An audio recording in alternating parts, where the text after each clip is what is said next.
A Room with a View by E.M. Edward Morgan Forster. Part 2. Chapter 8. Medieval. The drawing-room curtains at Windy Corner had been pulled to meet, for the carpet was new and deserved protection from the August Sunday. They were heavy curtains, reaching almost to the ground, and the light that filtered through them was subdued and varied. A poet none was present might have quoted, "Life like a dome of many-colored glass," or might have compared the curtains to sluice gates, lowered against the intolerable tides of heaven. Without was poured a sea of radiance; within, the glory, though visible, was tempered to the capacities of man. Two pleasant people sat in the room. One, a boy of 19, was studying a small manual of anatomy, and peering occasionally at a bone which lay upon the piano. From time to time he bounced in his chair and puffed and groaned, for the day was hot and the print small, and the human frame fearfully made, and his mother, who was writing a letter, did continually read out to him what she had written. And continually did she rise from her seat and part the curtains so that a rivulet of light fell across the carpet, and make the remark that they were still there. "Where aren't they?" said the boy, who was Freddie, Lucy's brother. "I tell you I'm getting fairly sick." "For goodness' sake go out of my drawing-room, then!" cried Mrs. Honeychurch, who hoped to cure her children of slang by taking it literally. Freddie did not move or reply. "I think things are coming to a head," she observed, rather wanting her son's opinion on the situation if she could obtain it without undue supplication. "Time they did. I am glad that Cecil is asking her this once more. It's his third go, isn't it? Freddie, I do call the way you talk unkind." "I didn't mean to be unkind." Then he added, "But I do think Lucy might have got this off her chest in Italy.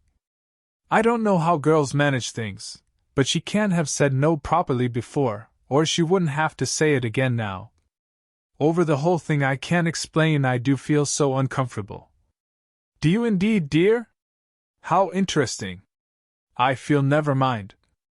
He returned to his work. "Just listen to what I have written to Mrs.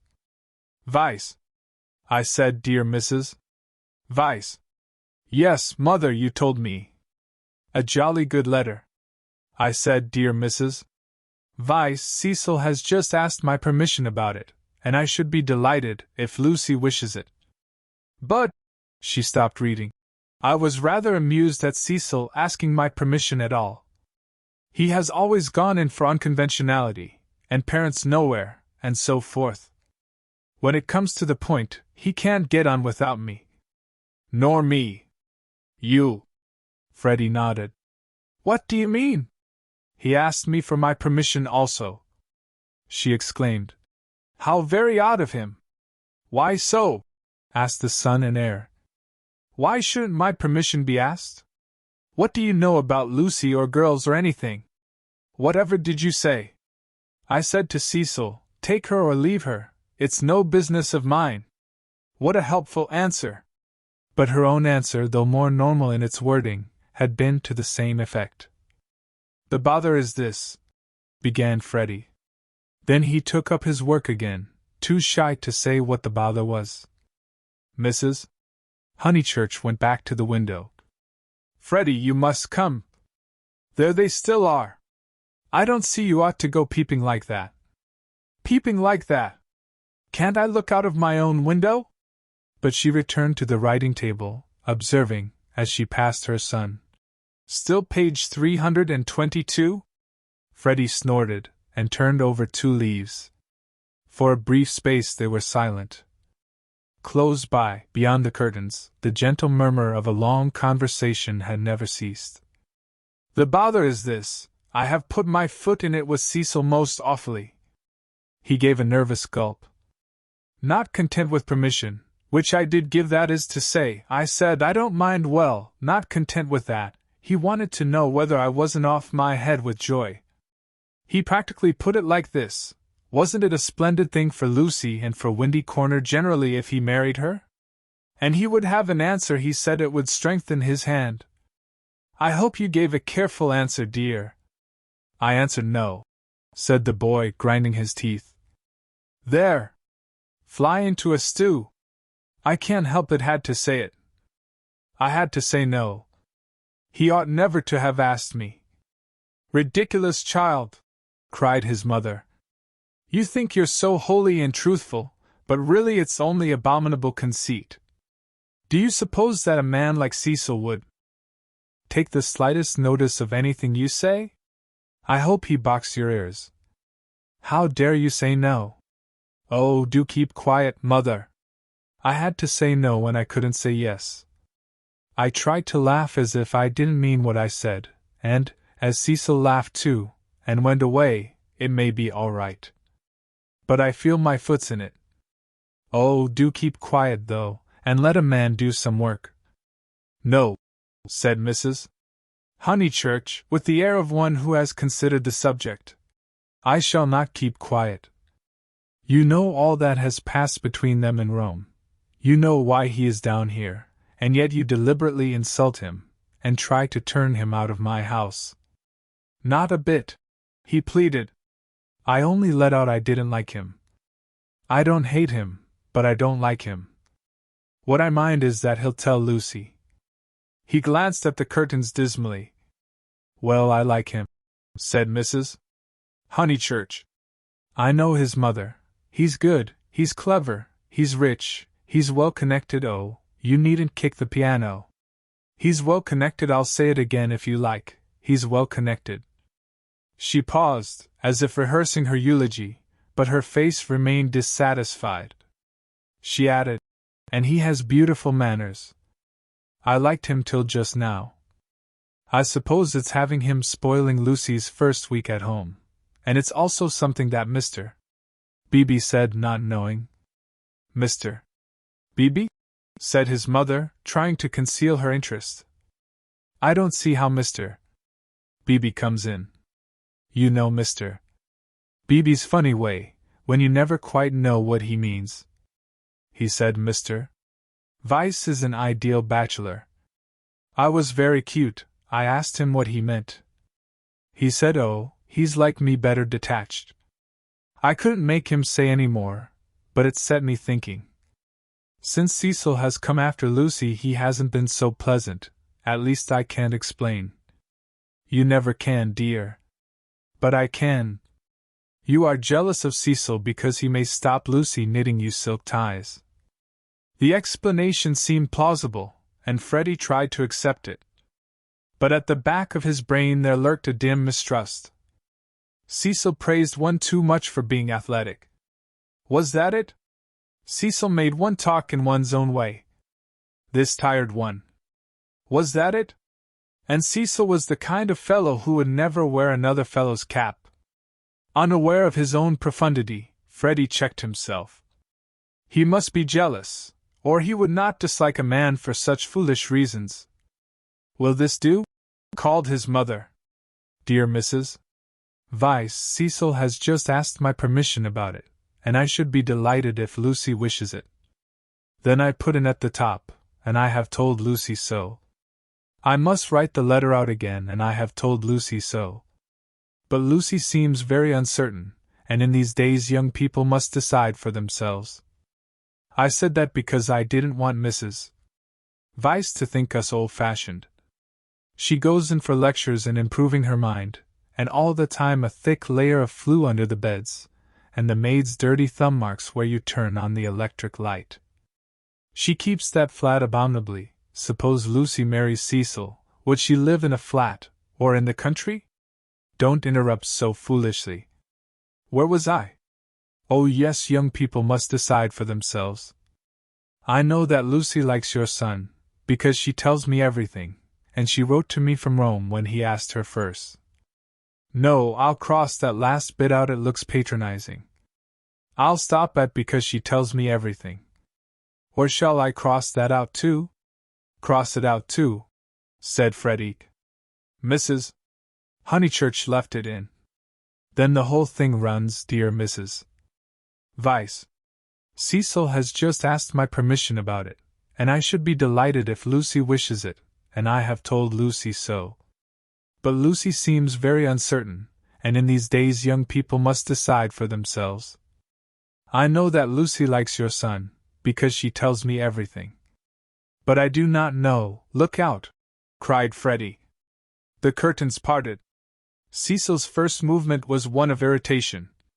He couldn't bear the Honeychurch habit of sitting in the dark to save the furniture. Instinctively he gave the curtains a twitch, and sent them swinging down their poles. Light entered. There was revealed a terrace, such as is owned by many villas with trees each side of it, and on it a little rustic seat, and 2 flower beds. But it was transfigured by the view beyond, for Windy Corner was built on the range that overlooks the Sussex Weald. Lucy, who was in the little seat, seemed on the edge of a green magic carpet which hovered in the air. Take the slightest notice of anything you say? I hope he boxed your ears. How dare you say no? Oh, do keep quiet, Mother. I had to say no when I couldn't say yes.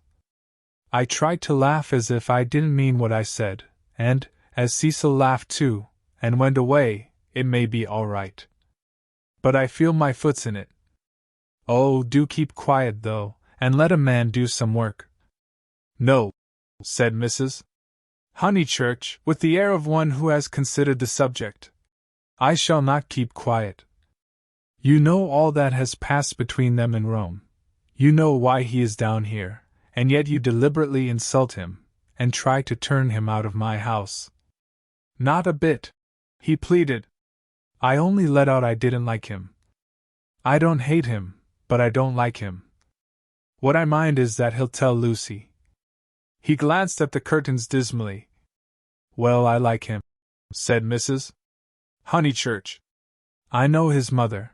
He's good, he's clever, he's rich, he's well connected. Oh, you needn't kick the piano.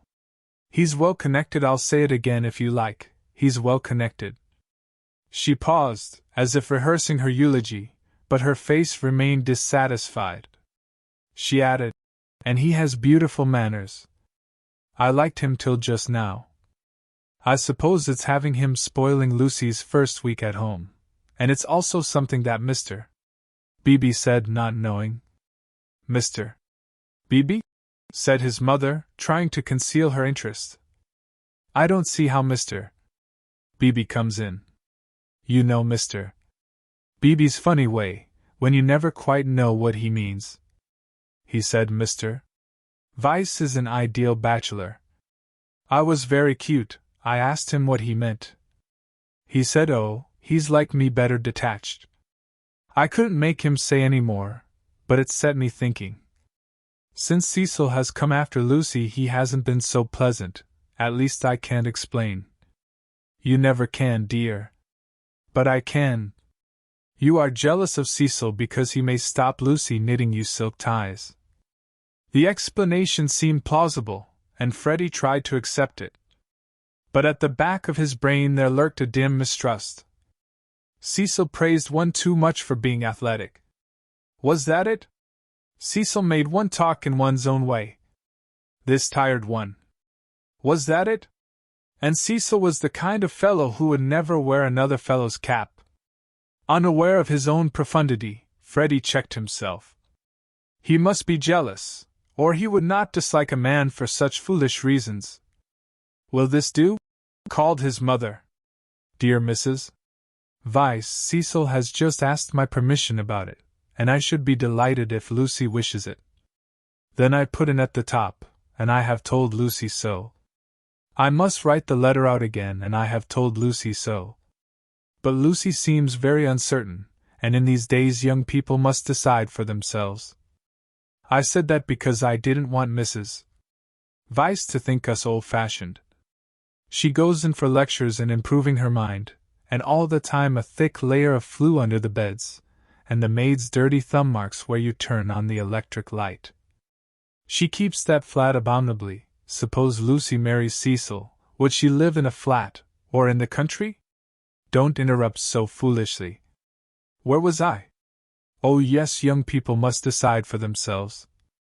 I know that Lucy likes your son, because she tells me everything, and she wrote to me from Rome when he asked her first. No, I'll cross that last bit out, it looks patronizing.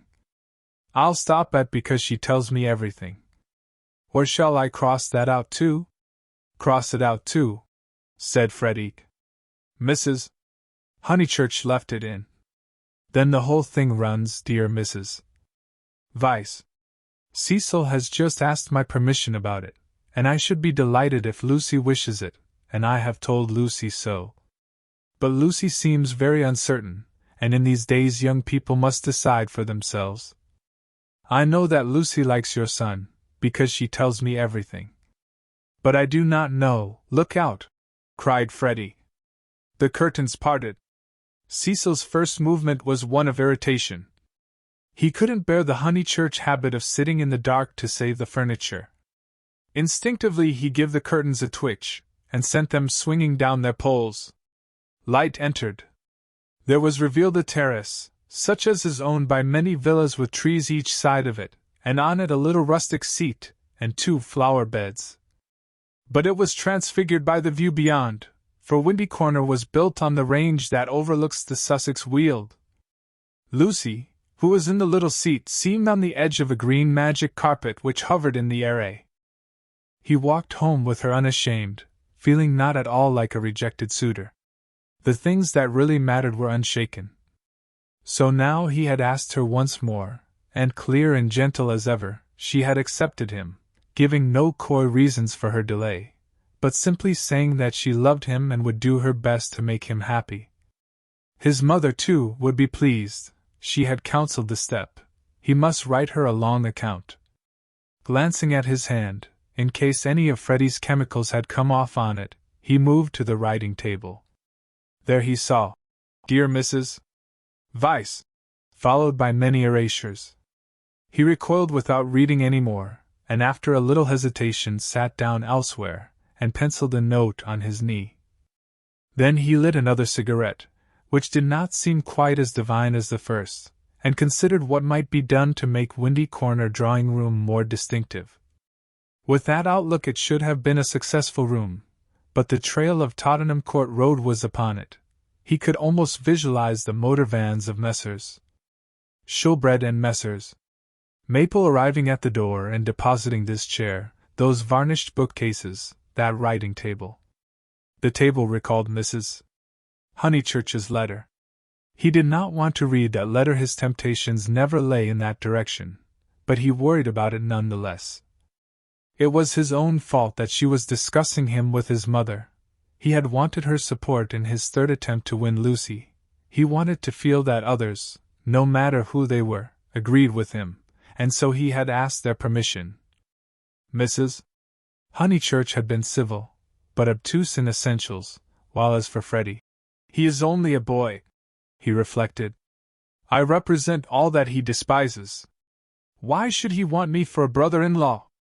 The Honeychurches were a worthy family, but he began to realize that Lucy was of another clay, and perhaps he did not put it very definitely. He ought to introduce her into more congenial circles as soon as possible. "Mr. Beebe," said the maid, and the new rector of Summer Street was shown in. He had at once started on friendly relations, owing to Lucy's praise of him in her letters from Florence. Cecil greeted him rather critically. "I've come for tea, Mr. Vice. Do you suppose that I shall get it? I should say so. Food is the thing one does get here. Don't sit in that chair. Young Honeychurch has left a bone in it." "Pfui!" "I know," said Cecil. "I know. I can't think why Mrs. Honeychurch allows it." For Cecil considered the bone and the Maples furniture separately. He did not realize that, taken together, they kindled the room into the life that he desired. "I've come for tea and for gossip." "Isn't this news?" "News? I don't understand you," said Cecil. "News?" Mr. Beebe, whose news was of a very different nature, prattled forward. "I met Sir Harry Otway as I came up. I have every reason to hope that I am first in the field. He has bought Sissy and Albert from Mr. Flack." "Has he indeed?" said Cecil, trying to recover himself. Into what a grotesque mistake had he fallen? Was it likely that a clergyman and a gentleman would refer to his engagement in a manner so flippant? But his stiffness remained, and though he asked who Sissy and Albert might be, he still thought Mr. Beebe rather a bounder. Unpardonable question!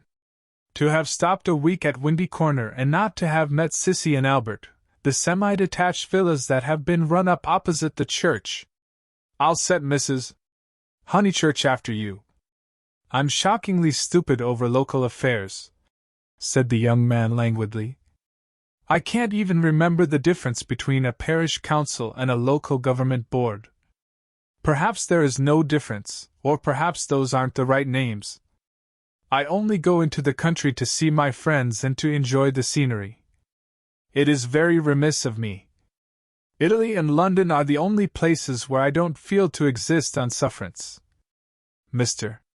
Beebe, distressed at this heavy reception of Sissy and Albert, determined to shift the subject. Let me see, Mr. Vyse, I forget what is your profession. I have no profession, said Cecil. It is another example of my decadence. My attitude, quite an indefensible one, is that so long as I am no trouble to anyone, I have a right to do as I like. I know I ought to be getting money out of people, or devoting myself to things I don't care a straw about, but somehow, I've not been able to begin. You are very fortunate, said Mr. Beebe. It is a wonderful opportunity, the possession of leisure. His voice was rather parochial, but he did not quite see his way to answering naturally. He felt, as all who have regular occupation must feel, that others should have it also. I am glad that you approve. I daren't face the healthy person, for example, Freddie Honeychurch. Oh, Freddie's a good sort, isn't he? Admirable. The sort who has made England what she is. Cecil wondered at himself. Why, on this day of all others, was he so hopelessly contrary? He tried to get right by inquiring effusively after Mr. Beebe's mother, an old lady for whom he had no particular regard. Then he flattered the clergyman, praised his liberal-mindedness, his enlightened attitude towards philosophy and science. Where are the others? Said Mr. Beebe at last. I insist on extracting tea before evening service. I suppose, and never told them you were here. In this house one is so coached in the servants the day one arrives. The fault of it is that she begs your pardon when she hears you perfectly, and kicks the chair legs with her feet. The faults of Mary the first forget the faults of Mary, but they are very grave. Shall we look in the garden? I know the faults of Mary. She leaves the dustpan standing on the stairs. The fault of Euphemia is that she will not, simply will not, chop the suet sufficiently small. They both laughed, and things began to go better. The faults of Freddie, Cecil continued. Ah, he has too many. No one but his mother can remember the faults of Freddie. Try the faults of Miss Honeychurch. They are not innumerable. She has none, said the young man, with grave sincerity. I quite agree. At present she has none. At present? I'm not cynical. I'm only thinking of my pet theory about Miss Honeychurch. Does it seem reasonable that she should play so wonderfully, and live so quietly? I suspect that one day she will be wonderful in both. The watertight compartments in her will break down, and music and life will mingle. Then we shall have her heroically good, heroically bad, too heroic, perhaps, to be good or bad. Cecil found his companion interesting. And at present you think her not wonderful as far as life goes? Well, I must say I've only seen her at Tunbridge Wells, where she was not wonderful, and at Florence. Since I came to Summer Street she has been away. You saw her, didn't you, at Rome and in the Alps? Oh, I forgot. Of course, you knew her before. No, she wasn't wonderful in Florence either, but I kept on expecting that she would be. In what way? Conversation had become agreeable to them, and they were pacing up and down the terrace. I could as easily tell you what tune she'll play next. There was simply the sense that she had found wings, and meant to use them. I can show you a beautiful picture in my Italian diary, Miss Honeychurch as a kite, Miss Bartlett holding the string. Picture number 2, the string breaks. The sketch was in his diary, but it had been made afterwards, when he viewed things artistically. At the time he had given surreptitious tugs to the string himself. But the string never broke? No. I mightn't have seen Miss Honeychurch rise, but I should certainly have heard Miss Bartlett fall. It has broken now, said the young man in low, vibrating tones. Immediately he realized that of all the conceited, ludicrous, contemptible ways of announcing an engagement, this was the worst. He cursed his love of metaphor. Had he suggested that he was a star and that Lucy was soaring up to reach him? Broken? What do you mean? I meant, said Cecil stiffly, that she is going to marry me. The clergyman was conscious of some bitter disappointment which he could not keep out of his voice. I am sorry, I must apologize. I had no idea you were intimate with her, or I should never have talked in this flippant, superficial way. Mr. Vyse, you ought to have stopped me. And down the garden he saw Lucy herself. Yes, he was disappointed. Cecil, who naturally preferred congratulations to apologies, drew down his mouth at the corners. Was this the reception his action would get from the world? Of course, he despised the world as a whole.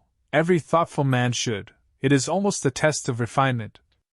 But he was sensitive to the successive particles of it which he encountered. Occasionally he could be quite crude. I am sorry I have given you a shock, he said dryly. I fear that Lucy's choice does not meet with your approval.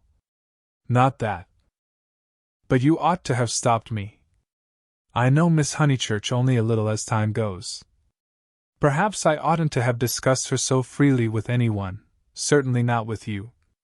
You are conscious of having said something indiscreet? Mr. Beebe pulled himself together. Really, Mr. Vyse had the art of placing one in the most tiresome positions. He was driven to use the prerogatives of his profession. No, I have said nothing indiscreet. I foresaw at Florence that her quiet, uneventful childhood must end, and it has ended. I realized dimly enough that she might take some momentous step. She has taken it. She has learnt you will let me talk freely. As I have begun freely, she has learnt what it is to love, the greatest lesson, some people will tell you, that our earthly life provides. It was now time for him to wave his hat at the approaching trio. He did not omit to do so. She has learned through you. And if his voice was still clerical, it was now also sincere. Let it be your care that her knowledge is profitable to her. Grazie tante, said Cecil, who did not like parsons. Have you heard? Shouted Mrs. Honeychurch as she toiled up the sloping garden. Oh, Mr.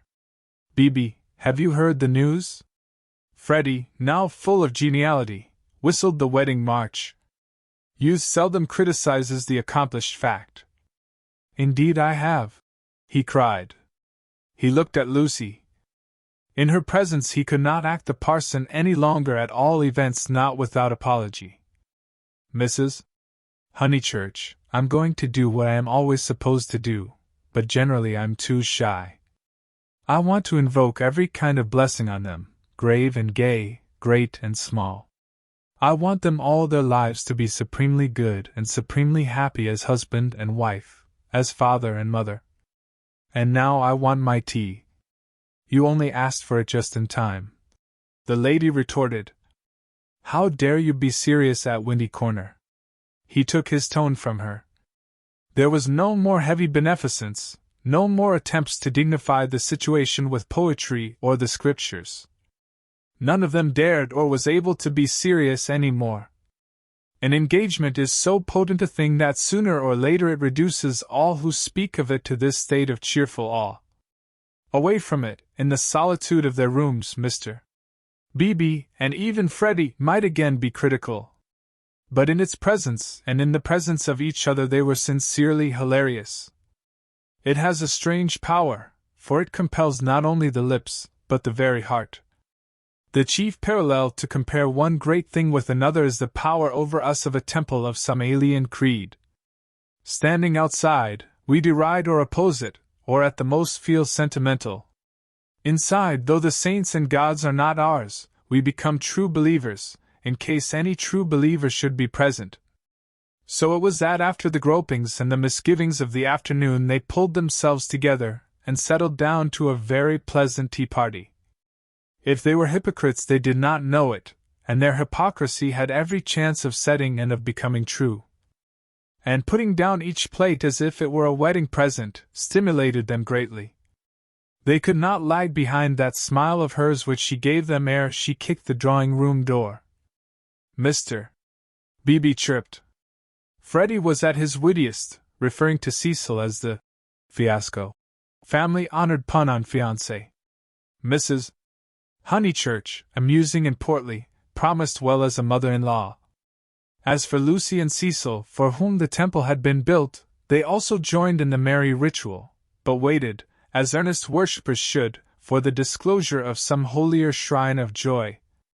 Chapter 9. Lucy as a work of art. A few days after the engagement was announced, Mrs. Honeychurch made Lucy and her fiasco come to a little garden party in the neighborhood, for naturally she wanted to show people that her daughter was marrying a presentable man. Cecil was more than presentable. He looked distinguished, and it was very pleasant to see his slim figure keeping step with Lucy, and his long, fair face responding when Lucy spoke to him. People congratulated Mrs. Honeychurch, which is, I believe, a social blunder, but it pleased her, and she introduced Cecil rather indiscriminately to some stuffy dowagers. At tea a misfortune took place. A cup of coffee was upset over Lucy's figured silk, and though Lucy feigned indifference, her mother feigned nothing of the sort but dragged her indoors to have the frock treated by a sympathetic maid. They were gone some time, and Cecil was left with the dowagers. When they returned he was not as pleasant as he had been. "Do you go to much of this sort of thing?" he asked when they were driving home. "Oh, now and then," said Lucy, who had rather enjoyed herself. "Is it typical of country society?" "I suppose so." "Mother, would it be?" "Plenty of society," said Mrs. Honeychurch, who was trying to remember the hang of one of the dresses.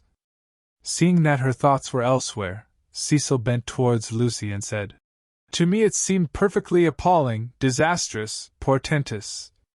I am so sorry that you were stranded. Not that, but the congratulations. It is so disgusting, the way an engagement is regarded as public property, a kind of waste place where every outsider may shoot his vulgar sentiment.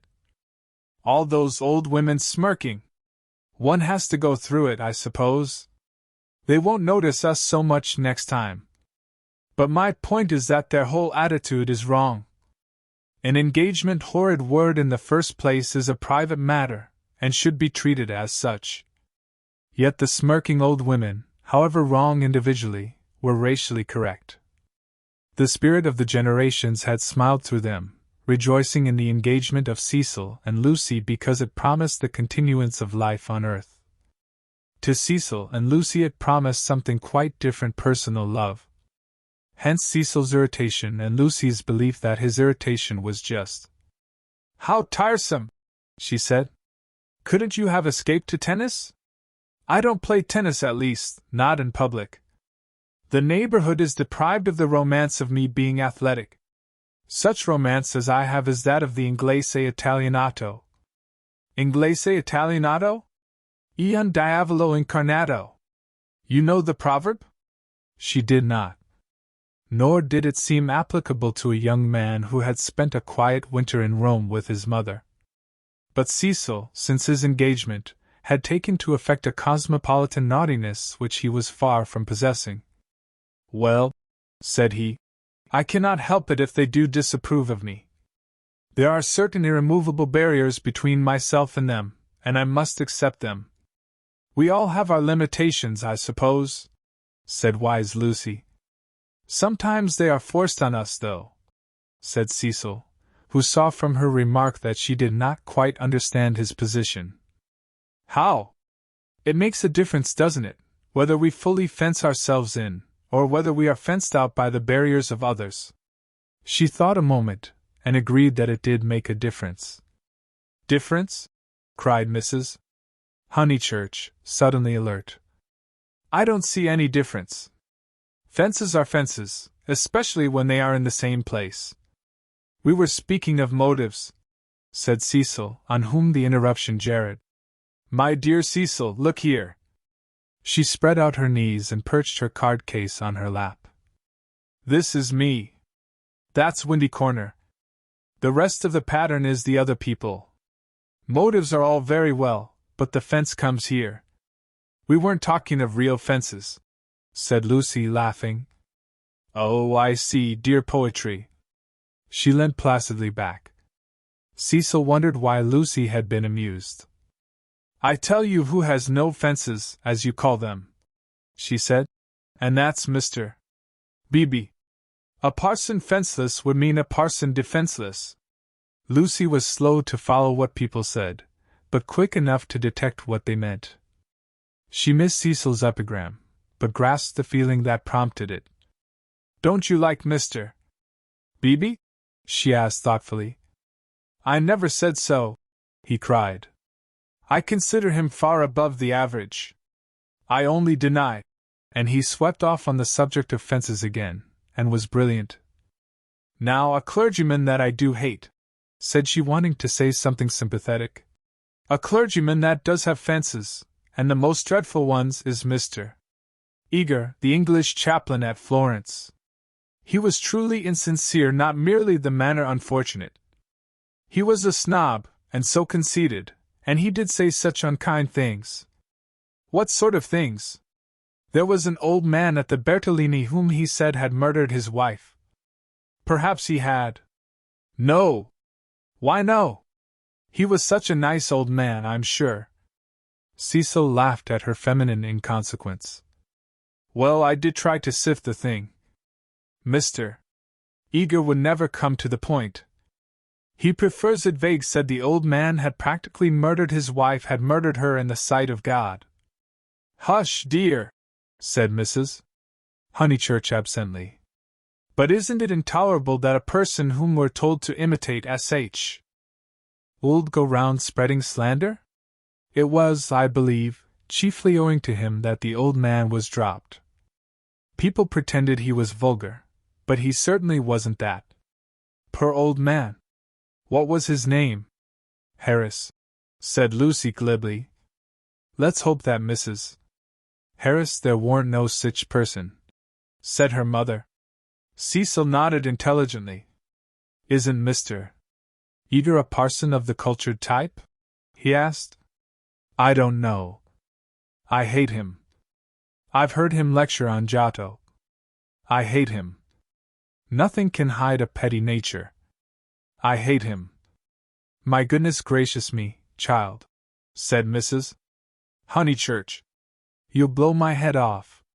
Whatever is there to shout over? I forbid you and Cecil to hate any more clergymen. He smiled. There was indeed something rather incongruous in Lucy's moral outburst over Mr. Eager. It was as if one should see the Leonardo on the ceiling of the Sistine. He longed to hint to her that not here lay her vocation, that a woman's power and charm reside in mystery, not in muscular rant. But possibly rant is a sign of vitality. It mars the beautiful creature, but shows that she is alive. After a moment, he contemplated her flushed face and excited gestures with a certain approval.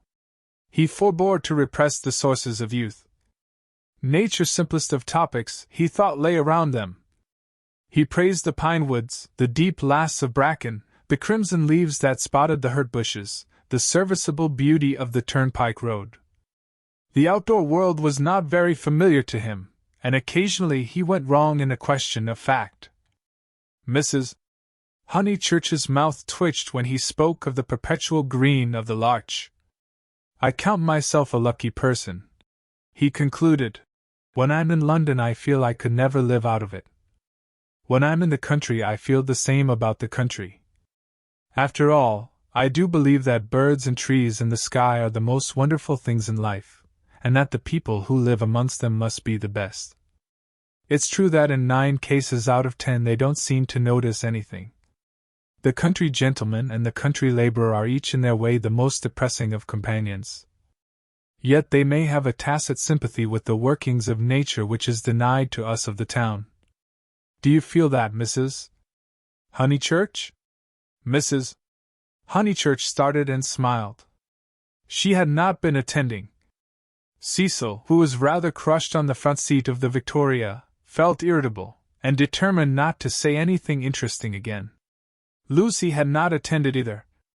Her brow was wrinkled, and she still looked furiously cross the result, he concluded, of too much moral gymnastics. It was sad to see her thus blind to the beauties of an August wood. "Come down, O maid, from yonder mountain height," he quoted, and touched her knee with his own. She flushed again and said, "What height?" "Come down, O maid, from yonder mountain height, what pleasure lives in height," the shepherd sang. "In height and in the splendor of the hills? Let us take Mrs. Honeychurch's advice and hate clergymen no more. What's this place?" "Summer Street, of course," said Lucy, and roused herself. The woods had opened to leave space for a sloping triangular meadow. Pretty cottages lined it on 2 sides, and the upper and third side was occupied by a new stone church, expensively simple, a charming shingled spire. Mr. Beebe's house was near the church. In height it scarcely exceeded the cottages. Some great mansions were at hand, but they were hidden in the trees. The scene suggested a Swiss Alp rather than the shrine and center of a leisured world, and was marred only by 2 ugly little villas, the villas that had competed with Cecil's engagement, having been acquired by Sir Harry Otway the very afternoon that Lucy had been acquired by Cecil. Sissy was the name of one of these villas, Albert of the other. These titles were not only picked out in shaded Gothic on the garden gates, but appeared a second time on the porches, where they followed the semicircular curve of the entrance arch in block capitals. Albert was inhabited. His tortured garden was bright with geraniums and lobelias and polished shells. His little windows were chastely swathed in Nottingham lace. Sissy was to let. 3 notice boards belonging to Dorking agents lolled on her fence and announced a not surprising fact. Her paths were already weedy. Her pocket handkerchief of a lawn was yellow with dandelions. "The place is ruined," said the ladies mechanically. "Summer Street will never be the same again." As the carriage passed, Sissy's door opened, and a gentleman came out of her. "Stop!" cried Mrs. Honeychurch, touching the coachman with her parasol. "Here's Sir Harry. Now we shall know. Sir Harry, pull those things down at once." Sir Harry Otway, who need not be described, came to the carriage and said, "Mrs. Honeychurch, I meant to. I really can't turn out Miss Flack. Am I not always right? She ought to have gone before the contract was signed. Does she still live rent-free, as she did in her nephew's time? But what can I do?" He lowered his voice. "An old lady, so very vulgar and almost bedridden." "Turn her out," said Cecil bravely. Sir Harry sighed, and looked at the villas mournfully. He had had full warning of Mr. Flack's intentions, and might have bought the plot before building commenced, but he was apathetic and dilatory. He had known Summer Street for so many years that he could not imagine it being spoilt. Not till Mrs. Flack had laid the foundation stone, and the apparition of red and cream brick began to rise, did he take alarm. He called on Mr. Flack, the local builder, a most reasonable and respectful man who agreed that tiles would have made more artistic roof, but pointed out that slates were cheaper. He ventured to differ, however, about the Corinthian columns which were to cling like leeches to the frames of the bow windows, saying that, for his part, he liked to relieve the facade by a bit of decoration. Sir Harry hinted that a column, if possible, should be structural as well as decorative. Mr. Flack replied that all the columns had been ordered, adding, "And all the capitals different, one with dragons in the foliage, Another approaching to the Ionian style, another introducing Mrs. Flack's initials, every one different. For he had read his Ruskin. He built his villas according to his desire, and not until he had inserted an immovable ant into one of them did Sir Harry buy. This futile and unprofitable transaction filled the knight with sadness as he leant on Mrs. Honeychurch's carriage. He had failed in his duties to the countryside, and the countryside was laughing at him as well. He had spent money, and yet Summer Street was spoilt as much as ever. All he could do now was to find a desirable tenant for Sissy, someone really desirable. The rent is absurdly low, he told them. And perhaps I am an easy landlord. But it is such an awkward size. It is too large for the peasant class and too small for anyone the least like ourselves. Cecil had been hesitating whether he should despise the villas or despise Sir Harry for despising them. The latter impulse seemed the more fruitful. You ought to find a tenant at once, he said maliciously. It would be a perfect paradise for a bank clerk. Exactly, said Sir Harry excitedly. That is exactly what I fear, Mr. Vyse. It will attract the wrong type of people. The train service has improved a fatal improvement, to my mind. And what are 5 miles from a station in these days of bicycles? Rather a strenuous clerk it would be, said Lucy. Cecil, who had his full share of medieval mischievousness, replied that the physique of the lower middle classes was improving at a most appalling rate. She saw that he was laughing at their harmless neighbor, and roused herself to stop him. Sir Harry! She exclaimed. I have an idea. How would you like spinsters? My dear Lucy, it would be splendid. Do you know any such? Yes, I met them abroad. Gentlewomen? He asked tentatively. Yes, indeed, and at the present moment homeless. I heard from them last week, Miss Teresa and Miss Catherine Allen. I'm really not joking. They are quite the right people. Mr. Beebe knows them, too. May I tell them to write to you? Indeed you may, he cried. Here we are with the difficulty solved already. How delightful it is! Extra facilities, please tell them they shall have extra facilities, for I shall have no agents' fees. Oh, the agents! The appalling people they have sent me! One woman, when I wrote a tactful letter, asking her to explain her social position to me, replied that she would pay the rent in advance. As if one cares about that! And several references I took up were most unsatisfactory people, swindlers, or not respectable. And oh, the deceit!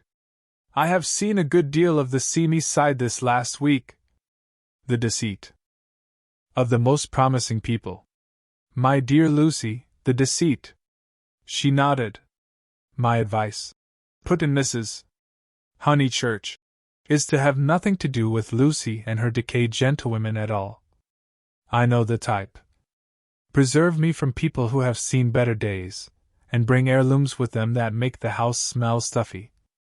It's a sad thing, but I'd far rather let to someone who is going up in the world than to someone who has come down. I think I follow you, said Sir Harry. But it is, as you say, a very sad thing. The Misses Allen aren't that, cried Lucy. Yes, they are, said Cecil. I haven't met them, but I should say they were a highly unsuitable addition to the neighborhood. Don't listen to him, Sir Harry, he's tiresome. It's I who am tiresome, he replied. I oughtn't to come with my troubles to young people. But really I am so worried, and Lady Otway will only say that I cannot be too careful, which is quite true, but no real help. Then may I write to my Mrs. Allen? Please! But his eye wavered when Mrs. Honeychurch exclaimed, Beware! They are certain to have canaries. Sir Harry, beware of canaries. They spit the seed out through the bars of the cages and then the mice come. Beware of women altogether. Only let to a man. Really, he murmured gallantly, though he saw the wisdom of her remark. Men don't gossip over teacups. If they get drunk, there's an end of them, they lie down comfortably and sleep it off. If they're vulgar, they somehow keep it to themselves. It doesn't spread so. Give me a man, of course, provided he's clean. Sir Harry blushed.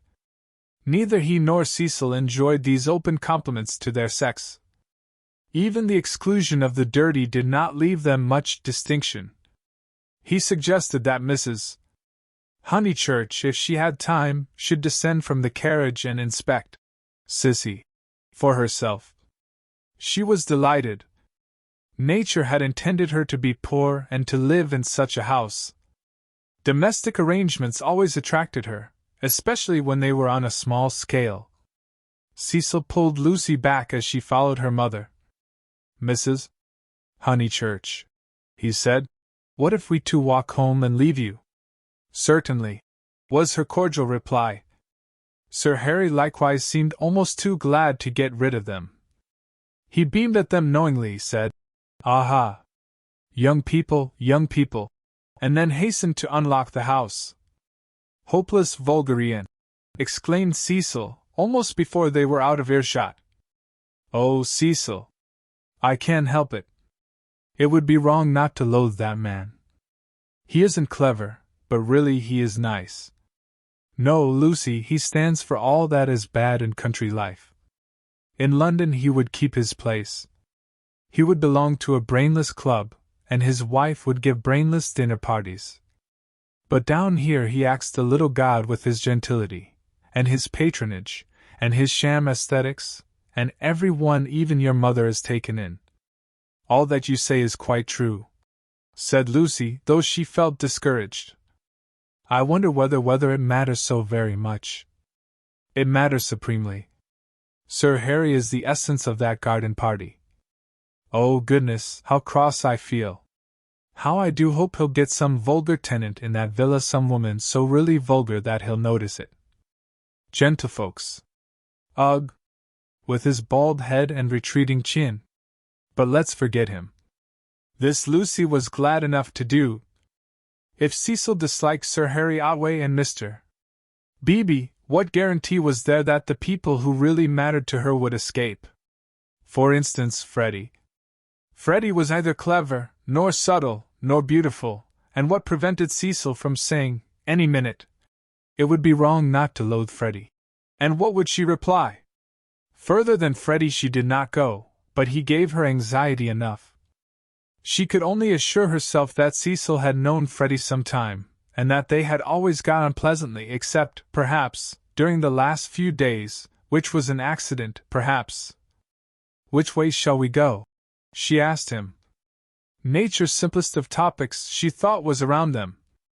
Summer Street lay deep in the woods, and she had stopped where a footpath diverged from the highroad. "Are there two ways? Perhaps the road is more sensible, as we're got up smart." "I'd rather go through the wood," said Cecil, with that subdued irritation that she had noticed in him all the afternoon. "Why is it, Lucy, that you always say the road? Do you know that you have never once been with me in the fields or the woods since we were engaged?" "Haven't I?" "The wood, then," said Lucy, startled at his queerness, but pretty sure that he would explain later. It was not his habit to leave her in doubt as to his meaning. She led the way into the whispering pines, and sure enough he did explain before they had gone a dozen yards. "I had got an idea, I dare say wrongly, that you feel more at home with me in a room." "A room?" she echoed, hopelessly bewildered. "Yes. Or, at the most, in a garden or on a road. Never in the real country like this." "Oh, Cecil, whatever do you mean? I have never felt anything of the sort. You talk as if I was a kind of poetess sort of person. I don't know that you aren't. I connect you with a view, a certain type of view. Why shouldn't you connect me with a room?" She reflected a moment, and then said, laughing, "Do you know that you're right? I do. I must be a poetess after all. When I think of you, it's always as in a room." "How funny!" To her surprise, he seemed annoyed. "A drawing room, pray? With no view?" "Yes, with no view, I fancy. Why not? I'd rather, he said reproachfully, that you connected me with the open air. She said again, Oh, Cecil, whatever do you mean? As no explanation was forthcoming, she shook off the subject as too difficult for a girl, and led him further into the wood, pausing every now and then at some particularly beautiful or familiar combination of the trees. She had known the wood between Summer Street and Windy Corner ever since she could walk alone. She had played at losing Freddie in it, when Freddie was a purple-faced baby, and though she had been to Italy, it had lost none of its charm. Presently they came to a little clearing among the pines and other tiny green alp, solitary this time, and holding in its bosom a shallow pool. She exclaimed, The Sacred Lake! Why do you call it that? I can't remember why. I suppose it comes out of some book. It's only a puddle now, but you see that stream going through it? Well, a good deal of water comes down after heavy rains, and can't get away at once, and the pool becomes quite large and beautiful. Then Freddie used to bathe there. He is very fond of it. And you? He meant, Are you fond of it? But she answered dreamily, I bathed here, too, till I was found out. Then there was a row. At another time he might have been shocked, for he had depths of prudishness within him. But now, with his momentary cult of the fresh air, he was delighted at her admirable simplicity. He looked at her as she stood by the pool's edge. She was got up smart, as she phrased it, and she reminded him of some brilliant flower that has no leaves of its own, but blooms abruptly out of a world of green. Who found you out? Charlotte, she murmured. She was stopping with us. Charlotte. Poor girl! She smiled gravely. A certain scheme, from which hitherto he had shrunk, now appeared practical. Lucy! Yes, I suppose we ought to be going, was her reply. Lucy, I want to ask something of you that I have never asked before. At the serious note in his voice she stepped frankly and kindly towards him. What, Cecil? Hitherto never, not even that day on the lawn when you agreed to marry me. He became self-conscious and kept glancing round to see if they were observed. His courage had gone. Yes? Up to now I have never kissed you. She was as scarlet as if he had put the thing most indelicately. No more you have, she stammered. Then I ask you, may I now? Of course you may, Cecil. You might before. I can't run at you, you know. At that supreme moment he was conscious of nothing but absurdities. Her reply was inadequate. She gave such a businesslike lift to her veil. As he approached her he found time to wish that he could recoil. As he touched her, his gold pince-nez became dislodged and was flattened between them. Such was the embrace. He considered, with truth, that it had been a failure. Passion should believe itself irresistible. It should forget civility and consideration and all the other curses of a refined nature. Above all, it should never ask for leave where there is a right of way. Why could he not do as any laborer or navvy, nay, as any young man behind the counter would have done? He recast the scene. Lucy was standing flower-like by the water. He rushed up and took her in his arms. She rebuked him, permitted him and revered him ever after for his manliness. For he believed that women revere men for their manliness. They left the pool in silence, after this one salutation. He waited for her to make some remark which should show him her inmost thoughts. At last she spoke, and with fitting gravity. Emerson was the name, not Harris. What name? The old man's. What old man? That old man I told you about. The one Mr. Eager was so unkind to. He could not know that this was the most intimate conversation they had ever had. Chapter 10. Cecil as a humorist. The society out of which Cecil proposed to rescue Lucy was perhaps no very splendid affair, yet it was more splendid than her antecedents entitled her to. Her father, a prosperous local solicitor, had built Windy Corner, as a speculation at the time the district was opening up, and falling in love with his own creation, had ended by living there himself. Soon after his marriage, the social atmosphere began to alter. Other houses were built on the brow of that steep southern slope, and others, again, among the pine trees behind, and northward on the chalk barrier of the downs. Most of these houses were larger than Windy Corner, and were filled by people who came, not from the district, but from London, and who mistook the Honeychurches for the remnants of an indigenous aristocracy. He was inclined to be frightened, but his wife accepted the situation without either pride or humility. "I cannot think what people are doing," she would say, "but it is extremely fortunate for the children." She called everywhere. Her calls were returned with enthusiasm, and by the time people found out that she was not exactly of their milieu, they liked her, and it did not seem to matter. When Mr. Honeychurch died, he had the satisfaction which few honest solicitors despise of leaving his family rooted in the best society obtainable. The best obtainable. Certainly many of the immigrants were rather dull, and Lucy realized this more vividly since her return from Italy.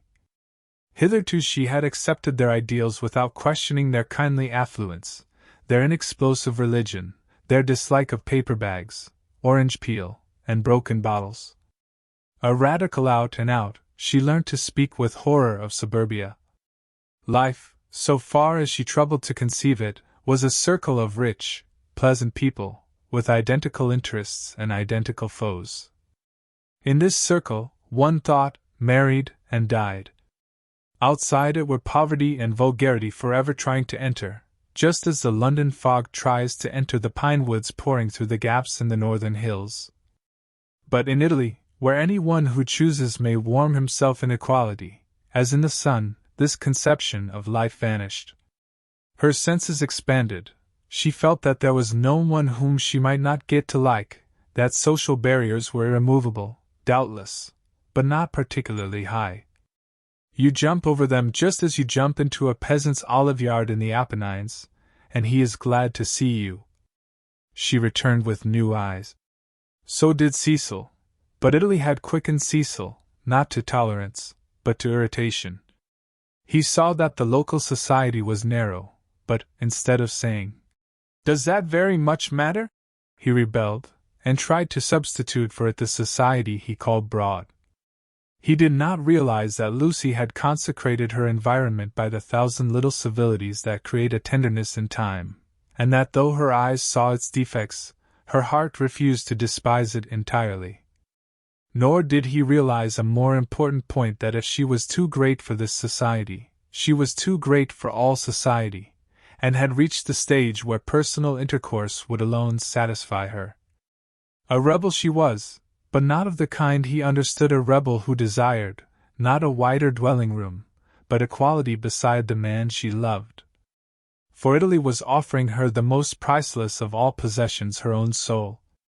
Playing bumble puppy with Minnie Beebe, niece to the rector, and aged 13, an ancient and most honorable game, which consists in striking tennis balls high into the air, so that they fall over the net and immoderately bounce. Some hit misses. Honeychurch, others are lost. The sentence is confused, but the better illustrates Lucy's state of mind, for she was trying to talk to Mr. Beebe at the same time. "Oh, it has been such a nuisance, first he, then they, no one knowing what they wanted, and everyone so tiresome. But they really are coming now," said Mr. Beebe. "I wrote to Miss Teresa a few days ago. She was wondering how often the butcher called, and my reply of once a month must have impressed her favorably. They are coming. I heard from them this morning. I shall hate those Miss Allens." Mrs. Honeychurch cried. "Just because they're old and silly ones expected to say how sweet.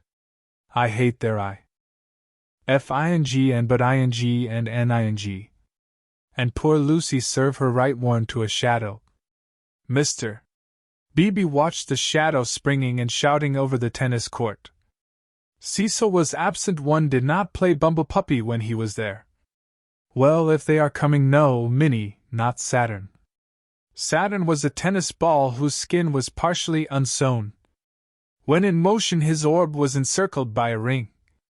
If they are coming, Sir Harry will let them move in before the 29th, and he will cross out the clause about whitewashing the ceilings, because it made them nervous, and put in the fair wear and tear one.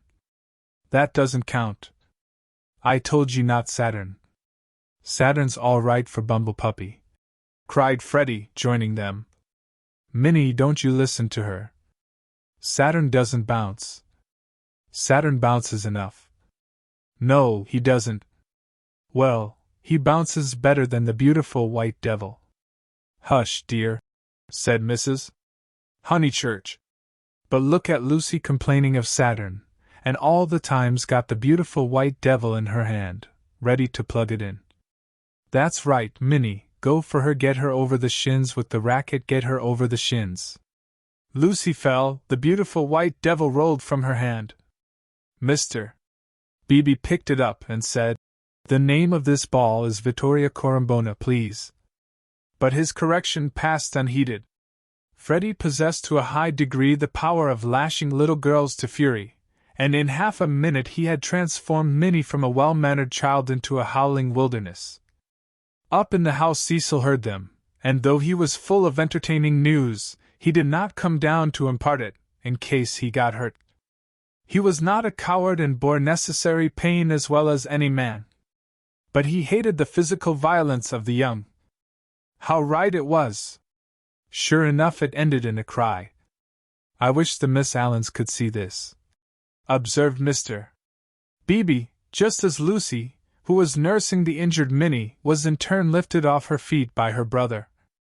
Who are the Miss Allens? Freddie panted. They have taken Sissy Villa. That wasn't the name. Here his foot slipped, and they all fell most agreeably on to the grass. An interval elapses. Wasn't what name? Asked Lucy, with her brother's head in her lap. Allen wasn't the name of the people Sir Harry's let to. Nonsense, Freddie. You know nothing about it. Nonsense yourself. I've this minute seen him. He said to me, Ahem. Honeychurch. Freddie was an indifferent mimic. Ahem. Ahem. I have at last procured really desirable tenants. I said, Hooray, old boy, and slapped him on the back. Exactly. The Miss Allens? Rather not. More like Anderson. Oh, good gracious, there isn't going to be another muddle. Mrs. Honeychurch exclaimed.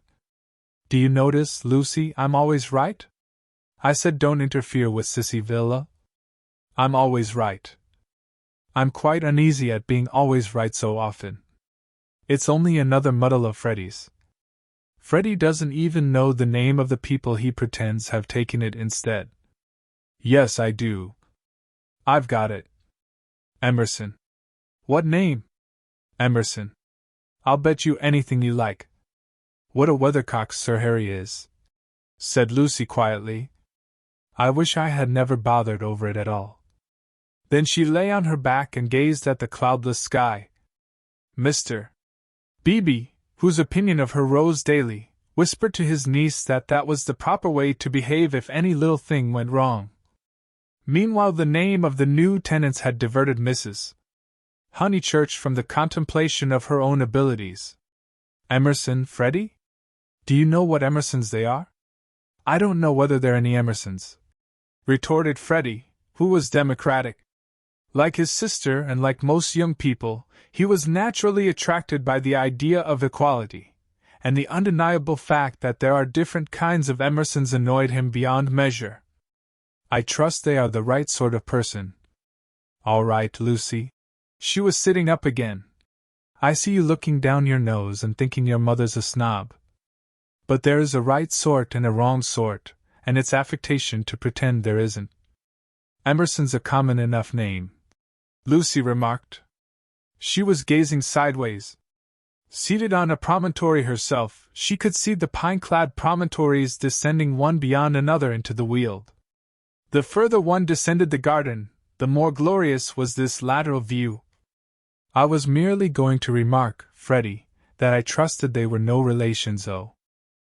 F. Emerson the philosopher, a most trying man. Pray, does that satisfy you? Oh, yes, he grumbled. And you will be satisfied, too, for they're friends of Cecil. So, elaborate irony, you and the other country families will be able to call in perfect safety. Cecil? Exclaimed Lucy. Don't be rude, dear, said his mother placidly. Lucy, don't screech. It's a new bad habit you're getting into. But has Cecil, friends of Cecil's? He repeated. And so really desirable. Ahem. Honeychurch, I have just telegraphed to them. She got up from the grass. It was hard on Lucy. Mr. Beebe sympathized with her very much. While she believed that her snub about the Miss Allens came from Sir Harry Otway, she had borne it like a good girl. She might well screech when she heard that it came partly from her lover. Mr. Vyse was a tease, something worse than a tease. He took a malicious pleasure in thwarting people. The clergyman, knowing this, looked at Miss Honeychurch with more than his usual kindness. When she exclaimed, "But Cecil's Emersons, they can't possibly be the same ones, there is that," he did not consider that the exclamation was strange, but saw in it an opportunity of diverting the conversation while she recovered her composure.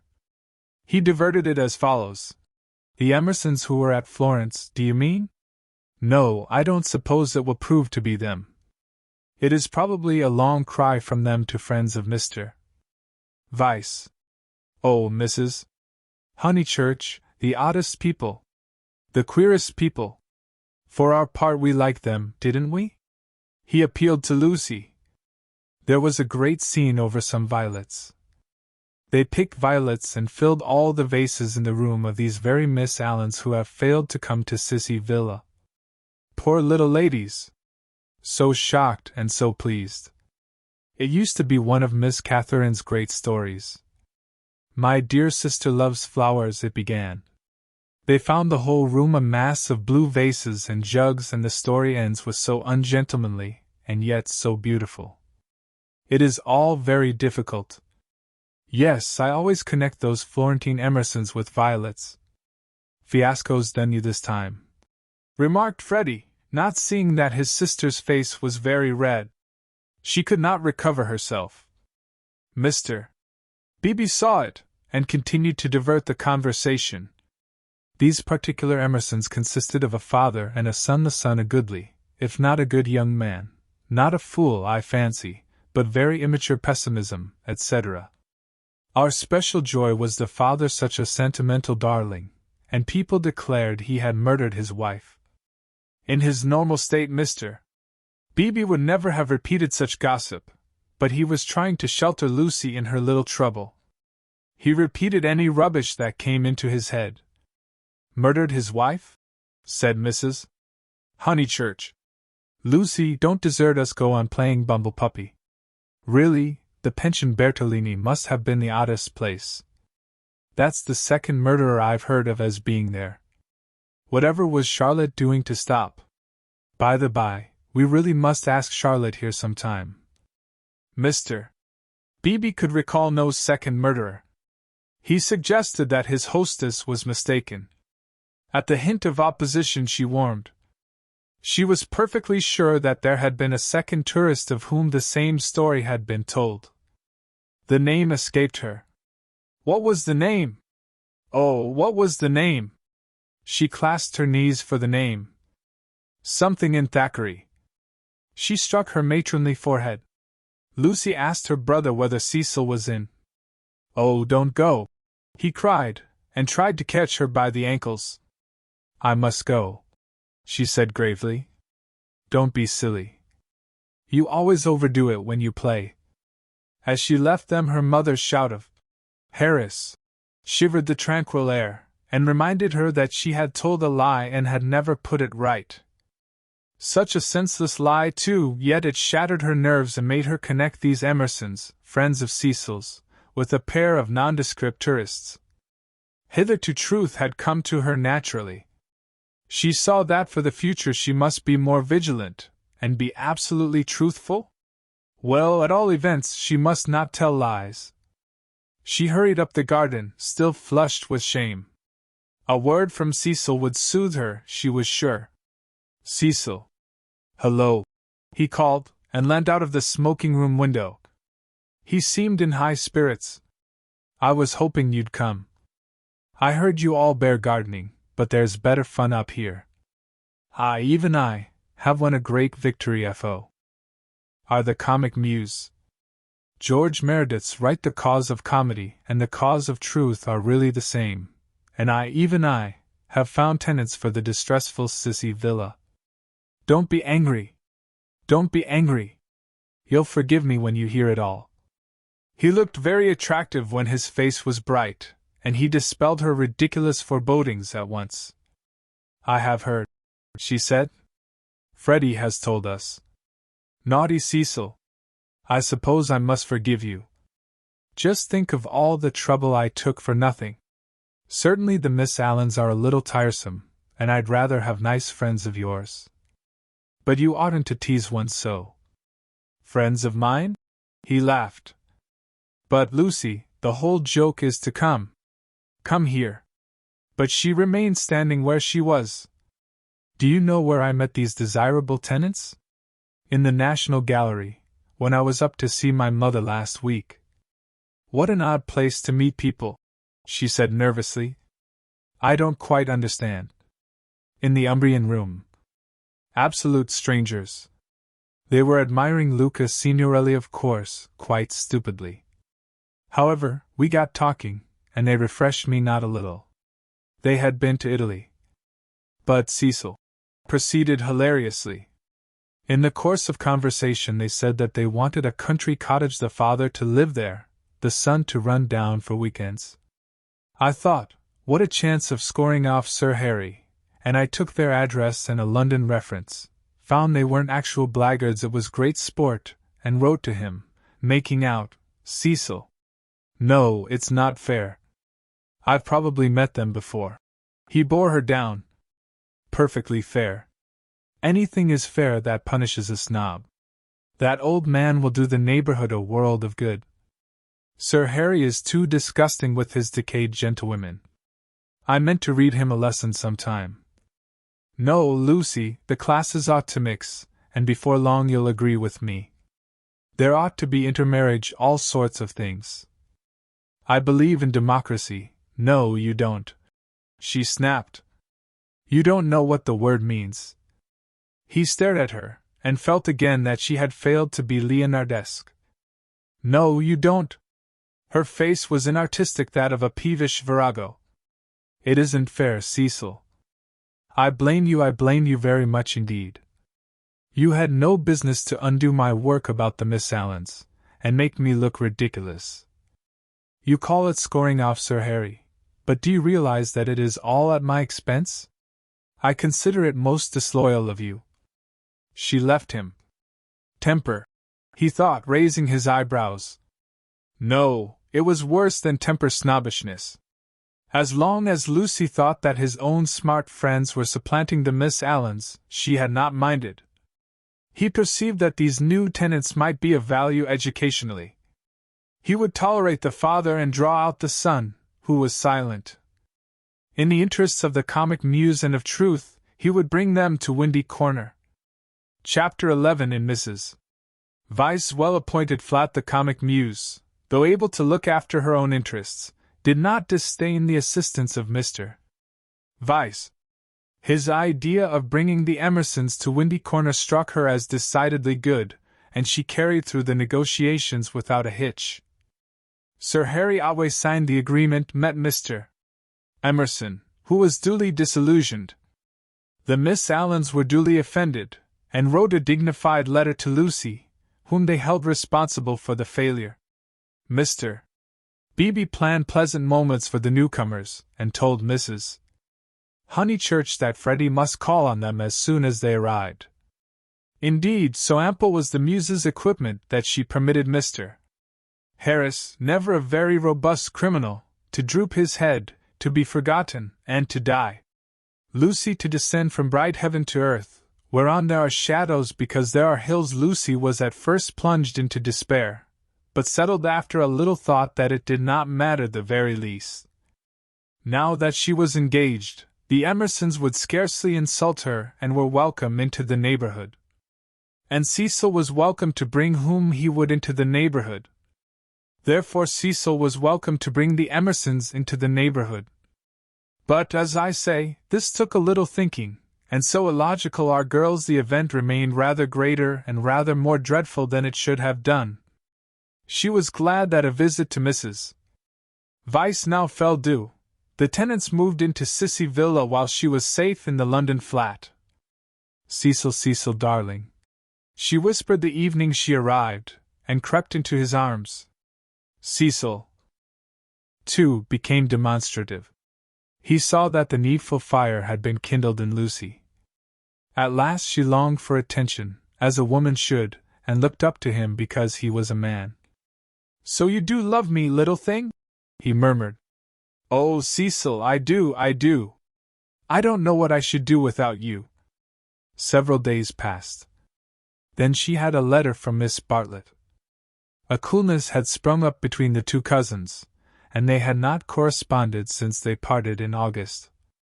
The coolness dated from what Charlotte would call the flight to Rome, and in Rome it had increased amazingly. For the companion who is merely uncongenial in the medieval world becomes exasperating in the classical. Charlotte, unselfish in the forum, would have tried a sweeter temper than Lucy's, and once, in the baths of Caracalla, they had doubted whether they could continue their tour. Lucy had said she would join the Vyses. Mrs.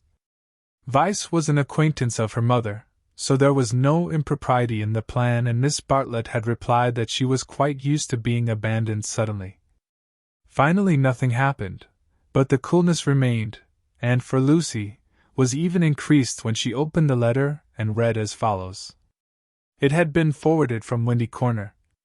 Tunbridge Wells, September. Dearest Lucia, I have news of you at last. Miss Lavish has been bicycling in your parts, but was not sure whether a call would be welcome. Puncturing her tire near Summer Street, and it being mended while she sat very woebegone in that pretty churchyard, she saw to her astonishment a door open opposite and the younger Emerson man come out. He said his father had just taken the house. He said he did not know that you lived in the neighborhood? He never suggested giving Eleanor a cup of tea. Dear Lucy, I am much worried, and I advise you to make a clean breast of his past behavior to your mother, Freddie, and Mr. Vyse, who will forbid him to enter the house, etc. That was a great misfortune, and I dare say you have told them already. Mr. Vyse is so sensitive.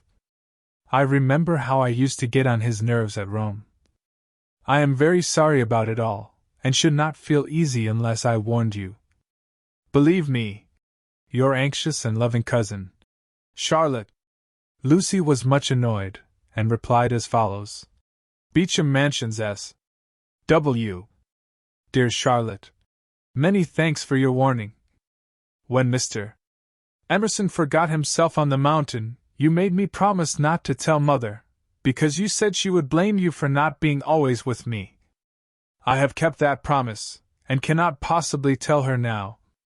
I have said both to her and Cecil that I met the Emersons at Florence, and that they are respectable people, which I do think, and the reason that he offered Miss Lavish no tea was probably that he had none himself. She should have tried at the rectory. I cannot begin making a fuss at this stage. You must see that it would be too absurd. If the Emersons heard I had complained of them, they would think themselves of importance, which is exactly what they are not. I like the old father, and look forward to seeing him again. As for the son, I am sorry for him when we meet, rather than for myself. They are known to Cecil, who is very well and spoke of you the other day. We expect to be married in January. Miss Lavish cannot have told you much about me, for I am not at Windy Corner at all, but here. Please do not put private outside your envelope again. No one opens my letters. Yours affectionately, L. M. Honeychurch.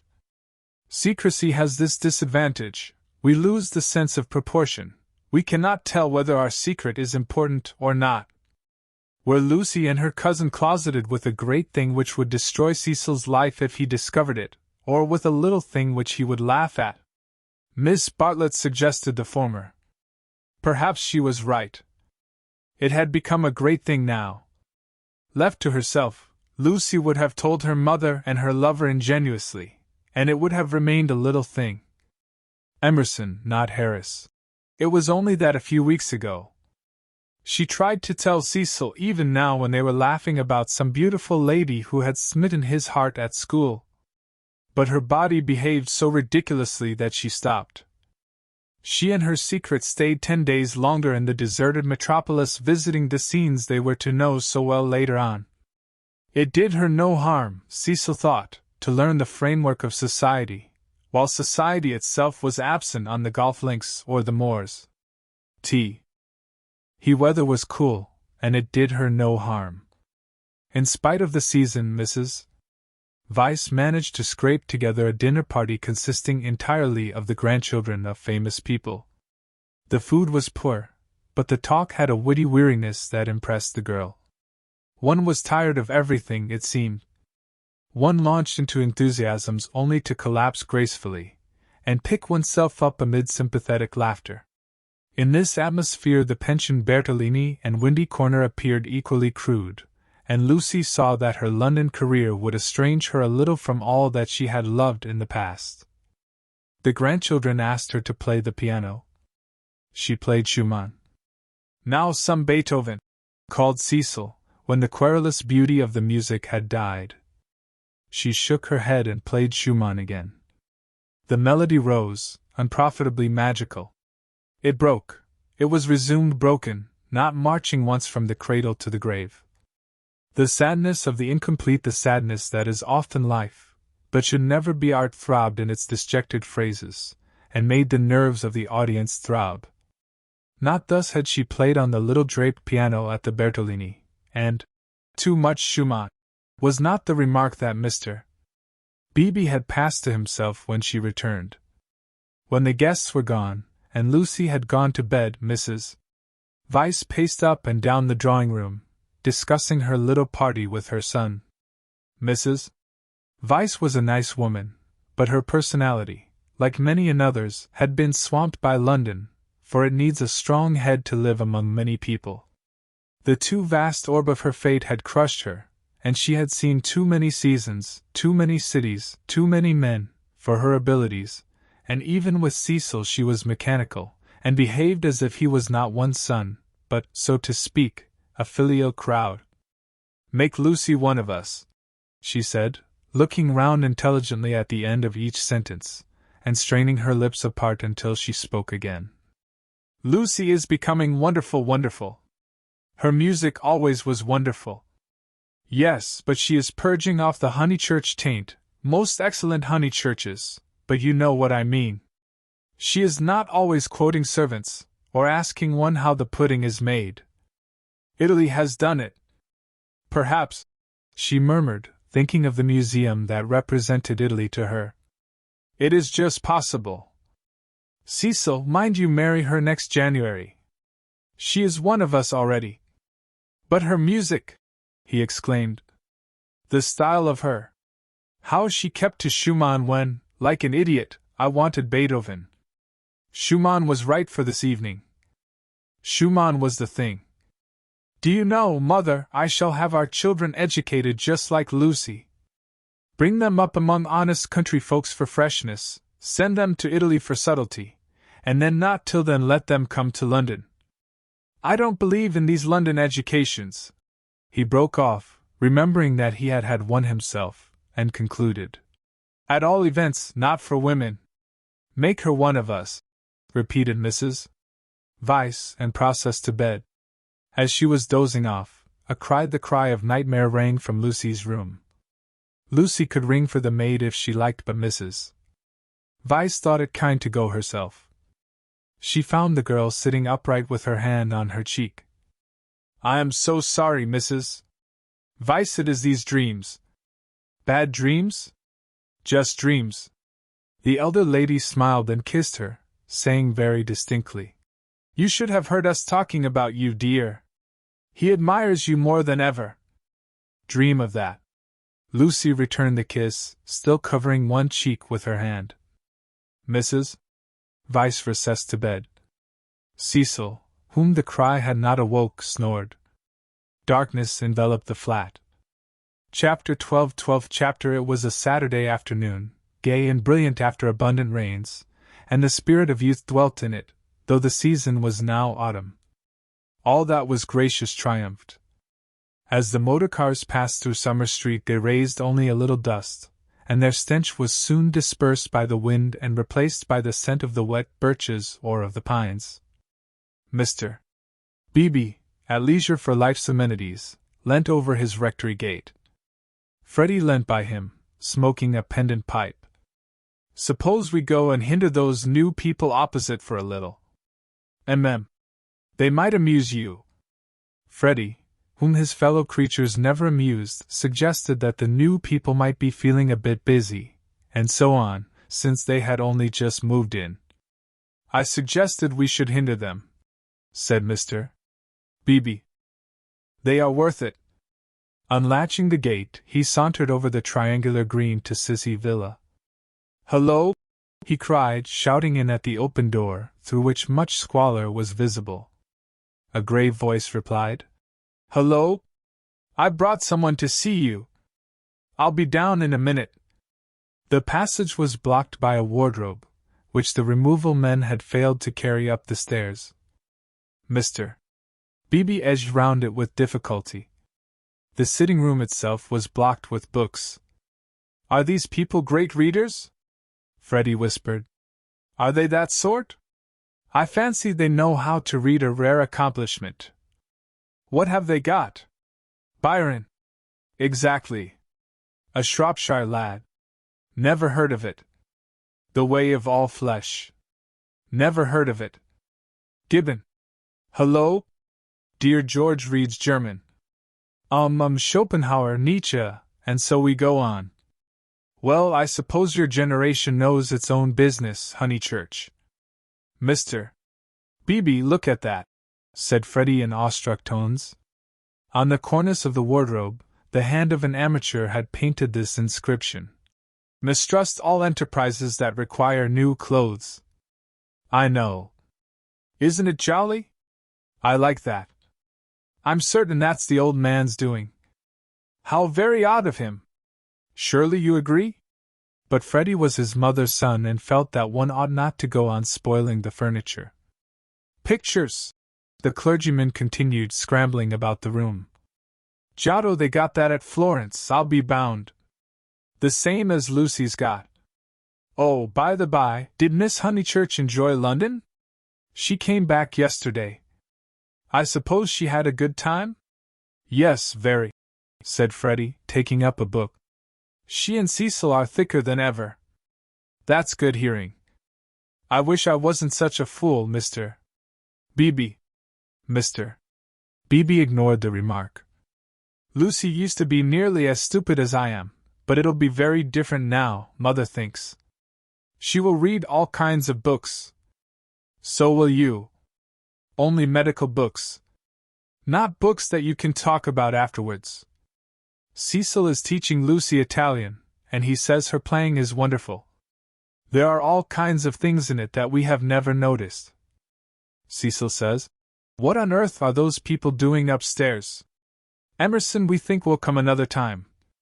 George ran downstairs and pushed them into the room without speaking. Let me introduce Mr. Honeychurch, a neighbor. Then Freddie hurled one of the thunderbolts of youth. Perhaps he was shy, perhaps he was friendly, or perhaps he thought that George's face wanted washing. At all events he greeted him with, How d'ye do? Come and have a bathe. Oh, all right, said George, impassive. Mr. Beebe was highly entertained. How d'ye do? How d'ye do? Come and have a bathe. He chuckled. That's the best conversational opening I've ever heard. But I'm afraid it will only act between men. Can you picture a lady who has been introduced to another lady by a third lady opening civilities with how do you do? Come and have a bathe? And yet you will tell me that the sexes are equal. I tell you that they shall be, said Mr. Emerson, who had been slowly descending the stairs. Good afternoon, Mr. Beebe. I tell you they shall be comrades, and George thinks the same. We are to raise ladies to our level? The clergyman inquired. The Garden of Eden, pursued Mr. Emerson, still descending, which you place in the past, is really yet to come. We shall enter it when we no longer despise our bodies. Mr. Beebe disclaimed placing the Garden of Eden anywhere.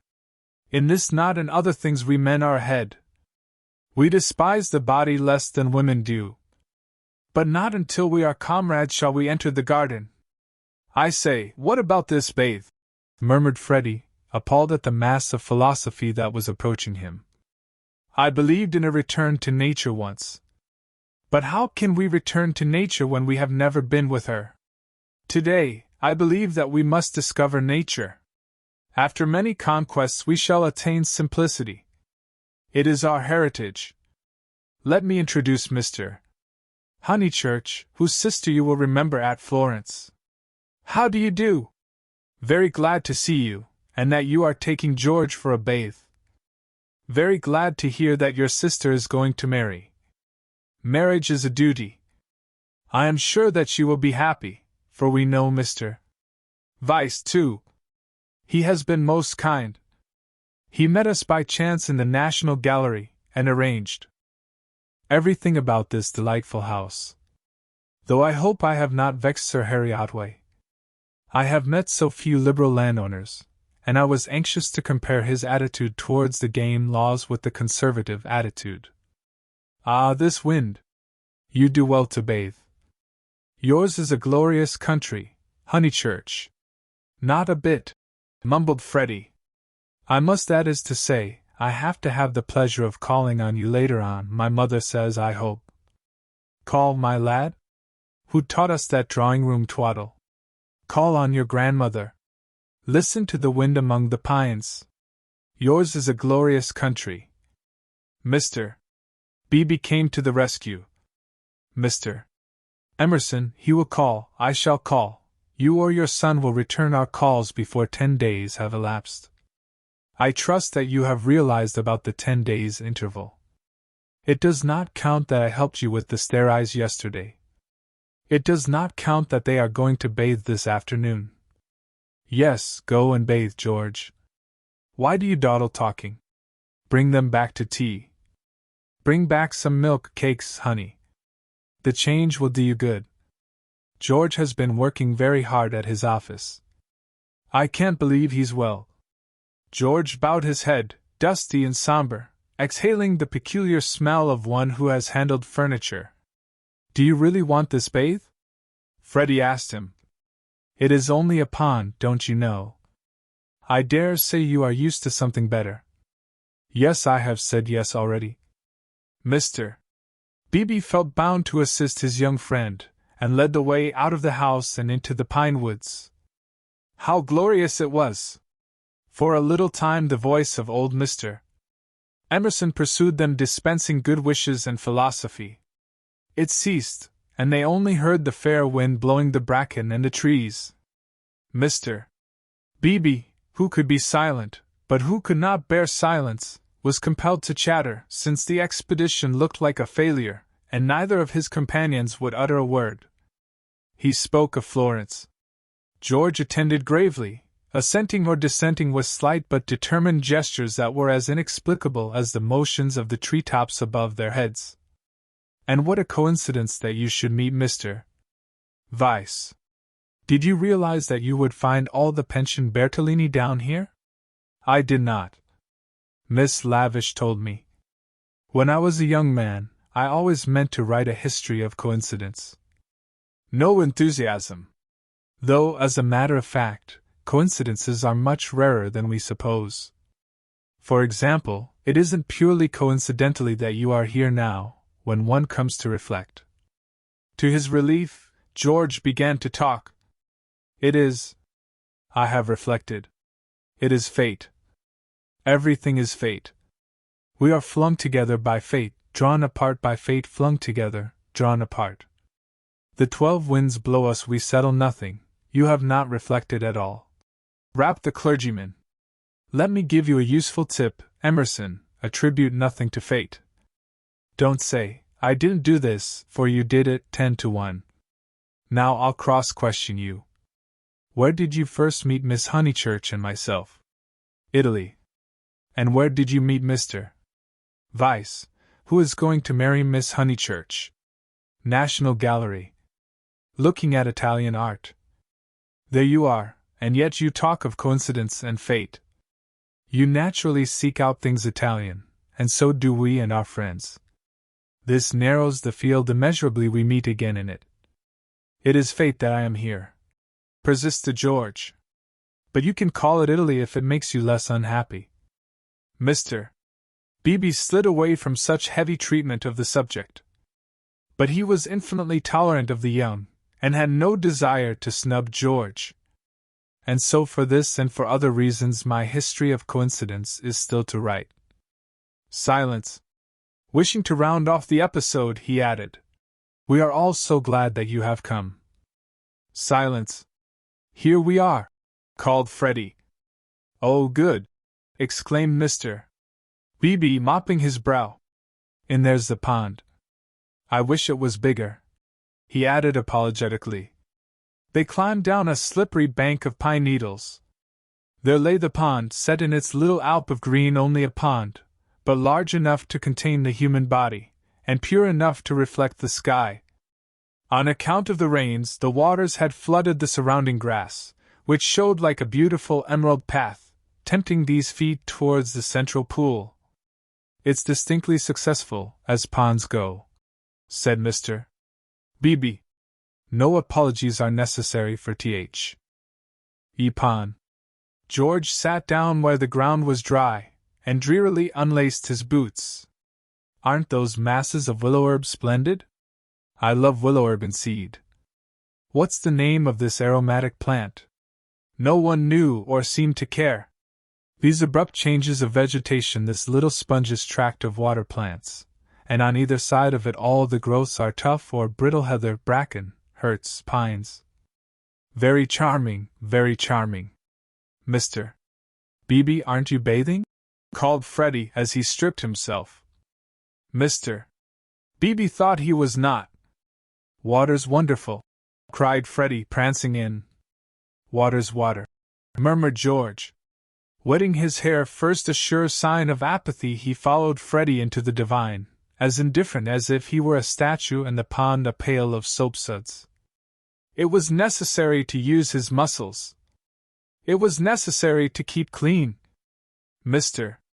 Beebe watched them, and watched the seeds of the willow herb dance correctly above their heads. A pusha, a pusha, a pusha, went Freddie, swimming for 2 strokes in either direction, and then becoming involved in reeds or mud. Is it worth it? Asked the other, Michelangelesque on the flooded margin. The bank broke away, and he fell into the pool before he had weighed the question properly. He poof, I've swallowed a pollywug, Mr. Beebe. Water's wonderful, water's simply ripping. Water's not so bad, said George, reappearing from his plunge and sputtering at the sun. Water's wonderful. Mr. Beebe, do. A pusher cuff. Mr. Beebe, who was hot, and who always acquiesced where possible, looked around him. He could detect no parishioners except the pine trees, rising up steeply on all sides, and gesturing to each other against the blue. How glorious it was! The world of motor cars and rural deans receded inimitably. Water, sky, evergreens, a wind, these things not even the seasons can touch, and surely they lie beyond the intrusion of man? I may as well wash too. And soon his garments made a third little pile on the sward, and he too asserted the wonder of the water. It was ordinary water, nor was there very much of it, and, as Freddie said, it reminded one of swimming in a salad. The 3 gentlemen rotated in the pool breast high, after the fashion of the nymphs in Götterdammerung. But either because the rains had given a freshness or because the sun was shedding a most glorious heat, or because two of the gentlemen were young in years and the third young in spirit, for some reason or other a change came over them, and they forgot Italy and botany and fate. They began to play. Mr. Beebe and Freddie splashed each other. A little deferentially they splashed George. He was quiet. They feared they had offended him. Then all the forces of youth burst out. He smiled, flung himself at them, splashed them, ducked them, kicked them, muddied them, and drove them out of the pool.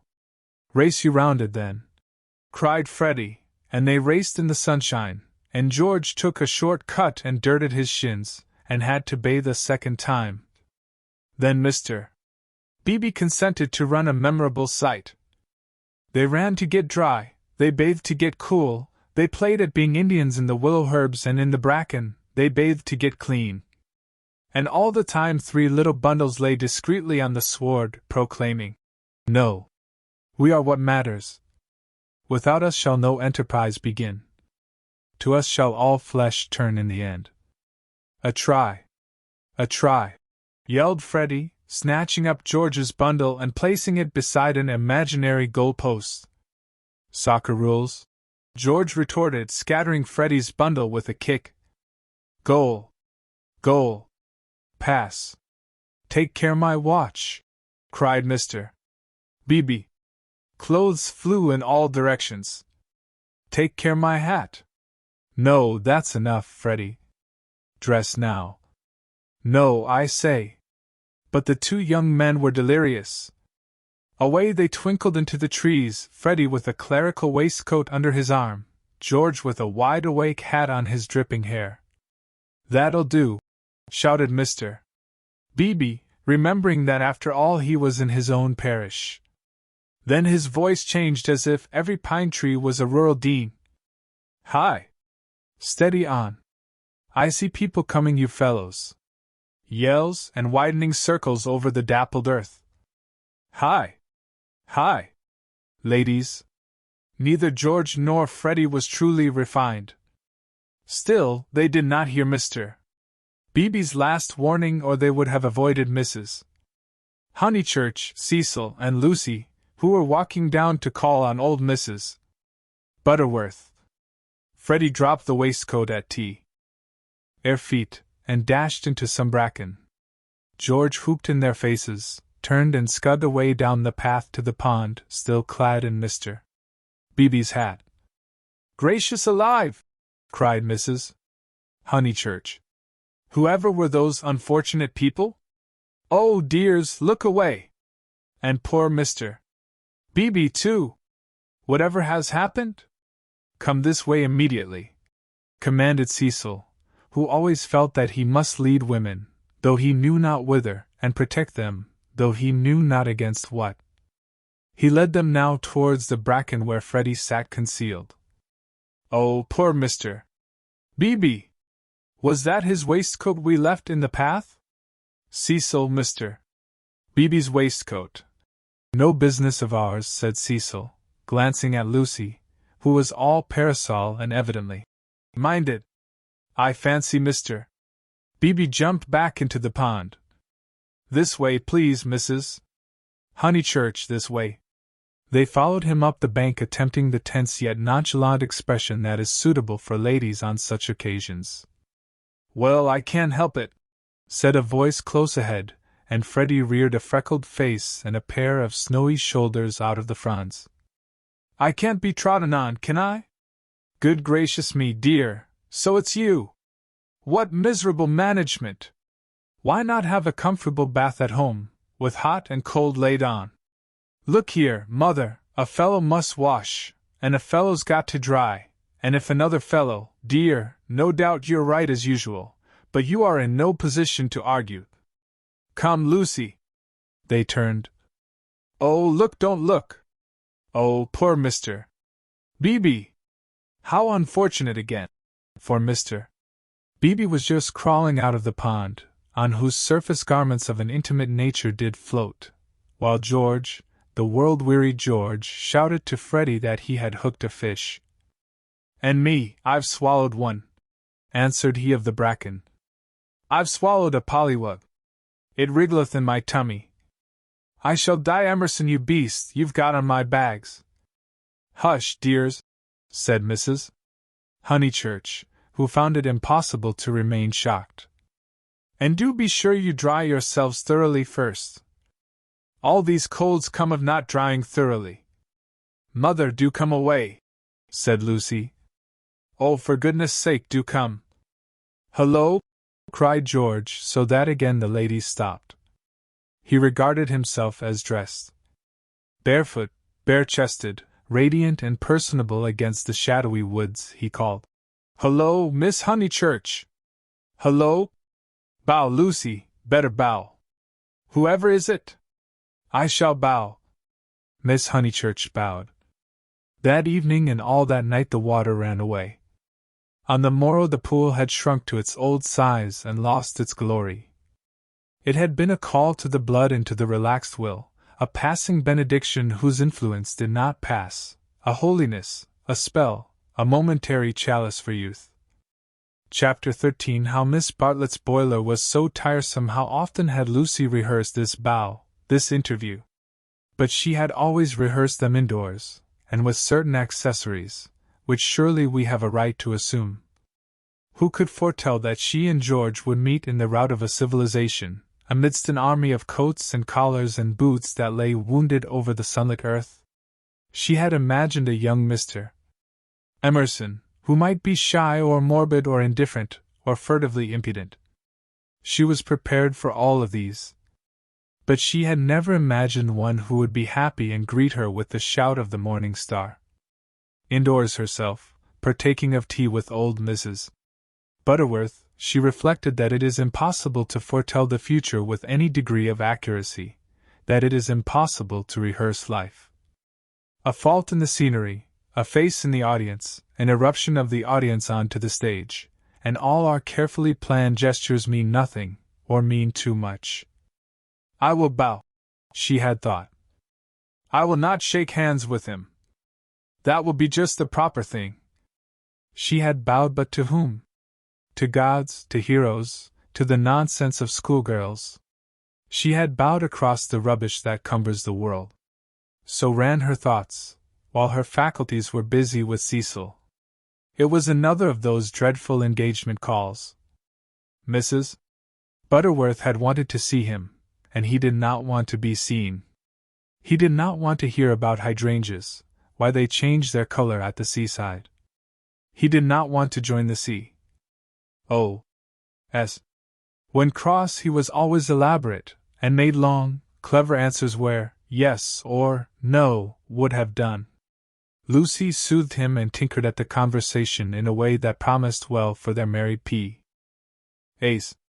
No one is perfect, and surely it is wiser to discover the imperfections before wedlock. Miss Bartlett, indeed, though not in word, had taught the girl that this our life contains nothing satisfactory. Lucy, though she disliked the teacher, regarded the teaching as profound, and applied it to her lover.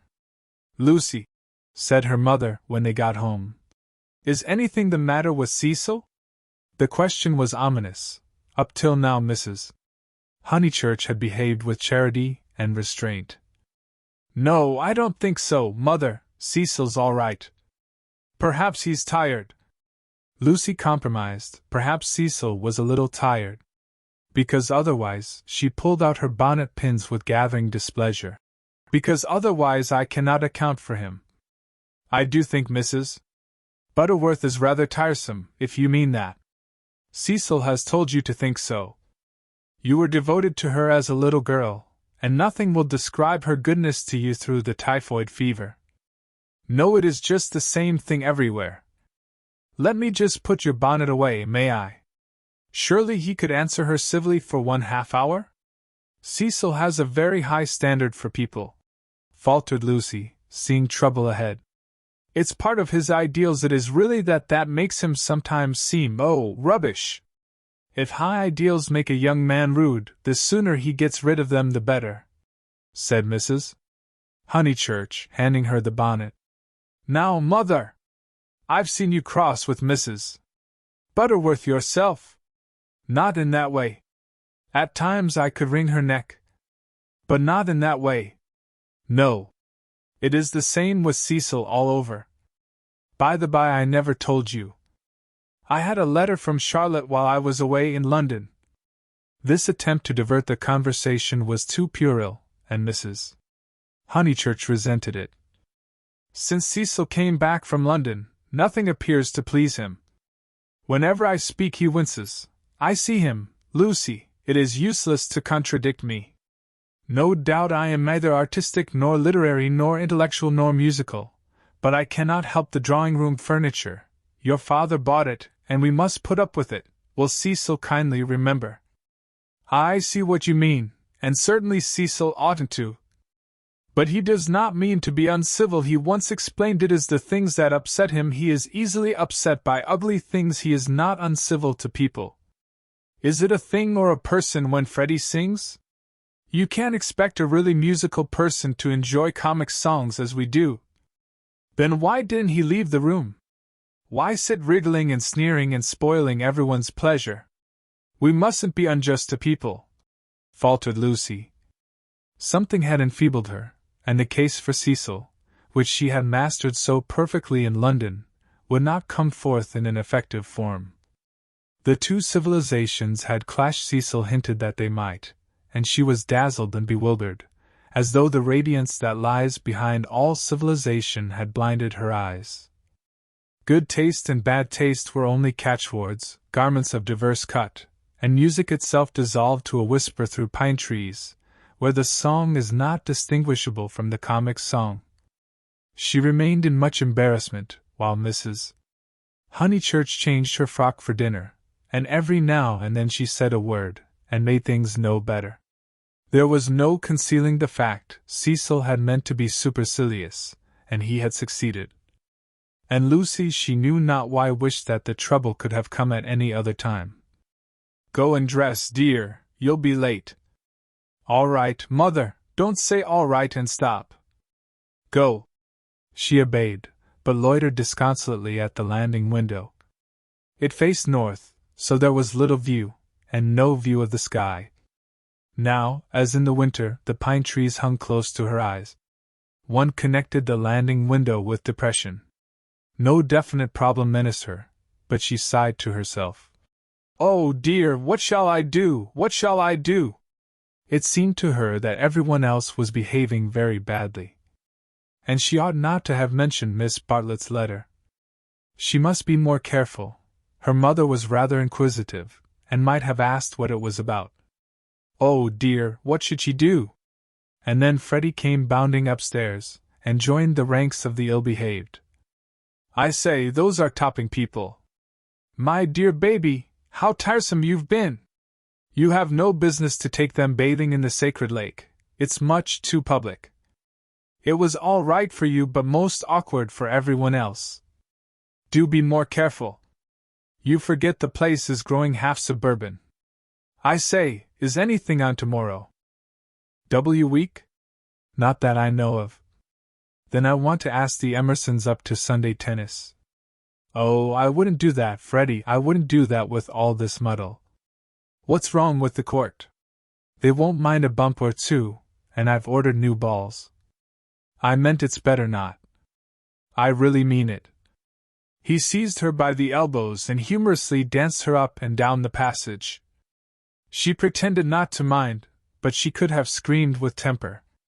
Cecil glanced at them as he proceeded to his toilet, and they impeded Mary with her brood of hot water cans. Then Mrs. Honeychurch opened her door and said, Lucy, what a noise you're making. I have something to say to you. Did you say you had had a letter from Charlotte? And Freddie ran away. Yes. I really can't stop. I must dress too. How's Charlotte? All right. Lucy. The unfortunate girl returned. You've a bad habit of hurrying away in the middle of one's sentences. Did Charlotte mention her boiler? Her what? Don't you remember that her boiler was to be had out in October, and her bath cistern cleaned out, and all kinds of terrible to-doings? I can't remember all Charlotte's worries, said Lucy bitterly. I shall have enough of my own, now that you are not pleased with Cecil.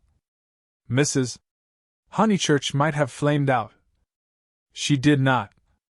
She said, "Come here, old lady, thank you for putting away my bonnet, kiss me." And though nothing is perfect, Lucy felt for the moment that her mother and Windy Corner and the Weald in the declining sun were perfect. So the grittiness went out of life. It generally did at Windy Corner. At the last minute, when the social machine was clogged hopelessly, one member or other of the family poured in a drop of oil. Cecil despised their methods, perhaps rightly. At all events, they were not his own. Dinner was at 7:30. Freddie gabbled the grace, and they drew up their heavy chairs and fell to. Fortunately, the men were hungry. Nothing untoward occurred until the pudding. Then Freddie said, "Lucy, what's Emerson like?" "I saw him in Florence," said Lucy, hoping that this would pass for a reply. "Is he the clever sort, or is he a decent chap?" asked Cecil. "It is Cecil who brought him here." "He is the clever sort, like myself," said Cecil. Freddie looked at him doubtfully. "How well did you know them at the Bertolini?" asked Mrs. Honeychurch. "Oh, very slightly. I mean, Charlotte knew them even less than I did." "Oh, that reminds me, you never told me what Charlotte said in her letter." "One thing and another," said Lucy, wondering whether she would get through the meal without a lie. "Among other things, that an awful friend of hers had been bicycling through Summer Street, wondered if she'd come up and see us, and mercifully didn't." "Lucy, I do call the way you talk unkind." "She was a novelist," said Lucy craftily. The remark was a happy one, for nothing roused Mrs. Honeychurch so much as literature in the hands of females. She would abandon every topic to inveigh against those women who, instead of minding their houses and their children, seek notoriety by print. Her attitude was, if books must be written, let them be written by men.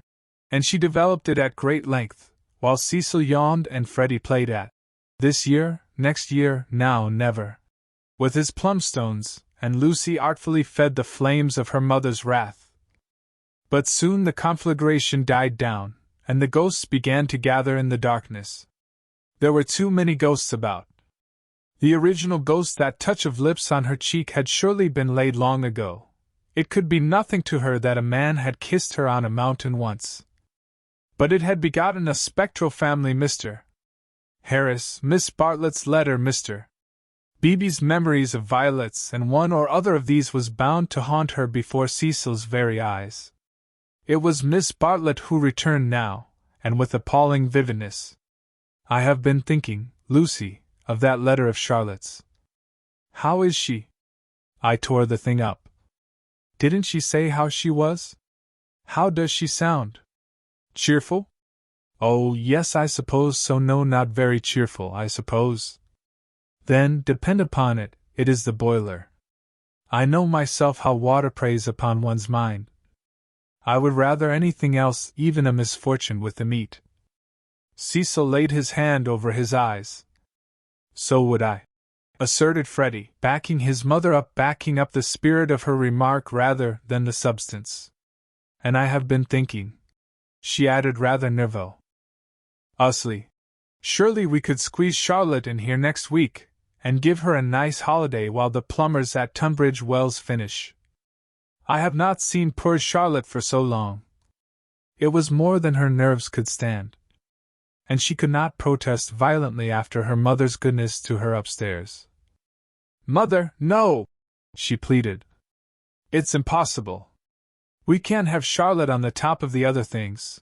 We're squeezed to death as it is. Freddie's got a friend coming Tuesday, there's Cecil, and you've promised to take in Minnie Beebe because of the diphtheria scare. It simply can't be done." "Nonsense! It can. If Minnie sleeps in the bath. Not otherwise. Minnie can sleep with you." "I won't have her." "Then, if you're so selfish, Mr. Floyd must share a room with Freddie." "Miss Bartlett, Miss Bartlett, Miss Bartlett," moaned Cecil, again laying his hand over his eyes. It's impossible, repeated Lucy. I don't want to make difficulties, but it really isn't fair on the maids to fill up the house so. Alas! The truth is, dear, you don't like Charlotte. No, I don't. And no more does Cecil. She gets on our nerves. You haven't seen her lately, and don't realize how tiresome she can be, though so good. So please, Mother, don't worry us this last summer, but spoil us by not asking her to come. Here, here, said Cecil. Mrs. Honeychurch, with more gravity than usual, and with more feeling than she usually permitted herself, replied, This isn't very kind of you too. You have each other and all these woods to walk in, so full of beautiful things, and poor Charlotte has only the water turned off and plumbers. You are young, dears, and however clever young people are, and however many books they read, they will never guess what it feels like to grow old. Cecil crumbled his bread. I must say Cousin Charlotte was very kind to me that year I called on my bike, put in Freddie. She thanked me for coming till I felt like such a fool, and fussed round no end to get an egg boiled for my tea just right. I know, dear. She is kind to everyone, and yet Lucy makes this difficulty when we try to give her some little return. But Lucy hardened her heart. It was no good being kind to Miss Bartlett. She had tried herself too often and too recently. One might lay up treasure in heaven by the attempt, but one enriched neither Miss Bartlett nor any one else upon earth. She was reduced to saying, I can't help it, Mother. I don't like Charlotte. I admit it's horrid of me. From your own account you told her as much. Well, she would leave Florence so stupidly. She flurried, the ghosts were returning, they filled Italy, they were even usurping the places she had known as a child. The sacred lake would never be the same again, and, on Sunday week, something would even happen to Windy Corner. How would she fight against ghosts? For a moment the visible world faded away, and memories and emotions alone seemed real. I suppose Miss Bartlett must come, since she boils eggs so well, said Cecil, who was in rather a happier frame of mind, thanks to the admirable cooking. I didn't mean the egg was well boiled, corrected Freddie, because in point of fact she forgot to take it off, and as a matter of fact I don't care for eggs. I only meant how jolly kind she seemed. Cecil frowned again. Oh, these Honeychurches! Eggs, boilers, hydrangeas, maids of such were their lives compact. May me and Lucy get down from our chairs? He asked, with scarcely veiled insolence. We don't want no dessert. Chapter 14. How Lucy faced the external situation bravely. Of course Miss Bartlett accepted. And equally of course she felt sure that she would prove a nuisance, and begged to be given an inferior spare room, something with no view, anything. Her love to Lucy. And equally of course, George Emerson could come to tennis on the Sunday week. Lucy faced the situation bravely, though, like most of us, she only faced the situation that encompassed her. She never gazed inwards. If at times strange images rose from the depths, she put them down to nerves. When Cecil brought the Emersons to Summer Street, it had upset her nerves. Charlotte would burnish up past foolishness, and this might upset her nerves. She was nervous at night. When she talked to George, they met again almost immediately at the rectory. His voice moved her deeply, and she wished to remain near him. How dreadful if she really wished to remain near him! Of course, the wish was due to nerves, which loved to play such perverse tricks upon us. Once she had suffered from things that came out of nothing and meant she didn't know what. Now Cecil had explained psychology to her one wet afternoon, and all the troubles of youth in an unknown world could be dismissed. It is obvious enough for the reader to conclude. She loves young Emerson. A reader in Lucy's place would not find it obvious. Life is easy to chronicle, but bewildering to practice, and we welcome nerves, or any other shibboleth that will cloak our personal desire. She loved Cecil. George made her nervous. Will the reader explain to her that the phrases should have been reversed?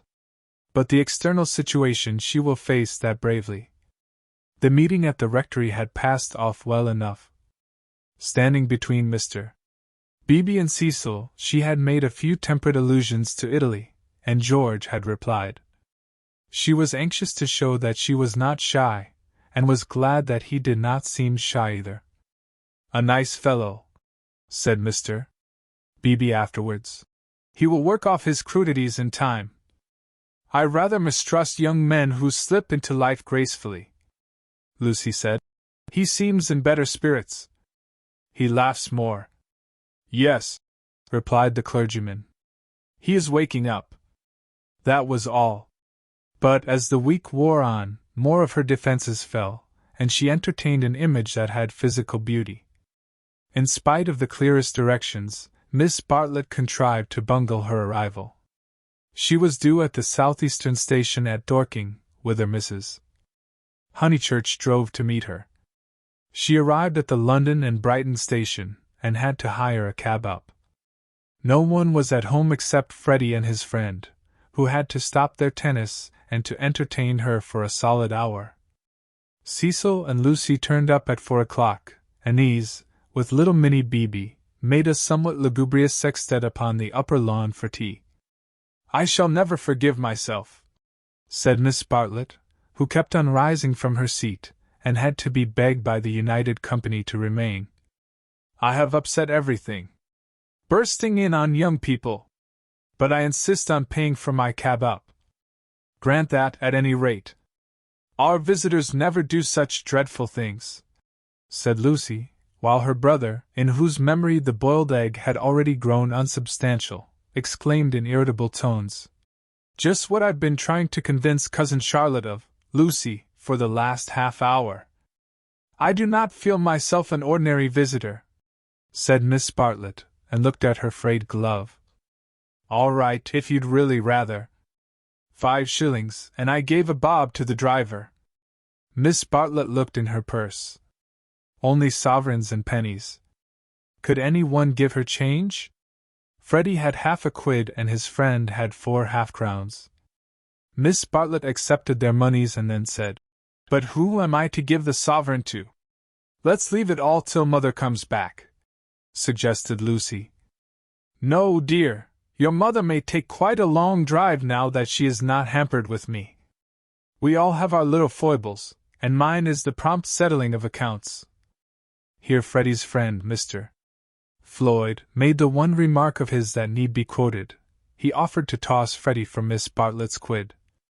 A solution seemed in sight, and even Cecil, who had been ostentatiously drinking his tea at the View, felt the eternal attraction of chance, and turned round. But this did not do either. "Please, please, I know I am a sad spoil sport, but it would make me wretched. I should practically be robbing the one who lost." "Freddie owes me 15 shillings, interposed Cecil. "So it will work out right if you give the pound to me." 15 shillings, said Miss Bartlett dubiously. "How is that, Mr. Vyse? Because, don't you see, Freddie paid your cab. Give me the pound, and we shall avoid this deplorable gambling." Miss Bartlett, who was poor at figures, became bewildered and rendered up the sovereign, amidst the suppressed gurgles of the other youths. For a moment Cecil was happy. He was playing at nonsense among his peers. Then he glanced at Lucy, in whose face petty anxieties had marred the smiles. In January he would rescue his Leonardo from this stupefying twaddle. "But I don't see that!" exclaimed Minnie Beebe, who had narrowly watched the iniquitous transaction. "I don't see why Mr. Vyse is to have the quid." "Because of the 15 shillings and the 5, they said solemnly. 15 shillings and 5 shillings, Mac. You £1, you see." "But I don't see." "They tried to stifle her with cake." "No, thank you. I'm done. I don't see why, Freddie, don't poke me. Miss Honeychurch, your brother's hurting me." "Oh. What about Mr. Floyd's 10 shillings? "Oh. No, I don't see, and I never shall see why Miss What's-her-name shouldn't pay that bob for the driver." I had forgotten the driver, said Miss Bartlett, reddening. Thank you, dear, for reminding me. A shilling, was it? Can anyone give me change for half a crown? I'll get it, said the young hostess, rising with decision. Cecil, give me that sovereign. No, give me up that sovereign. I'll get Euphemia to change it, and we'll start the whole thing again from the beginning. Lucy, Lucy, what a nuisance I am, protested Miss Bartlett, and followed her across the lawn. Lucy tripped ahead, simulating hilarity. When they were out of earshot, Miss Bartlett stopped her wails and said quite briskly, Have you told him about him yet?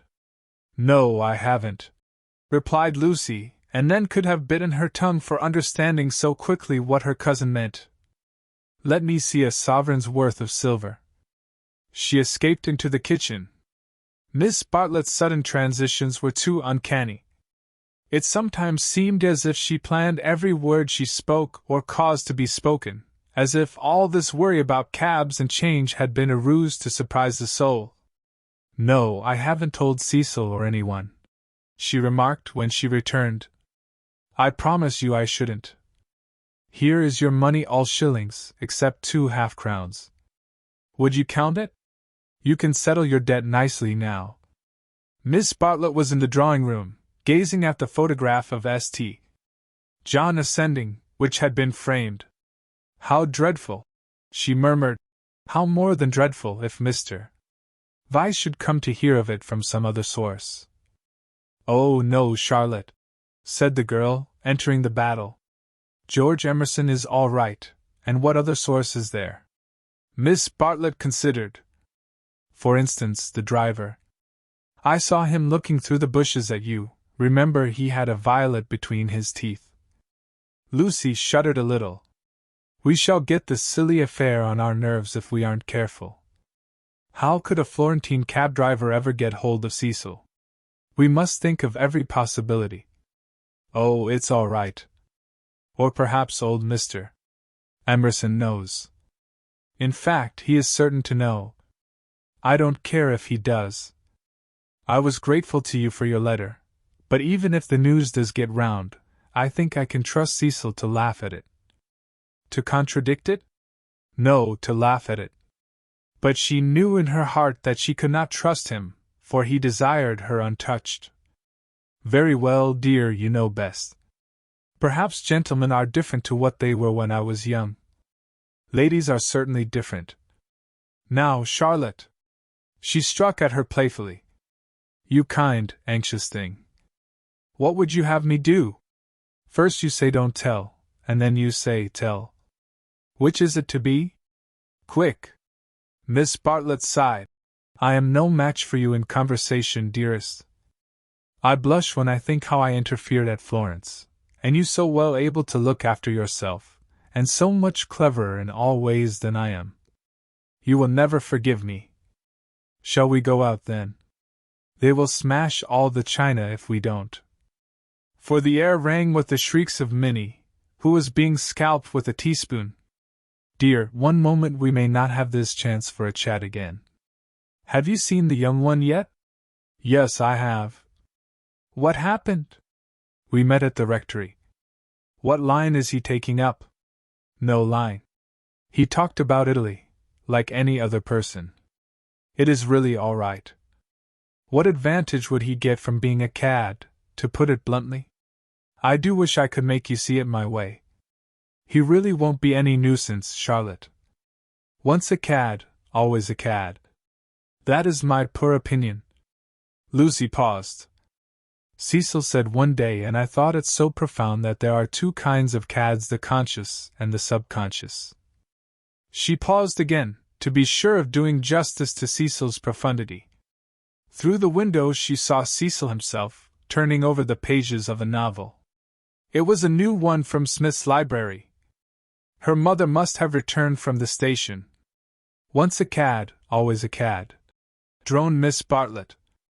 What I mean by subconscious is that Emerson lost his head. I fell into all those violets, and he was silly and surprised.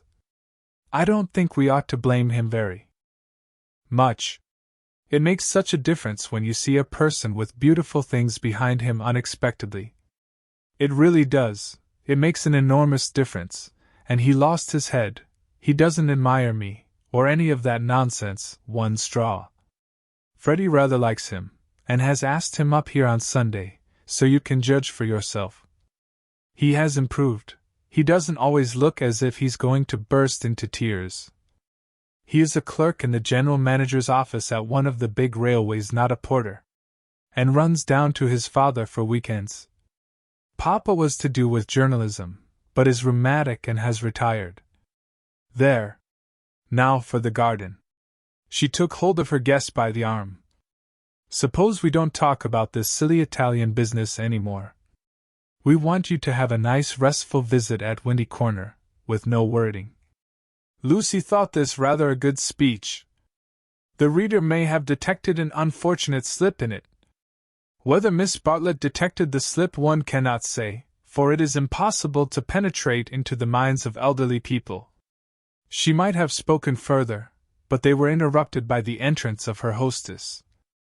Explanations took place, and in the midst of them Lucy escaped, the images throbbing a little more vividly in her brain. Chapter 15. The disaster within the Sunday after Miss Bartlett's arrival was a glorious day, like most of the days of that year.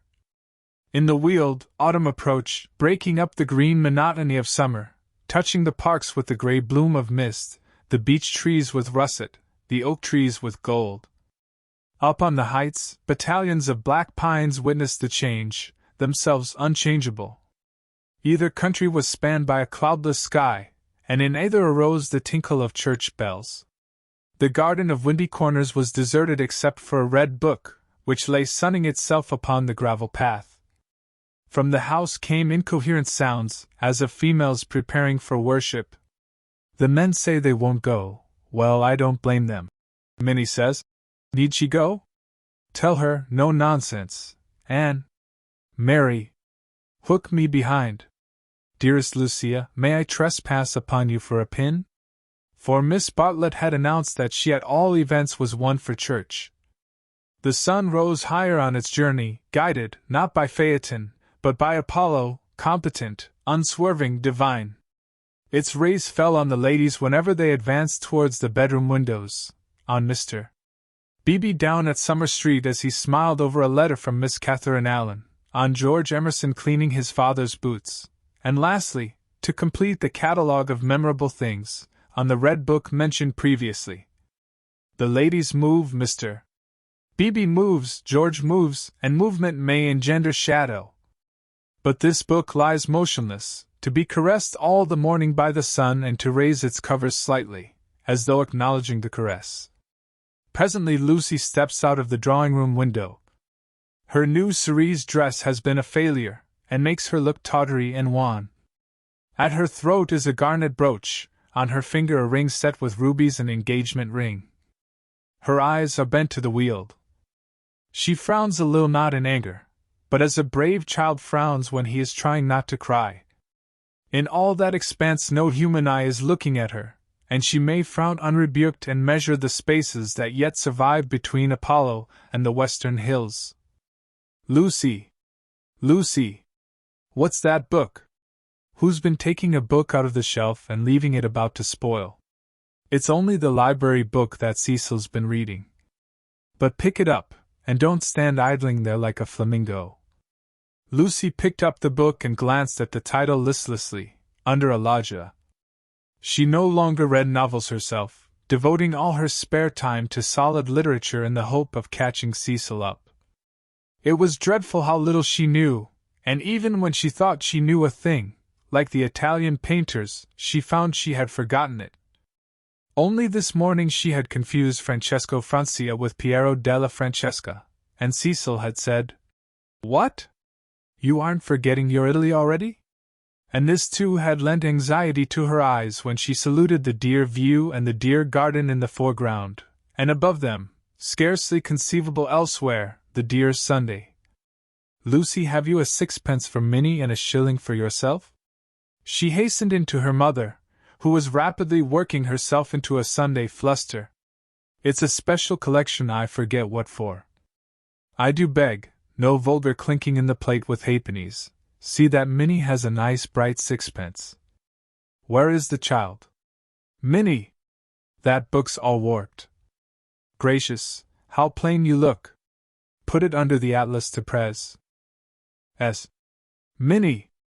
Oh, Mrs. Honeychurch. From the upper regions.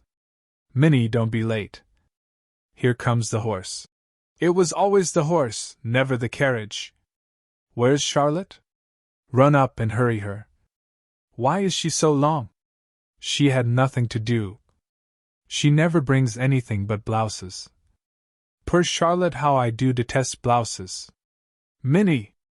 Paganism is infectious, more infectious than diphtheria or piety, and the rector's niece was taken to church protesting. As usual, she didn't see why.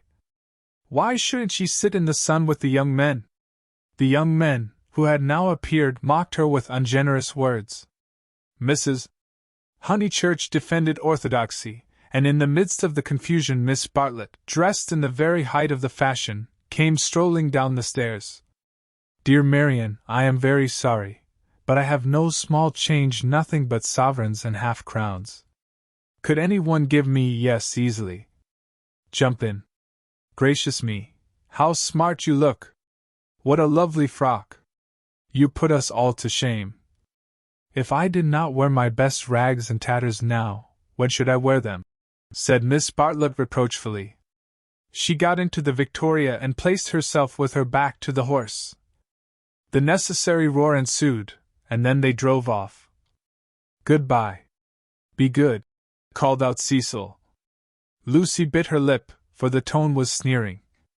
On the subject of church and so on, they had had rather an unsatisfactory conversation. He had said that people ought to overhaul themselves, and she did not want to overhaul herself. She did not know it was done. Honest orthodoxy Cecil respected, but he always assumed that honesty is the result of a spiritual crisis. He could not imagine it as a natural birthright that might grow heavenward like flowers. All that he said on this subject pained her, though he exuded tolerance from every pore. Somehow the Emersons were different. She saw the Emersons after church. There was a line of carriages down the road, and the Honeychurch vehicle happened to be opposite Sissy Villa. To save time, they walked over the green to it, and found father and son smoking in the garden. Introduce me, said her mother. Unless the young man considers that he knows me already. He probably did, but Lucy ignored the sacred lake and introduced them formally. Old Mr. Emerson claimed her with much warmth, and said how glad he was that she was going to be married. She said yes, she was glad too, and then, as Miss Bartlett and Minnie were lingering behind with Mr. Beebe, she turned the conversation to a less disturbing topic, and asked him how he liked his new house. Very much, he replied, but there was a note of offense in his voice. She had never known him offended before. He added, We find, though, that the Miss Allens were coming, and that we have turned them out. Women mind such a thing. I am very much upset about it. I believe that there was some misunderstanding, said Mrs. Honeychurch uneasily. Our landlord was told that we should be a different type of person, said George, who seemed disposed to carry the matter further. He thought we should be artistic. He is disappointed. And I wonder whether we ought to write to the Miss Allens and offer to give it up. What do you think? He appealed to Lucy. Oh, stop now, you have come, said Lucy lightly. She must avoid censuring Cecil. For it was on Cecil that the little episode turned, though his name was never mentioned. So George says? He says that the Miss Allens must go to the wall. Yet it does seem so unkind. There is only a certain amount of kindness in the world, said George, watching the sunlight flash on the panels of the passing carriages. Yes, exclaimed Mrs. Honeychurch. That's exactly what I say. Why all this twiddling and twaddling over two Miss Allens? There is a certain amount of kindness, just as there is a certain amount of light. He continued in measured tones. We cast a shadow on something wherever we stand, and it is no good moving from place to save things, because the shadow always follows. Choose a place where you won't do harm, yes, choose a place where you won't do very much harm, and stand in it for all you are worth, facing the sunshine. Oh, Mr. Emerson, I see you're clever. Eh? I see you're going to be clever. I hope you didn't go behaving like that to poor Freddie. George's eyes laughed, and Lucy suspected that he and her mother would get on rather well. No, I didn't, he said. He behaved that way to me. It is his philosophy. Only he starts life with it, and I have tried the note of interrogation first. What do you mean? No, never mind what you mean. Don't explain. He looks forward to seeing you this afternoon. Do you play tennis? Do you mind tennis on Sunday? George mind tennis on Sunday. George, after his education, distinguished between Sunday. Very well, George doesn't mind tennis on Sunday. No more do I. That's settled. Mr. Emerson, if you could come with your son we should be so pleased. He thanked her, but the walk sounded rather far. He could only potter about in these days. She turned to George. And then he wants to give up his house to the Miss Allens. I know, said George, and put his arm round his father's neck. The kindness that Mr. Beebe and Lucy had always known to exist in him came out suddenly, like sunlight touching a vast landscape, a touch of the morning sun. She remembered that in all his perversities he had never spoken against affection. Miss Bartlett approached. You know our cousin, Miss Bartlett, said Mrs. Honeychurch pleasantly. You met her with my daughter in Florence. Yes, indeed, said the old man, and made as if he would come out of the garden to meet the lady. Miss Bartlett promptly got into the victoria. Thus entrenched, she emitted a formal bow. It was the Pension Bertolini again, the dining table with the decanters of water and wine. It was the old battle of the room with the view. George did not respond to the bow. Like any boy, he blushed and was ashamed. He knew that the chaperone remembered. He said, I'll come up to tennis if I can manage it, and went into the house. Perhaps anything that he did would have pleased Lucy, but his awkwardness went straight to her heart. Men were not gods after all, but as human and as clumsy as girls. Even men might suffer from unexplained desires, and need help. To one of her upbringing, and of her destination, the weakness of men was a truth unfamiliar, but she had surmised it at Florence, when George threw her photographs into the river Arno. George, don't go, cried his father, who thought it a great treat for people if his son would talk to them. George has been in such good spirits today, and I am sure he will end by coming up this afternoon. Lucy caught her cousin's eye. Something in its mute appeal made her reckless. Yes, she said, raising her voice. I do hope he will. Then she went to the carriage and murmured, The old man hasn't been told. I knew it was all right. Mrs. Honeychurch followed her, and they drove away. Satisfactory that Mr. Emerson had not been told of the Florence escapade. Yet Lucy's spirits should not have leapt up as if she had sighted the ramparts of heaven. Satisfactory, yet surely she greeted it with disproportionate joy. All the way home the horse's hoofs sang a tune to her. He has not told, he has not told. Her brain expanded the melody. He has not told his Father to whom he tells all things. It was not an exploit. He did not laugh at me when I had gone. She raised her hand to her cheek. He does not love me. No. How terrible if he did. But he has not told. He will not tell. She longed to shout the words. It is all right. It's a secret between us two forever. Cecil will never hear. She was even glad that Miss Bartlett had made her promise secrecy, that last dark evening at Florence, when they had knelt packing in his room. The secret, big or little, was guarded. Only 3 English people knew of it in the world. Thus she interpreted her joy.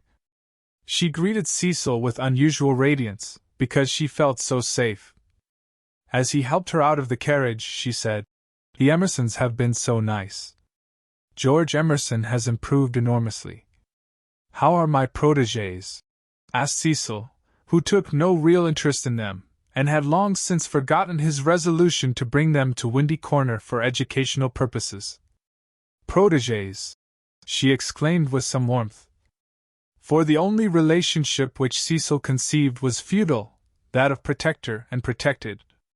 He had no glimpse of the comradeship after which the girl's soul yearned. "You shall see for yourself how your protégés are. George Emerson is coming up this afternoon. He is a most interesting man to talk to. Only don't," she nearly said, "don't protect him." But the bell was ringing for lunch, and, as often happened, Cecil had paid no great attention to her remarks. Charm, not argument, was to be her forte. Lunch was a cheerful meal. Generally Lucy was depressed at meals. Someone had to be soothed, either Cecil, or Miss Bartlett, or a being not visible to the mortal eye, a being who whispered to her soul, "It will not last, this cheerfulness. In January you must go to London to entertain the grandchildren of celebrated men." But today she felt she had received a guarantee. Her mother would always sit there, her brother here. The sun, though it had moved a little since the morning, would never be hidden behind the western hills. After luncheon they asked her to play. She had seen Gluck's Armide that year, and played from memory the music of the enchanted garden, the music to which Renaud approaches, beneath the light of an eternal dawn, the music that never gains, never wanes, but ripples forever like the tideless seas of fairyland. Such music is not for the piano, and her audience began to get restive, and Cecil, sharing the discontent, called out, "Now play us the other garden, the one in Parsifal." She closed the instrument. "Not very dutiful," said her mother's voice. Fearing that she had offended Cecil, she turned quickly round. There George was. He had crept in without interrupting her. "Oh, I had no idea!" she exclaimed, getting very red, and then, without a word of greeting, she reopened the piano. Cecil should have the Parsifal, and anything else that he liked. "Our performer has changed her mind," said Miss Bartlett, perhaps implying she will play the music to Mr. Emerson. Lucy did not know what to do, nor even what she wanted to do. She played a few bars of the Flower Maiden's song very badly, and then she stopped. "I vote tennis," said Freddie, disgusted at the scrappy entertainment. "Yes, so do I." Once more she closed the unfortunate piano. "I vote you have a men's four." "All right." "Not for me, thank you," said Cecil. "I will not spoil the set." He never realized that it may be an act of kindness in a bad player to make up a fourth. "Oh, come along, Cecil. I'm bad, Floyd's rotten, and so I dare say's Emerson." George corrected him. "I am not bad." One looked down one's nose at this. "Then certainly I won't play," said Cecil, while Miss Bartlett, under the impression that she was snubbing George, added, "I agree with you, Mr. Vyse. You had much better not play. Much better not." Minnie, rushing in where Cecil feared to tread, announced that she would play. "I shall miss every ball anyway, so what does it matter?" But Sunday intervened and stamped heavily upon the kindly suggestion. "Then it will have to be Lucy," said Mrs. Honeychurch. "You must fall back on Lucy. There is no other way out of it. Lucy, go and change your frock." Lucy's Sabbath was generally of this amphibious nature. She kept it without hypocrisy in the morning, and broke it without reluctance in the afternoon. As she changed her frock, she wondered whether Cecil was sneering at her. Really, she must overhaul herself and settle everything up before she married him. Mr. Floyd was her partner. She liked music, but how much better tennis seemed. How much better to run about in comfortable clothes than to sit at the piano and feel girt under the arms. Once more music appeared to her the employment of a child. George served, and surprised her by his anxiety to win. She remembered how he had sighed among the tombs at Santa Croce because things wouldn't fit, how after the death of that obscure Italian he had leant over the parapet by the Arno and said to her, "I shall want to live, I tell you." He wanted to live now, to win at tennis, to stand for all he was worth in the sun which had begun to decline and was shining in her eyes, and he did win. Ah, how beautiful the Weald looked! The hills stood out above its radiance, as Fiesole stands above the Tuscan plain, and the South Downs, if one chose, were the mountains of Carrara. She might be forgetting her Italy, but she was noticing more things in her England. One could play a new game with the view, and try to find in its innumerable folds some town or village that would do for Florence. Ah, how beautiful the Weald looked! But now Cecil claimed her. He chanced to be in a lucid critical mood, and would not sympathize with exultation. He had been rather a nuisance all through the tennis, for the novel that he was reading was so bad that he was obliged to read it aloud to others.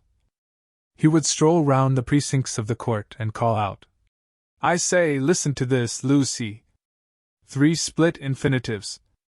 "Dreadful," said Lucy, and missed her stroke. When they had finished their set, he still went on reading. There was some murder scene, and really everyone must listen to it. Freddie and Mr. Floyd were obliged to hunt for a lost ball in the laurels, but the other two acquiesced. "The scene is laid in Florence." "What fun, Cecil!" "Read away." "Come, Mr. Emerson, sit down after all your energy." She had forgiven George, as she put it, and she made a point of being pleasant to him. He jumped over the net, and sat down at her feet asking, "You, and are you tired?" "Of course I'm not." "Do you mind being beaten?" She was going to answer, "No," when it struck her that she did mind, so she answered, "Yes." She added merrily, "I don't see you're such a splendid player, though. The light was behind you, and it was in my eyes." "I never said I was." "Why, you did." "You didn't attend. You said, 'Oh, don't go in for accuracy at this house.' We all exaggerate, and we get very angry with people who don't." "The scene is laid in Florence," repeated Cecil, with an upward note. Lucy recollected herself. "Sunset." "Leonora was speeding," Lucy interrupted. "Leonora? Is Leonora the heroine? Who's the book by?" "Joseph Emery Prank." Sunset. Leonora speeding across the square. Pray the saints she might not arrive too late. Sunset, the sunset of Italy. Under Orcagna's loggia, the Loggia de Lanzi, as we sometimes call it now. Lucy burst into laughter. "Joseph Emery Prank indeed! Why, it's Miss Lavish!" "It's Miss Lavish's novel, and she's publishing it under somebody else's name." "Who may Miss Lavish be?" "Oh, a dreadful person, Mr. Emerson. You remember Miss Lavish?" Excited by her pleasant afternoon, she clapped her hands. George looked up. "Of course I do. I saw her the day I arrived at Summer Street. It was she who told me that you lived here. Weren't you pleased?" She meant to see Miss Lavish. But when he bent down to the grass without replying, it struck her that she could mean something else. She watched his head, which was almost resting against her knee, and she thought that the ears were reddening. "No wonder the novel's bad," she added. "I never liked Miss Lavish. But I suppose one ought to read it as one's met her." "All modern books are bad," said Cecil, who was annoyed at her inattention, and vented his annoyance on literature. "Everyone writes for money in these days." "Oh, Cecil! It is so. I will inflict Joseph Emery Prank on you no longer." Cecil, this afternoon, seemed such a twittering sparrow. The ups and downs in his voice were noticeable, but they did not affect her. She had dwelt amongst melody and movement, and her nerves refused to answer to the clang of his. Leaving him to be annoyed, she gazed at the black head again. She did not want to stroke it, but she saw herself wanting to stroke it. The sensation was curious. How do you like this view of ours, Mr. Emerson? I never notice much difference in views. What do you mean? Because they're all alike. Because all that matters in them is distance and air. Said Cecil, uncertain whether the remark was striking or not. My father, he looked up at her, and he was a little flushed, says that there is only one perfect view, the view of the sky straight over our heads, and that all these views on earth are but bungled copies of it. I expect your father has been reading Dante, said Cecil, fingering the novel, which alone permitted him to lead the conversation. He told us another day that views are really crowds of trees and houses and hills and are bound to resemble each other, like human crowds, and that the power they have over us is sometimes supernatural, for the same reason. Lucy's lips parted. For a crowd is more than the people who make it up. Something gets added to it, no one knows how, just as something has got added to those hills. He pointed with his racket to the South Downs. What a splendid idea, she murmured. I shall enjoy hearing your father talk again. I'm so sorry he's not so well. No, he isn't well. There's an absurd account of a view in this book, said Cecil. Also that men fall into two classes, those who forget views and those who remember them, even in small rooms. Mr. Emerson, have you any brothers or sisters? None. Why? You spoke of US. My mother, I was meaning. Cecil closed the novel with a bang. Oh, Cecil, how you made me jump! I will INFL. ICT Joseph Emery prank on you no longer. I can just remember us all three going into the country for the day and seeing as far as Hindhead. It is the first thing that I remember. Cecil got up. The man was ill-bred. He hadn't put on his coat after tennis. He didn't do. He would have strolled away if Lucy had not stopped him. Cecil, do read the thing about the view. Not while Mr. Emerson is here to entertain us. No, read away. I think nothing's funnier than to hear silly things read out loud. If Mr. Emerson thinks us frivolous, he can go. This struck Cecil as subtle, and pleased him. It put their visitor in the position of a prig. Somewhat mollified, he sat down again. Mr. Emerson, go and find tennis balls. She opened the book. Cecil must have his reading and anything else that he liked.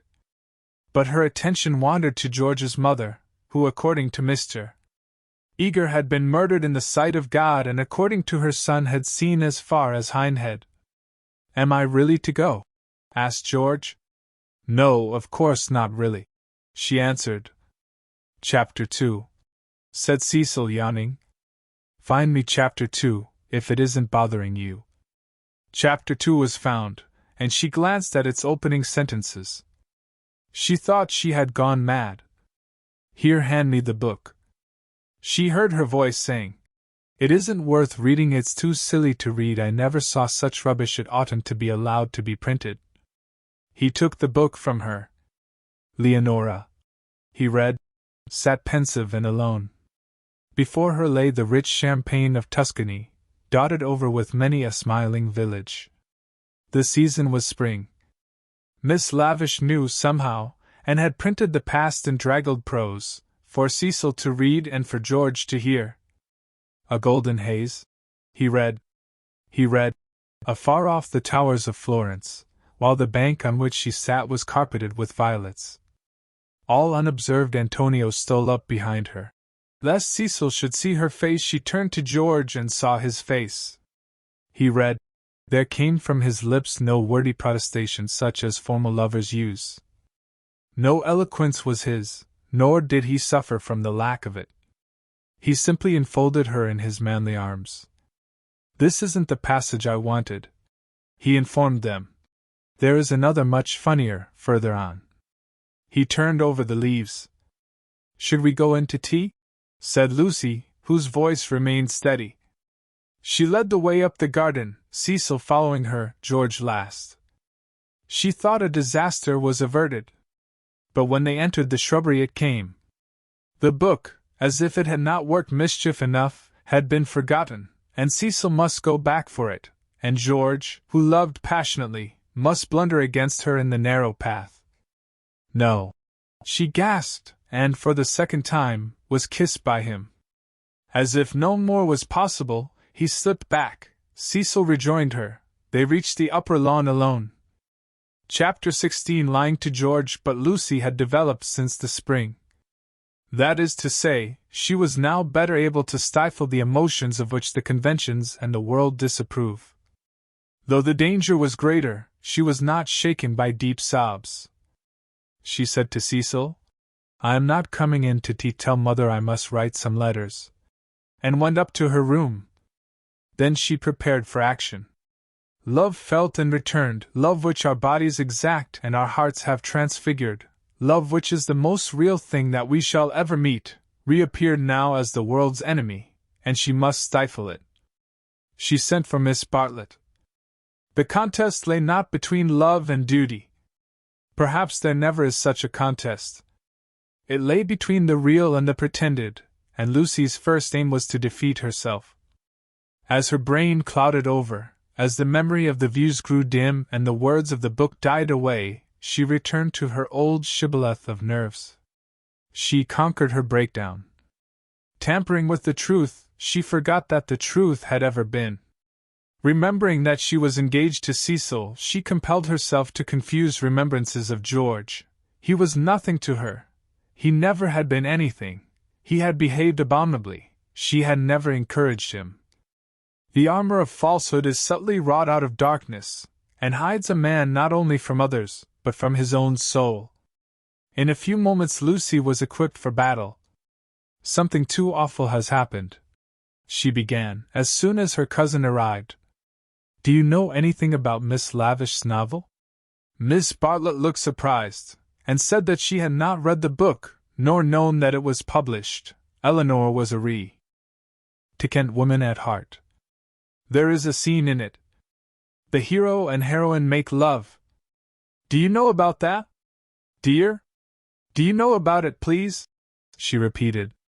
"They are on a hillside, and Florence is in the distance." "My good Lucia, I am all at sea. I know nothing about it whatever. There are violets. I cannot believe it is a coincidence. Charlotte, how could you have told her? I have thought before speaking. It must be you." "Told her what?" she asked, with growing agitation. "About that dreadful afternoon in February." Miss Bartlett was genuinely moved. "Oh, Lucy, dearest girl, she hasn't put that in her book?" Lucy nodded. "Not so that one could recognize it." "Yes." "Then never more shall Eleanor Lavish be a friend of mine." "So you did tell?" "I did just happen when I had tea with her at Rome in the course of conversation. But Charlotte, what about the promise you gave me when we were packing? Why did you tell Miss Lavish, when you wouldn't even let me tell Mother? I will never forgive Eleanor. She has betrayed my confidence. Why did you tell her, though? This is a most serious thing. Why does anyone tell anything? The question is eternal, and it was not surprising that Miss Bartlett should only sigh faintly in response.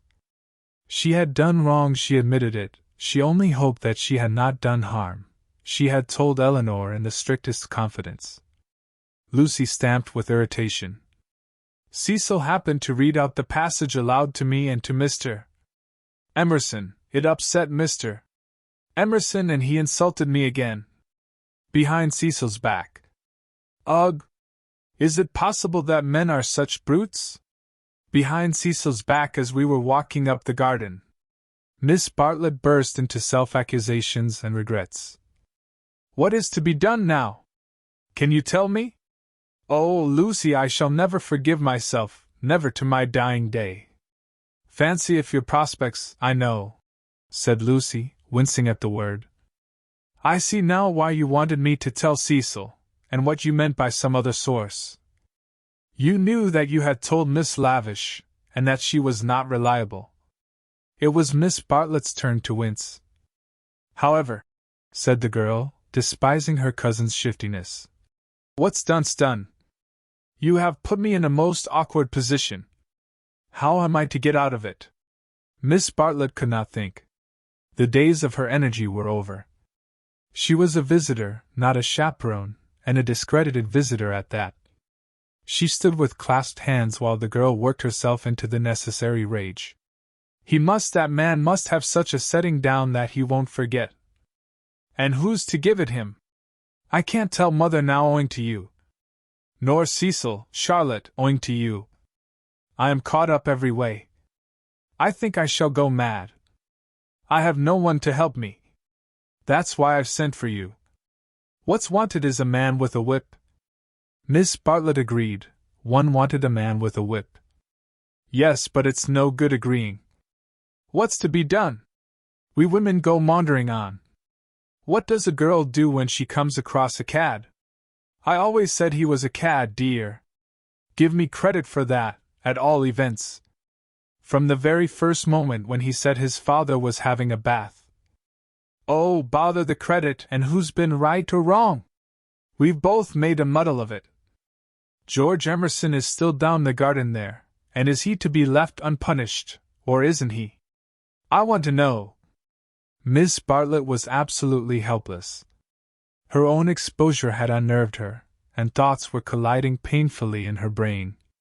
She moved feebly to the window, and tried to detect the cad's white flannels among the laurels. You were ready enough at the Bertolini when you rushed me off to Rome. Can't you speak again to him now? Willingly would I move heaven and earth. I want something more definite, said Lucy contemptuously. Will you speak to him? It is the least you can do, surely, considering it all happened because you broke your word. Never again shall Eleanor Lavish be a friend of mine. Really, Charlotte was outdoing herself. Yes or no, please, yes or no. It is the kind of thing that only a gentleman can settle. George Emerson was coming up the garden with a tennis ball in his hand. Very well, said Lucy, with an angry gesture. No one will help me. I will speak to him myself. And immediately she realized that this was what her cousin had intended all along. Hello, Emerson, called Freddie from below. Found the lost ball? Go. Odie man. Want any tea? And there was an eruption from the house onto the terrace. Oh, Lucy, but that is brave of you. I admire you. They had gathered round George, who beckoned, she felt, over the rubbish, the sloppy thoughts, the furtive yearnings that were beginning to cumber her soul.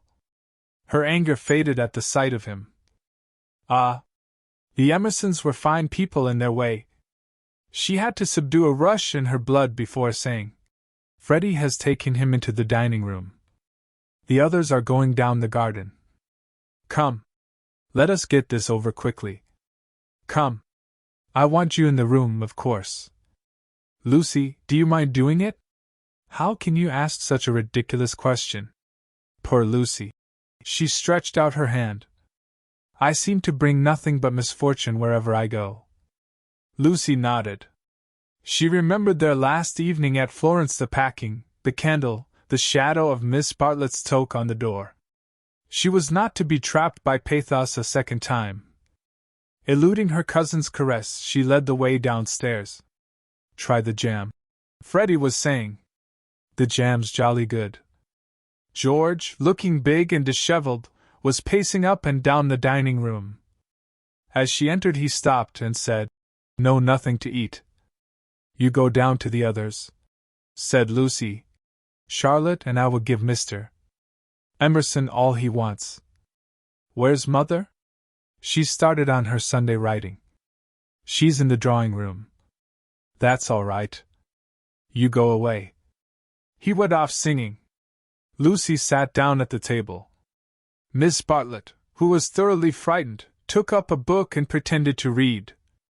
She would not be drawn into an elaborate speech. She just said, I can't have it, Mr. Emerson. I cannot even talk to you. Go out of this house, and never come into it again as long as I live here. flushing as she spoke and pointing to the door. I hate a row.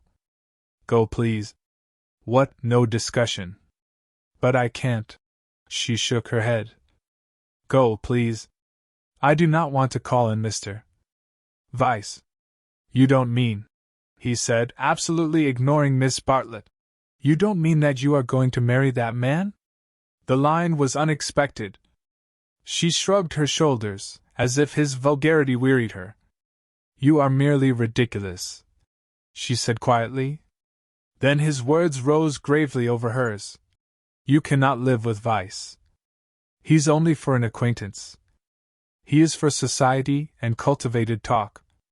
He should know no one intimately, least of all a woman. It was a new light on Cecil's character. Have you ever talked to Vyse without feeling tired? I can scarcely discuss, no, but have you ever?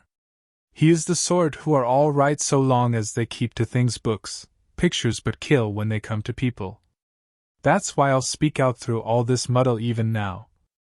It's shocking enough to lose you in any case, but generally a man must deny himself joy, and I would have held back if your Cecil had been a different person. I would never have let myself go. But I saw him first in the National Gallery, when he winced because my father mispronounced the names of great painters. Then he brings us here, and we find it is to play some silly trick on a kind neighbor. That is the man all over playing tricks on people, on the most sacred form of life that he can find. Next I meet you together, and find him protecting and teaching you and your mother to be shocked, when it was for you to settle whether you were shocked or no. Cecil all over again. He daren't let a woman decide. He's the type who's kept Europe back for 1,000 years. Every moment of his life he's forming you, telling you what's charming or amusing or ladylike, telling you what a man thinks womanly, and you of all women, listen to his voice instead of to your own. So it was at the rectory, when I met you both again, so it has been the whole of this afternoon. Therefore I kissed you, because the book made me do that, and I wish to goodness I had more self-control. I'm not ashamed. I don't apologize. But it has frightened you, and you may not have noticed that I love you. Or would you have told me to go, and dealt with a tremendous thing so lightly? But therefore I settled to fight him. Lucy thought of a very good remark. You say Mr. Vyse wants me to listen to him, Mr. Emerson. Pardon me for suggesting that you have caught the habit. And he took the shoddy reproof and touched it into immortality. He said, Yes, I have. And sank down as if suddenly weary. I'm the same kind of brute at bottom. This desire to govern a woman, it lies very deep, and men and women must fight it together before they shall enter the garden. But I do love you surely in a better way than he does. He thought. Yes, really in a better way. I want you to have your own thoughts even when I hold you in my arms. He stretched them towards her. Lucy, be quick, there's no time for us to talk now. Come to me as you came in the spring, and afterwards I will be gentle and explain. I have cared for you since that man died. I cannot live without you, no good, I thought. She is marrying someone else, but I meet you again when all the world is glorious water and Sunday. As you came through the wood I saw that nothing else mattered. I called. I wanted to live and have my chance of joy. And Mr. Vyse? Said Lucy, who kept commendably calm. Does he not matter? That I love Cecil and shall be his wife shortly? A detail of no importance, I suppose? But he stretched his arms over the table towards her. May I ask what you intend to gain by this exhibition? He said. It is our last chance. I shall do all that I can. And as if he had done all else, he turned to Miss Bartlett, who sat like some portent against the skies of the evening. You wouldn't stop us this second time if you understood, he said. I have been into the dark, and I am going back into it, unless you will try to understand. Her long, narrow head drove backwards and forwards, as though demolishing some invisible obstacle. She did not answer. It is being young, he said quietly, picking up his racket from the floor and preparing to go. It is being certain that Lucy cares for me really. It is that love and youth matter intellectually. In silence the two women watched him. His last remark, they knew, was nonsense, but was he going after it or not? Would not he, the cad, the charlatan, attempt a more dramatic finish? No. He was apparently content. He left them, carefully closing the front door, and when they looked through the hall window, they saw him go up the drive and begin to climb the slopes of withered fern behind the house. Their tongues were loosed, and they burst into stealthy rejoicings. "Oh, Lucia, come back here! Oh, what an awful man!" Lucy had no reaction, at least, not yet. "Well, he amuses me," she said. "Either I'm mad, or else he is, and I'm inclined to think it's the latter. One more fuss through with you, Charlotte." "Many thanks. I think, though, that this is the last. My admirer will hardly trouble me again." "And Miss Bartlett, too," essayed the roguish. "Well, it isn't everyone who could boast such a conquest, dearest, is it? Oh, one oughtn't to laugh, really. It might have been very serious. But you were so sensible and brave, so unlike the girls of my day. Let's go down to them." But once in the open air she paused. Some emotion, pity, terror, love, but the emotion was strong, seized her, and she was aware of autumn. Summer was ending, and the evening brought her odors of decay, the more pathetic because they were reminiscent of spring. That something or other mattered intellectually? A leaf, violently agitated, danced past her, while other leaves lay motionless. That the earth was hastening to re-enter darkness, and the shadows of those trees over Windy Corner? "Hullo, Lucy! There's still light enough for another set if you two'll hurry. Mr. Emerson has had to go. What a nuisance! That spoils the four. I say, Cecil, do play, do, there's a good chap. It's Floyd's last day. Do play tennis with us, just this once." Cecil's voice came. "My dear Freddie, I am no athlete. As you well remarked this very morning, there are some chaps who are no good for anything but books. I plead guilty to being such a chap, and will not inflict myself on you." The scales fell from Lucy's eyes. How had she stood Cecil for a moment? He was absolutely intolerable, and the same evening she broke off her engagement. Chapter 17. Lying to Cecil, he was bewildered. He had nothing to say. He was not even angry, but stood, with a glass of whiskey between his hands, trying to think what had led her to such a conclusion. She had chosen the moment before bed, when, in accordance with their bourgeois habit, she always dispensed drinks to the men. Freddie and Mr. Floyd were sure to retire with their glasses, while Cecil invariably lingered, sipping at his while she locked up the sideboard. "I am very sorry about it," she said. "I have careful. Why thought things over. We are too different. I must ask you to release me, and try to forget that there ever was such a foolish girl." It was a suitable speech, but she was more angry than sorry, and her voice showed it. "Different how, I haven't had a really good education, for one thing," she continued, still on her knees by the sideboard. "My Italian trip came too late, and I am forgetting all that I learnt there. I shall never be able to talk to your friends, or behave as a wife of yours should. I don't understand you. You aren't like yourself. You're tired, Lucy." "Tired?" she retorted, kindling at once. "That is exactly like you. You always think women don't mean what they say. Well, you sound tired, as if something has worried you. What if I do? It doesn't prevent me from realizing the truth. I can't marry you, and you will thank me for saying so some day. You had that bad headache yesterday, all right." For she had exclaimed indignantly, "I see it's much more than headaches. But give me a moment's time." He closed his eyes. "You must excuse me if I say stupid things, but my brain has gone to pieces. Part of it lives 3 minutes back, when I was sure that you loved me, and the other part one find it difficult I am likely to say the wrong thing. It struck her that he was not behaving so badly, and her irritation increased. She again desired a struggle, not a discussion. To bring on the crisis, she said, "There are days when one sees clearly, and this is one of them. Things must come to a breaking point sometime, and it happens to be today. If you want to know, quite a little thing decided me to speak to you when you wouldn't play tennis with Freddie." "I never do play tennis," said Cecil, painfully bewildered. "I never could play." "I don't understand a word you say." "You can play well enough to make up a four." "I thought it abominably selfish of you." "No, I can't. Well, never mind the tennis. Why couldn't you have warned me if you felt anything wrong? You talked of our wedding at lunch. At least, you let me talk." "I knew you wouldn't understand," said Lucy quite crossly.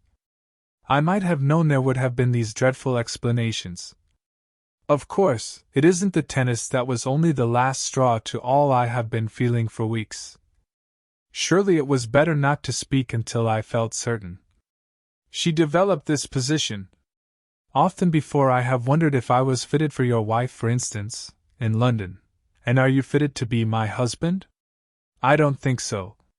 You don't like Freddie, nor my mother. There was always a lot against our engagement, Cecil, but all our relations seemed pleased, and we met so often, and it was no good mentioning it until all things came to a point. They have today. I see clearly. I must speak. That's all." "I cannot think you were right," said Cecil gently. "I cannot tell why, but though all that you say sounds true, I feel that you are not treating me fairly. It's all too horrible. What's the good of a scene? No good. But surely I have a right to hear a little more." He put down his glass and opened the window.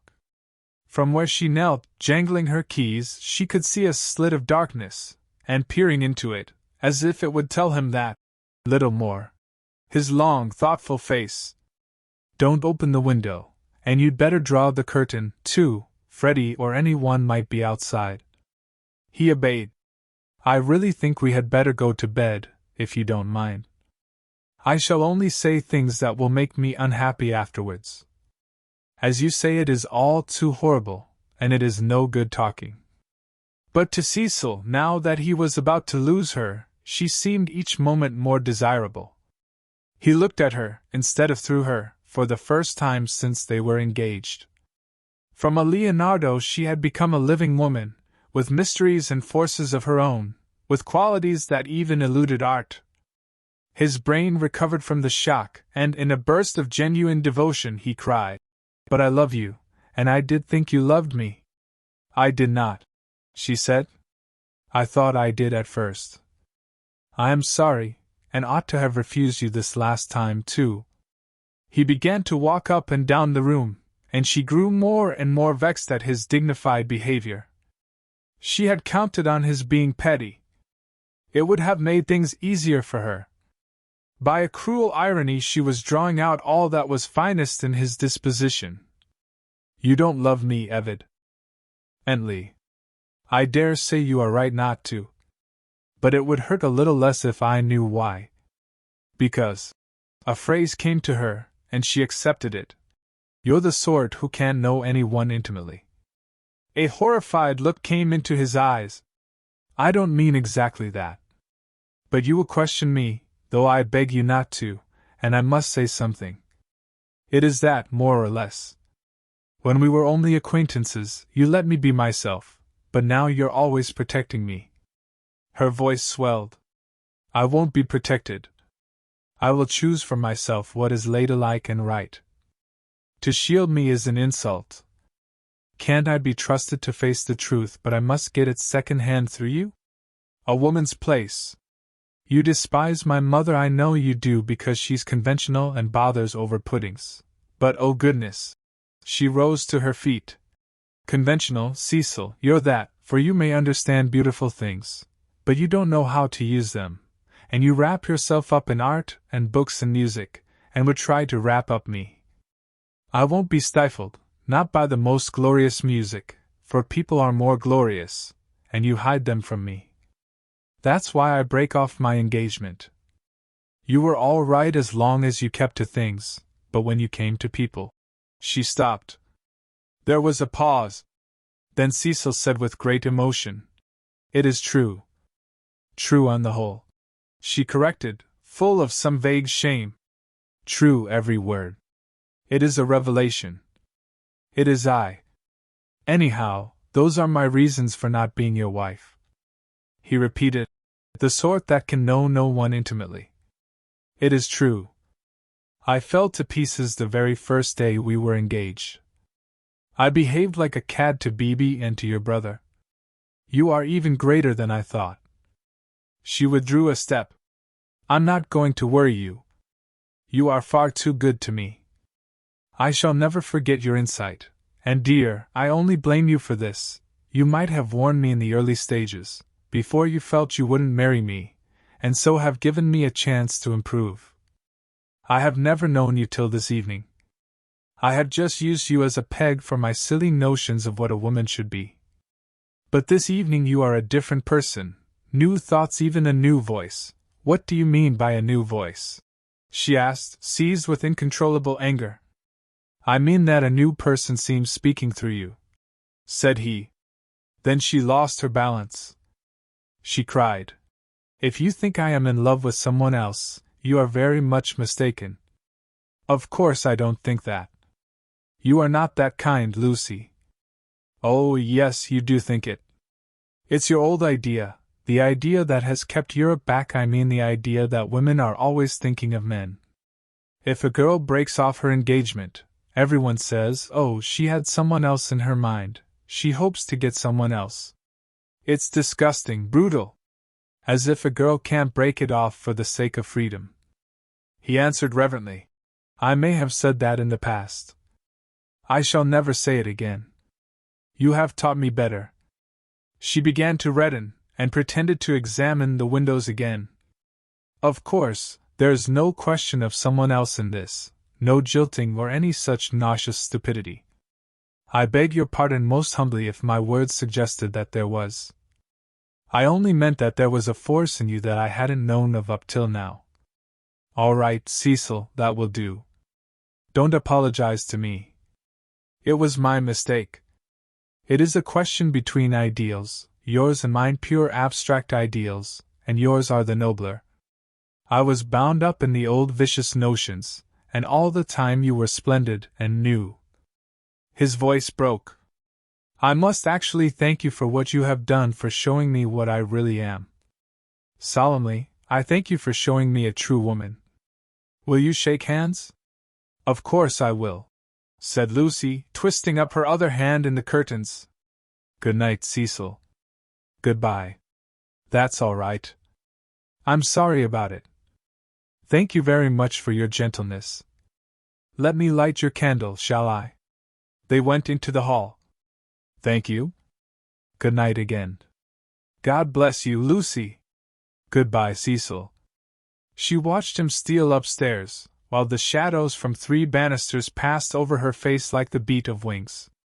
On the landing he paused strong in his renunciation, and gave her a look of memorable beauty.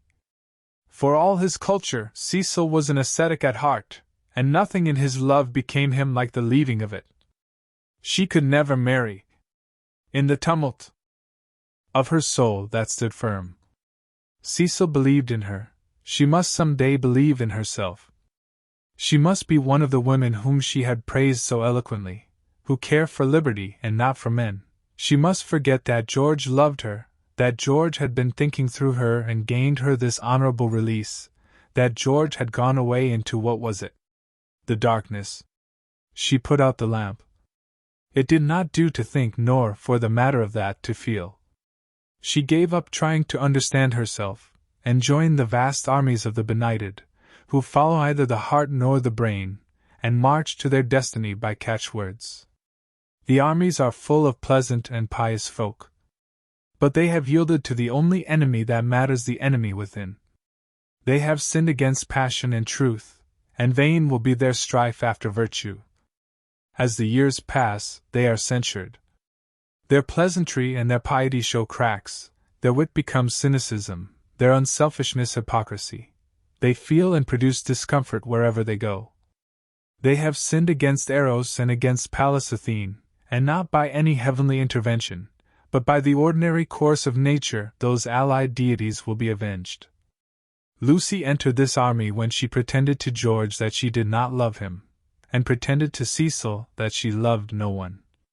The night received her, as it had received Miss Bartlett 30 years before. Chapter 18. Lying to Mr.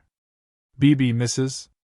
Honeychurch, Freddie, and the servants' Windy Corner lay, not on the summit of the ridge, but a few hundred feet down the southern slope, at the springing of one of the great buttresses that supported the hill.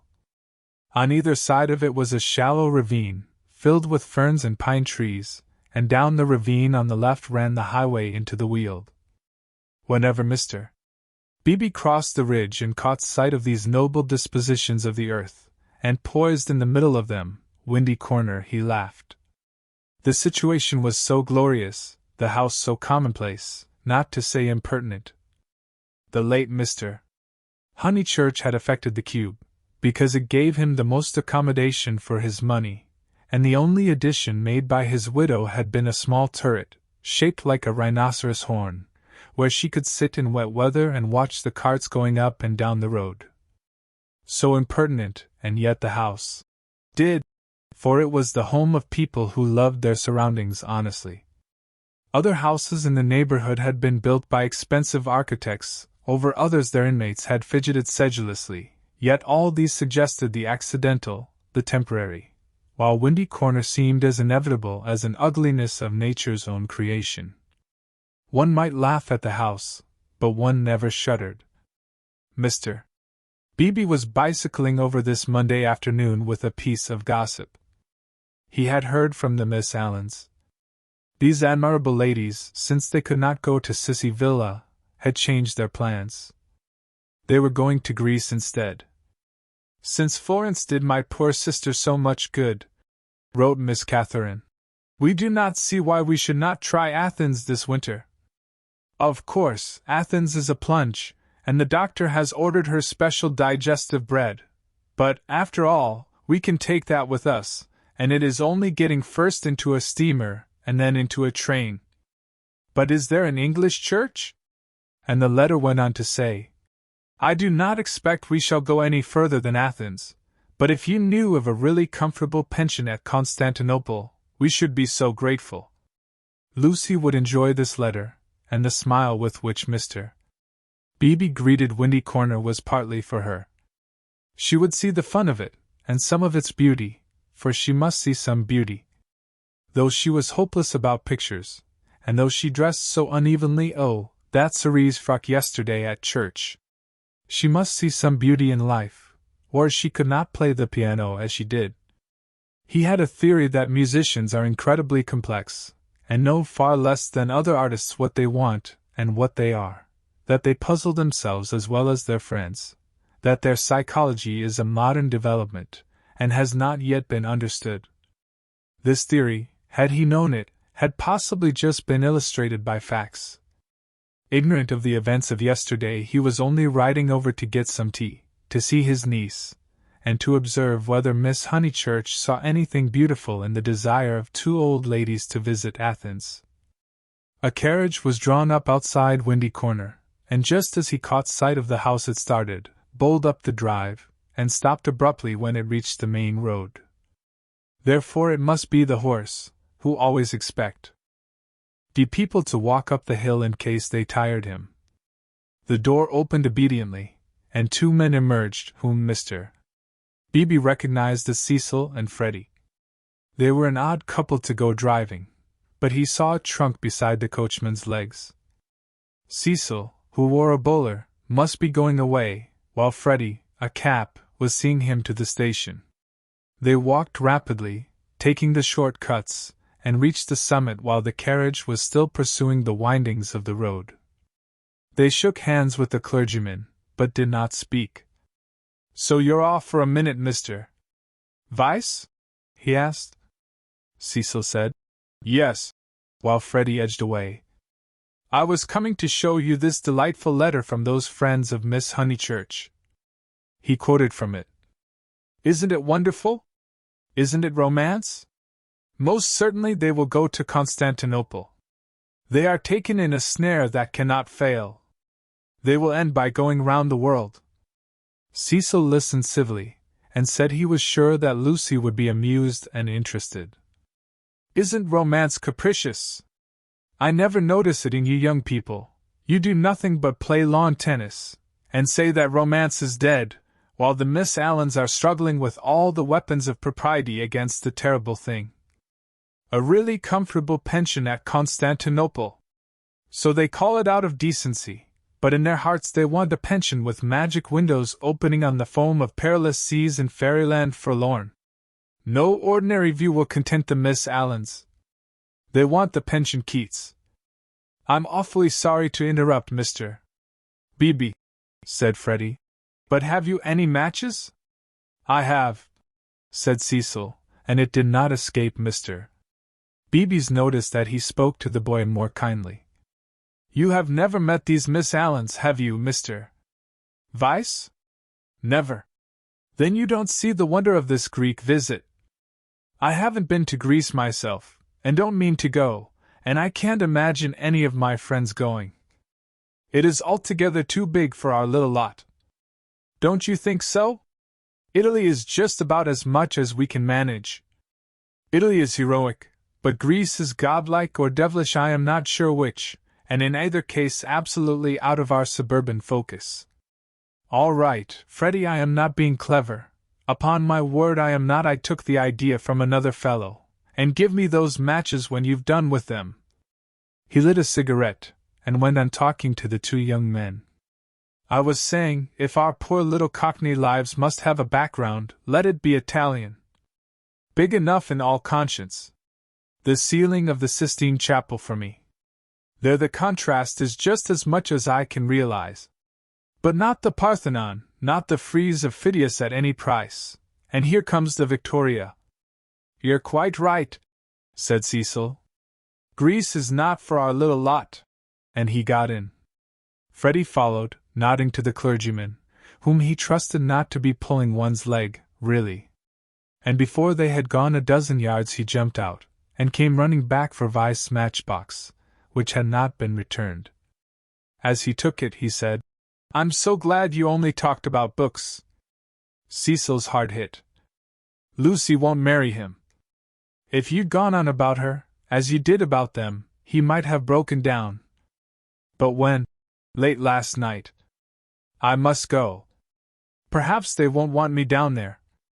No, go on. Goodbye." "Thank goodness!" exclaimed Mr. Beebe to himself, and struck the saddle of his bicycle approvingly. It was the one foolish thing she ever did. Oh, what a glorious riddance! And after a little thought, he negotiated the slope into Windy Corner, light of heart. The house was again as it ought to be, cut off forever from Cecil's pretentious world. He would find Miss Minnie down in the garden. In the drawing-room Lucy was tinkling at a Mozart sonata. He hesitated a moment, but went down the garden as requested. There he found a mournful company. It was a blustering day, and the wind had taken and broken the dahlias. Mrs. Honeychurch, who looked cross, was tying them up, while Miss Bartlett, unsuitably dressed, impeded her with offers of assistance. At a little distance stood Minnie and the garden child, a minute importation, each holding either end of a long piece of bass. "Oh, how do you do, Mr. Beebe? Gracious, what a mess everything is! Look at my scarlet pom-poms, and the wind blowing your skirts about, and the ground so hard that not a prop will stick in, and then the carriage having to go out, when I had counted on having Powell, who give everyone their due. He does tie up dahlias properly." Evidently Mrs. Honeychurch was shattered. "How do you do?" said Miss Bartlett, with a meaning glance, as though conveying that more than dahlias had been broken off by the autumn gales. "Here, Lenny, the bass," cried Mrs. Honeychurch. The garden child, who did not know what base was, stood rooted to the path with horror. Minnie slipped to her uncle and whispered that everyone was very disagreeable today, and that it was not her fault if Dahlia's strings would tear longways instead of across. "Come for a walk with me," he told her. "You have worried them as much as they can stand." "Mrs. Honeychurch," I only called in aimlessly. "I shall take her up to tea at the Beehive Tavern, if I may." "Oh, must you?" "Yes, do." "Not the scissors, thank you, Charlotte. When both my hands are full already, I'm perfectly certain that the orange cactus will go before I can get to it." Mr. Beebe, who was an adept at relieving situations, invited Miss Bartlett to accompany them to this mild festivity. "Yes, Charlotte, I don't want you to go. There's nothing to stop about for, either in the house or out of it." Miss Bartlett said that her duty lay in the dahlia bed, but when she had exasperated everyone, except Minnie, by a refusal, she turned round and exasperated Minnie by an acceptance. As they walked up the garden, the orange cactus fell, and Mr. Beebe's last vision was of the garden child clasping it like a lover, his dark head buried in a wealth of blossom. "It is terrible, this havoc among the flowers," he remarked.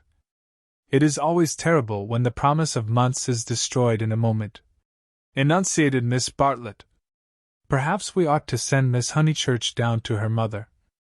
Or will she come with us? I think we had better leave Lucy to herself, and to her own pursuits. They're angry with Miss Honeychurch because she was late for breakfast," whispered Minnie. "And Floyd has gone, and Mr. Vyse has gone, and Freddie won't play with me. In fact, Uncle Arthur, the house is not at all what it was yesterday." "Don't be a prig," said her Uncle Arthur. "Go and put on your boots." He stepped into the drawing-room, where Lucy was still attentively pursuing the sonatas of Mozart. She stopped when he entered. "How do you do? Miss Bartlett and Minnie are coming with me to tea at the Beehive. Would you come too?" "I don't think I will, thank you."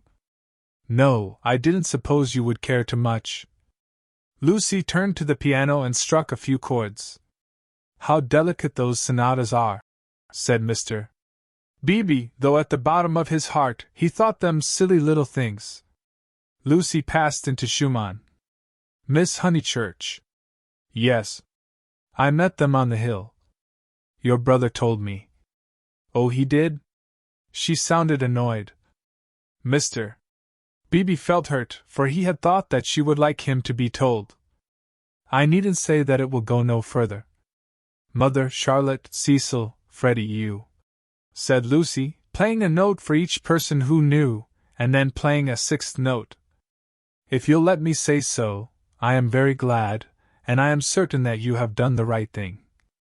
So I hoped other people would think, but they don't seem to." I could see that Miss Bartlett thought it unwise. "So does Mother. Mother minds dreadfully." "I am very sorry for that," said Mr. Beebe with feeling. Mrs. Honeychurch, who hated all changes, did mind, but not nearly as much as her daughter pretended, and only for the minute. It was really a ruse of Lucy's to justify her despondency, a ruse of which she was not herself conscious, for she was marching in the armies of darkness. And Freddie minds? Still, Freddie never hit it off with Vyse much, did he? I gathered that he disliked the engagement, and felt it might separate him from you. Boys are so odd. Minnie could be heard arguing with Miss Bartlett through the floor. Tea at the Beehive apparently involved a complete change of apparel. Mr. Beebe saw that Lucy very properly did not wish to discuss her action, so after a sincere expression of sympathy he said, "I have had an absurd letter from Miss Allen. That was really what brought me over. I thought it might amuse you all." "How delightful," said Lucy in a dull voice. For the sake of something to do, he began to read her the letter. After a few words her eyes grew alert, and soon she interrupted him with, "Going abroad? When do they start?" "Next week, I gather. Did Freddie say whether he was driving straight back?" "No, he didn't. because I do hope he won't go gossiping. So she did want to talk about her broken engagement. Always complaisant, he'd put the letter away. But she at once exclaimed in a high voice, "Oh, do tell me more about the Miss Allens. How perfectly splendid of them to go abroad. I want them to start from Venice, and go in a cargo steamer down the Illyrian coast." She laughed heartily. "Oh, delightful! I wish they'd take me. Has Italy filled you with the fever of travel? Perhaps George Emerson is right. He says that Italy is only an euphuism for fate. Oh, not Italy, but Constantinople. I have always longed to go to Constantinople. Constantinople is practically Asia, isn't it?" Mr. Beebe reminded her that Constantinople was still unlikely, and that the Miss Allens only aimed at Athens. With Delphi, perhaps, if the roads are safe. But this made no difference to her enthusiasm. She had always longed to go to Greece even more, it seemed. He saw, to his surprise, that she was apparently serious. "I didn't realize that you and the Miss Allens were still such friends, after Sissy Villa." "Oh, that's nothing. I assure you Sissy Villa's nothing to me. I would give anything to go with them." "Would your mother spare you again so soon? You have scarcely been home 3 months." "She must spare me," cried Lucy in growing excitement. "I simply must go away. I have to." She ran her fingers hysterically through her hair. "Don't you see that I have to go away? I didn't realize at the time, and of course I want to see Constantinople so particularly." "You mean that since you have broken off your engagement you feel, yes, yes. I knew you'd understand." Mr. Beebe did not quite understand. Why could not Miss Honeychurch repose in the bosom of her family? Cecil had evidently taken up the dignified line, and was not going to annoy her. Then it struck him that her family itself might be annoying. He hinted this to her, and she accepted the hint eagerly. "Yes, of course, to go to Constantinople until they are used to the idea and everything has calmed down. I am afraid it has been a bothersome business," he said gently. "No, not at all. Cecil was very kind indeed, only I had better tell you the whole truth, since you have heard a little. It was that he is so masterful. I found that he wouldn't let me go my own way. He would improve me in places where I can't be improved. Cecil won't let a woman decide for herself. In fact, he daren't. What nonsense I do talk! But that is the kind of thing. It is what I gathered from my own observation of Mr. Vyse. It is what I gather from all that I have known of you. I do sympathize and agree most profoundly. I agree so much that you must let me make one little criticism. Is it worth while rushing off to Greece? But I must go somewhere," she cried. "I have been worrying all the morning, and here comes the very thing." She struck her knees with clenched fists, and repeated, "I must! And the time I shall have with Mother, and all the money she spent on me last spring. You all think much too highly of me. I wish you weren't so kind." At this moment Miss Bartlett entered, and her nervousness increased. "I must get away ever so far. I must know my own mind and where I want to go." "Come along, T, said Mr. Beebe, and bustled his guests out of the front door. He hustled them so quickly that he forgot his hat. When he returned for it he heard, to his relief and surprise, the tinkling of a Mozart sonata. "She is playing again," he said to Miss Bartlett. "Lucy can always play," was the acid reply. "One is very thankful that she has such a resource. She is evidently much worried, as of course she ought to be. I know all about it. The marriage was so near that it must have been a hard struggle before she could wind herself up to speak." Miss Bartlett gave a kind of wriggle, and he prepared for a discussion. He had never fathomed Miss Bartlett. As he had put it to himself at Florence, she might yet reveal depths of strangeness, if not of meaning. But she was so unsympathetic that she must be reliable. He assumed that much, and he had no hesitation in discussing Lucy with her. Minnie was fortunately collecting ferns. She opened the discussion with, "We had much better let the matter drop. I wonder. It is of the highest importance that there should be no gossip in Summer Street. It would be death to gossip about Mr. Vyse's dismissal at the present moment." Mr. Beebe raised his eyebrows. Death is a strong word, surely too strong. There was no question of tragedy. He said, "Of course, Miss Honeychurch will make the fact public in her own way, and when she chooses. Freddie only told me because he knew she would not mind." "I know," said Miss Bartlett civilly. "Yet Freddie ought not to have told even you.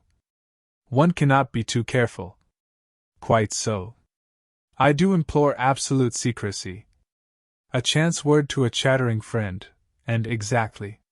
He was used to these nervous old maids and to the exaggerated importance that they attached to words. A rector lives in a web of petty secrets, and confidences and warnings, and the wiser he is the less he will regard them. He will change the subject, as did Mr. Beebe, saying cheerfully, "Have you heard from any Bertolini people lately? I believe you keep up with Miss Lavish. It is odd how we of that pension, who seemed such a fortuitous collection, have been working into one another's lives. 2, 3, 4, 6 of us know, 8. I had forgotten the Emersons have kept more or less in touch. We must really give the Signora a testimonial." And Miss Bartlett not favoring the scheme, they walked up the hill in a silence which was only broken by the rector naming some fern. On the summit they paused. The sky had grown wilder since he stood there last hour, giving to the land a tragic greatness that is rare in Surrey. Grey clouds were charging across tissues of white, which stretched and shredded and tore slowly, until through their final layers there gleamed a hint of the disappearing blue. Summer was retreating. The wind roared, the trees groaned, yet the noise seemed insufficient for those vast operations in heaven. The weather was breaking up, broken, and it is the sense of the fit rather than of the supernatural that equips such crises with the salvos of angelic artillery. Mr. Beebe's eyes rested on Windy Corner, where Lucy sat, practicing Mozart. No smile came to his lips, and changing the subject again, he said, "We shan't have rain, but we shall have darkness, so let us hurry on." The darkness last night was appalling. They reached the Beehive Tavern at about 5 o'clock. That amiable hostelry possesses a veranda, in which the young and the unwise do dearly love to sit, while guests of more mature years seek a pleasant sanded room, and have tea at a table comfortably. Mr. Beebe saw that Miss Bartlett would be cold if she sat out, and that Minnie would be dull if she sat in, so he proposed the division of forces. They would hand the child her food through the window. Thus he was incidentally enabled to discuss the fortunes of Lucy.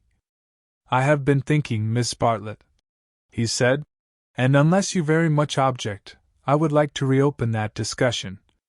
She bowed. "Nothing about the past. I know little and care less about that. I am absolutely certain that it is to your cousin's credit. She has acted loftily and rightly, and it is like her gentle modesty to say that we think too highly of her. But the future. Seriously, what do you think of this Greek plan?" He pulled out the letter again. "I don't know whether you overheard, but she wants to join the Miss Allens in their mad career. It's all I can explain, it's wrong." Miss Bartlett read the letter in silence, laid it down, seemed to hesitate, and then read it again. "I can't see the point of it myself." To his astonishment, she replied, "There I cannot agree with you. In it I spy Lucy's salvation." "Really? Now why?" "She wanted to leave Windy Corner." "I know, but it seems so odd, so unlike her, so I was going to say selfish. It is natural, surely after such painful scenes, that she should desire a change." Here, apparently, was one of those points that the male intellect misses. Mr. Beebe exclaimed, "So she says herself, and since another lady agrees with her, I must own that I am partially convinced." Perhaps she must have a change. I have no sisters and I don't understand these things. But why need she go as far as Greece? You may well ask that, replied Miss Bartlett, who was evidently interested, and had almost dropped her evasive manner. Why Greece? What is it, Minnie dear Jam? Why not Tunbridge Wells? Oh, Mr. B.B. I had a long and most unsatisfactory interview with dear Lucy this morning. I cannot help her. I will say no, Or, perhaps I have already said too much. I am not to talk. I wanted her to spend 6 months with me at Tunbridge Wells, and she refused. Mr. B.B. poked at a crumb with his knife. But my feelings are of no importance. I know too well that I get on Lucy's nerves. Our tour was a failure. She wanted to leave Florence, and when we got to Rome she did not want to be in Rome, and all the time I felt that I was spending her mother's money. Let us keep to the future, though, interrupted Mr. B.B. I want your advice. Very well, said Charlotte, with a choky abruptness that was new to him, though familiar to Lucy. I for one will help her to go to Greece. Will you? Mr. B.B. considered. It is absolutely necessary, she continued, lowering her veil and whispering through it with a passion and intensity that surprised him. I know. The darkness was coming on, and he felt that this odd woman really did know. She must not stop here a moment, and we must keep quiet till she goes. I trust that the servants know nothing. Afterwards, but I may have said too much already. Only, Lucy and I are helpless against Mrs. Honeychurch alone. If you help we may succeed. Otherwise, she repeated as if the word held finality. Yes, I will help her, said the clergyman, setting his jaw firm. Come, let us go back now, and settle the whole thing up. Miss Bartlett burst into florid gratitude. The tavern sign, a beehive trimmed evenly with bees, creaked in the wind outside as she thanked him. Mr.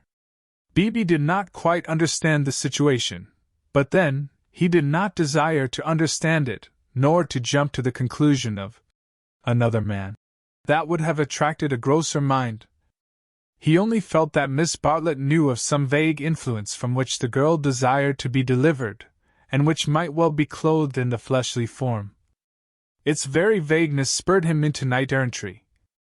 His belief in celibacy, so reticent, so carefully concealed beneath his tolerance and culture, now came to the surface and expanded like some delicate flower.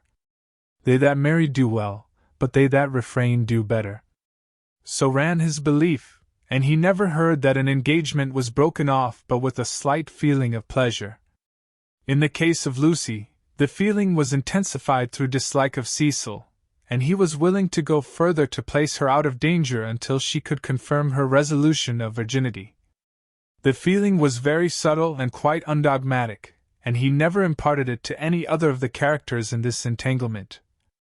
Yet it existed, and it alone explains his actions subsequently, and his influence on the action of others. The compact that he made with Miss Bartlett in the tavern was to help not only Lucy, but religion also. They hurried home through a world of black and gray. He conversed on indifferent topics: the Emersons' need of a housekeeper, servants, Italian servants, novels about Italy, novels with a purpose. Could literature influence life? Windy Corner glimmered. In the garden Mrs.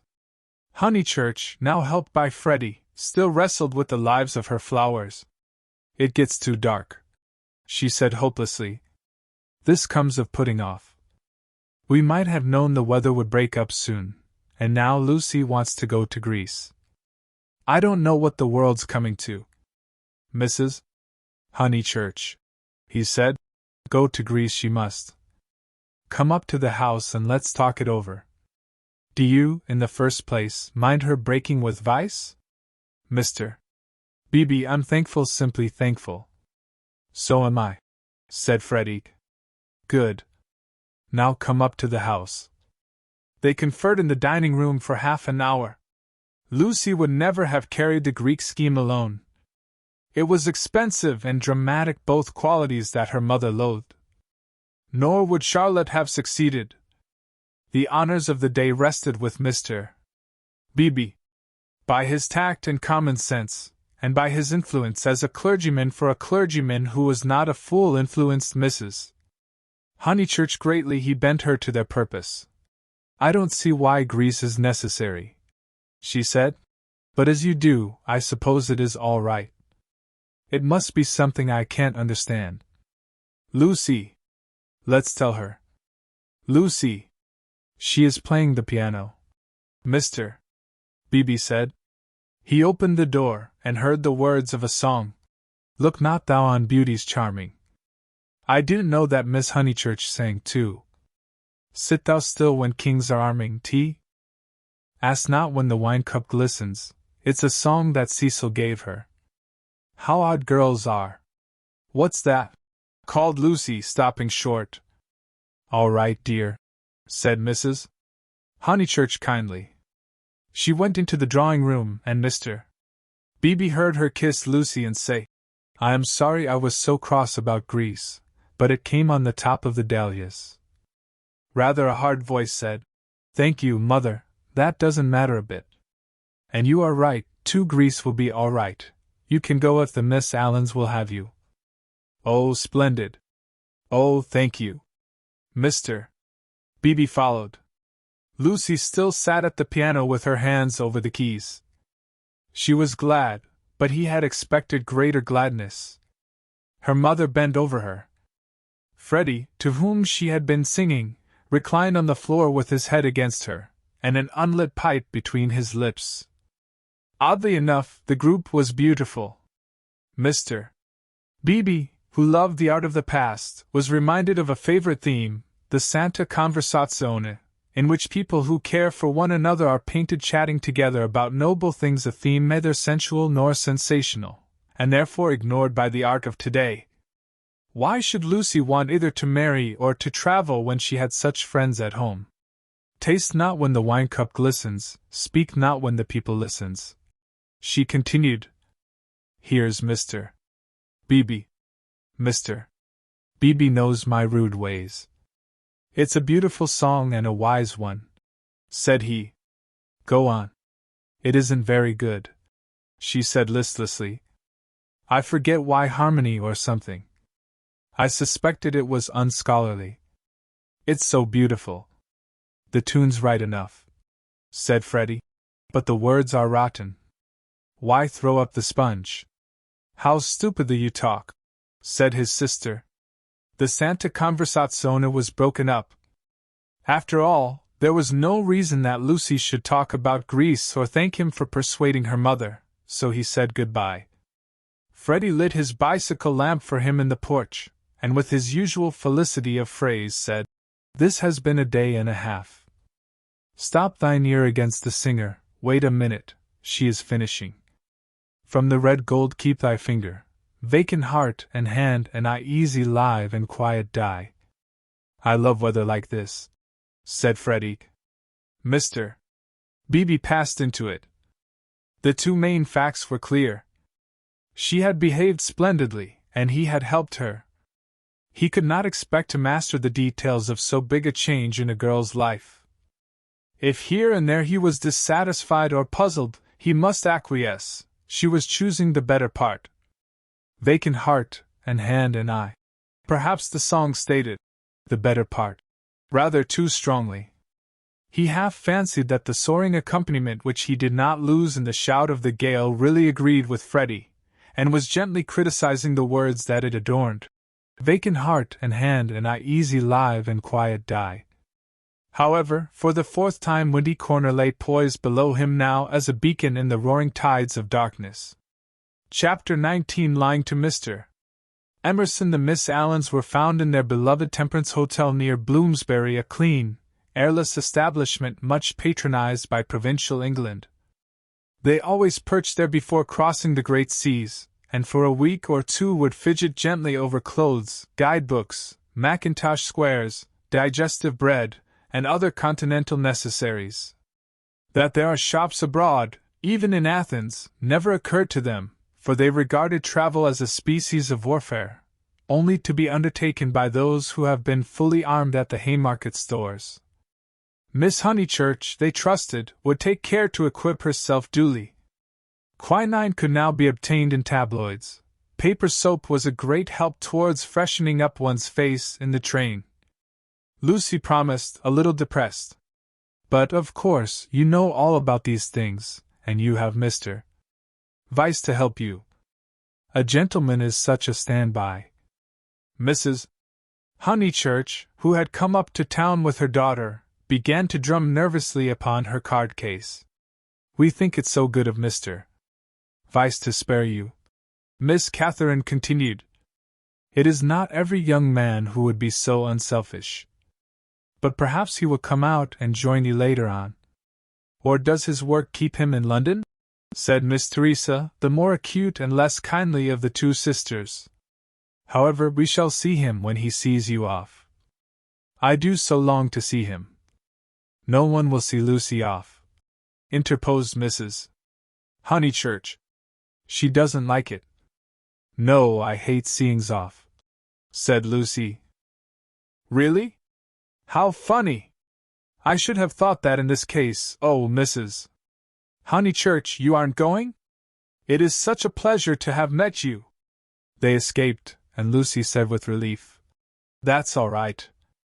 We just got through that time. But her mother was annoyed. I should be told, dear, that I am unsympathetic. But I cannot see why you didn't tell your friends about Cecil and be done with it. There all the time we had to sit fencing, and almost telling lies, and be seen through, too, I dare say, which is most unpleasant. Lucy had plenty to say in reply. She described the Miss Allen's character. They were such gossips, and if one told them, the news would be everywhere in no time. But why shouldn't it be everywhere in no time? Because I settled with Cecil not to announce it until I left England. I shall tell them then. It's much pleasanter. How wet it is! Let's turn in here. Here was the British Museum. Mrs. Honeychurch refused. If they must take shelter, let it be in a shop. Lucy felt contemptuous, for she was on the tack of caring for Greek sculpture, and had already borrowed a mythical dictionary from Mr. Beebe to get up the names of the goddesses and gods. Oh, well, let it be shop then. Let's go to Moody's. I'll buy a guide-book. You know, Lucy, you and Charlotte and Mr. Beebe all tell me I'm so stupid, so I suppose I am, but I shall never understand this hole and corner work. You've got rid of Cecil well and good, and I'm thankful he's gone, though I did feel angry for the minute. But why not announce it? Why this hushing up and tiptoeing? It's only for a few days. But why at all? Lucy was silent. She was drifting away from her mother.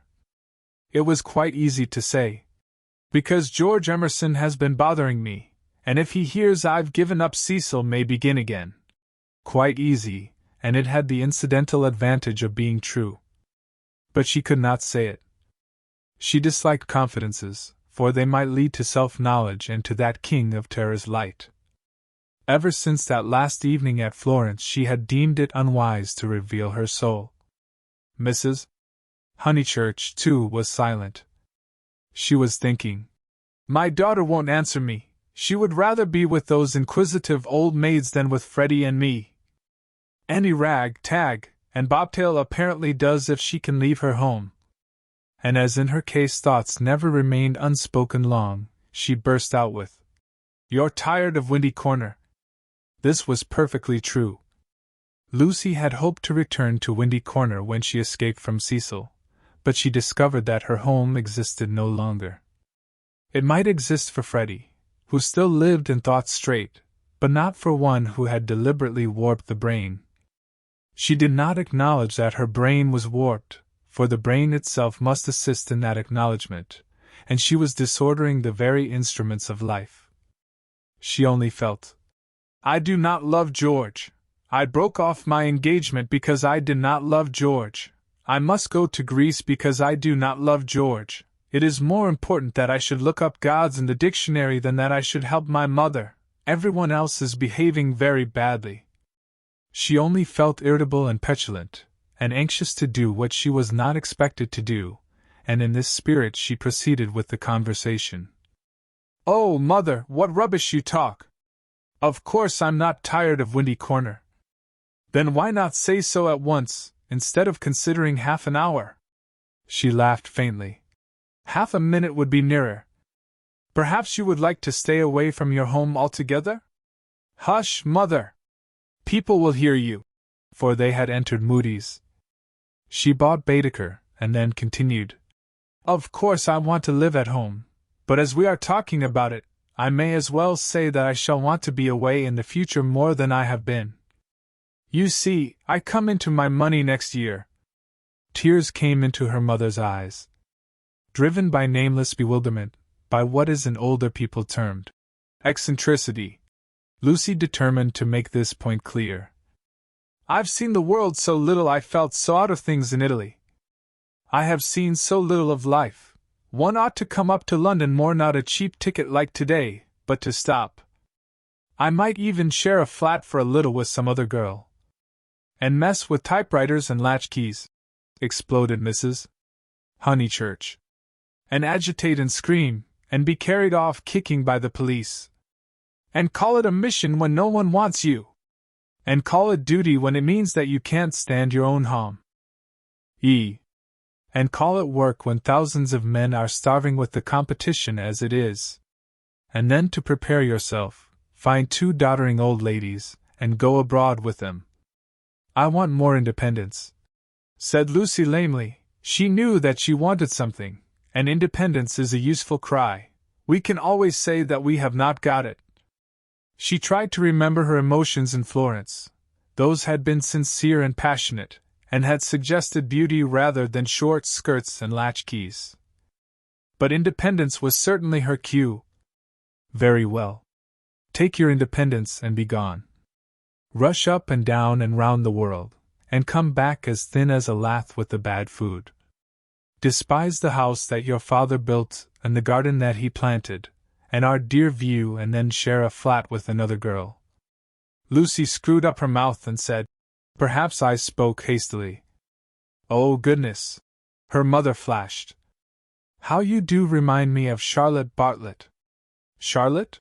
flashed Lucy in her turn, pierced at last by a vivid pain. "More every moment." "I don't know what you mean, Mother. Charlotte and I are not the very least alike." "Well, I see the likeness. The same eternal worrying, the same taking back of words. You and Charlotte trying to divide 2 apples among 3 people last night might be sisters." "What rubbish! And if you dislike Charlotte so, it's rather a pity you asked her to stop. I warned you about her. I begged you, implored you not to, but of course it was not listened to. There you go. I beg your pardon? Charlotte again, my dear, that's all," her very words. Lucy clenched her teeth.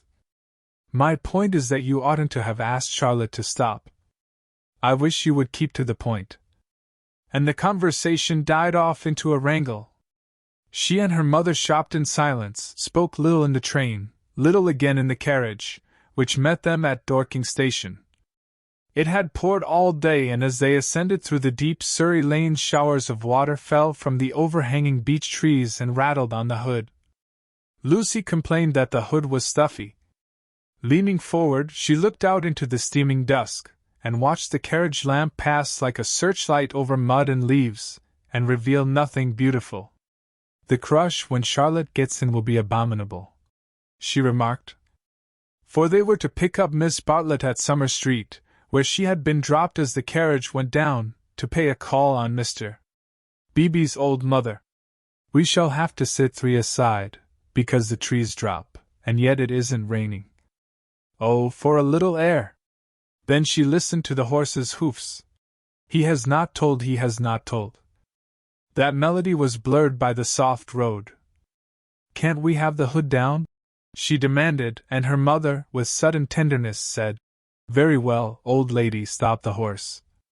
and the horse was stopped, and Lucy and Powell wrestled with the hood and squirted water down Mrs. Honeychurch's neck. But now that the hood was down, she did see something that she would have missed. There were no lights in the windows of Sissy Villa, and round the garden gate she fancied she saw a padlock.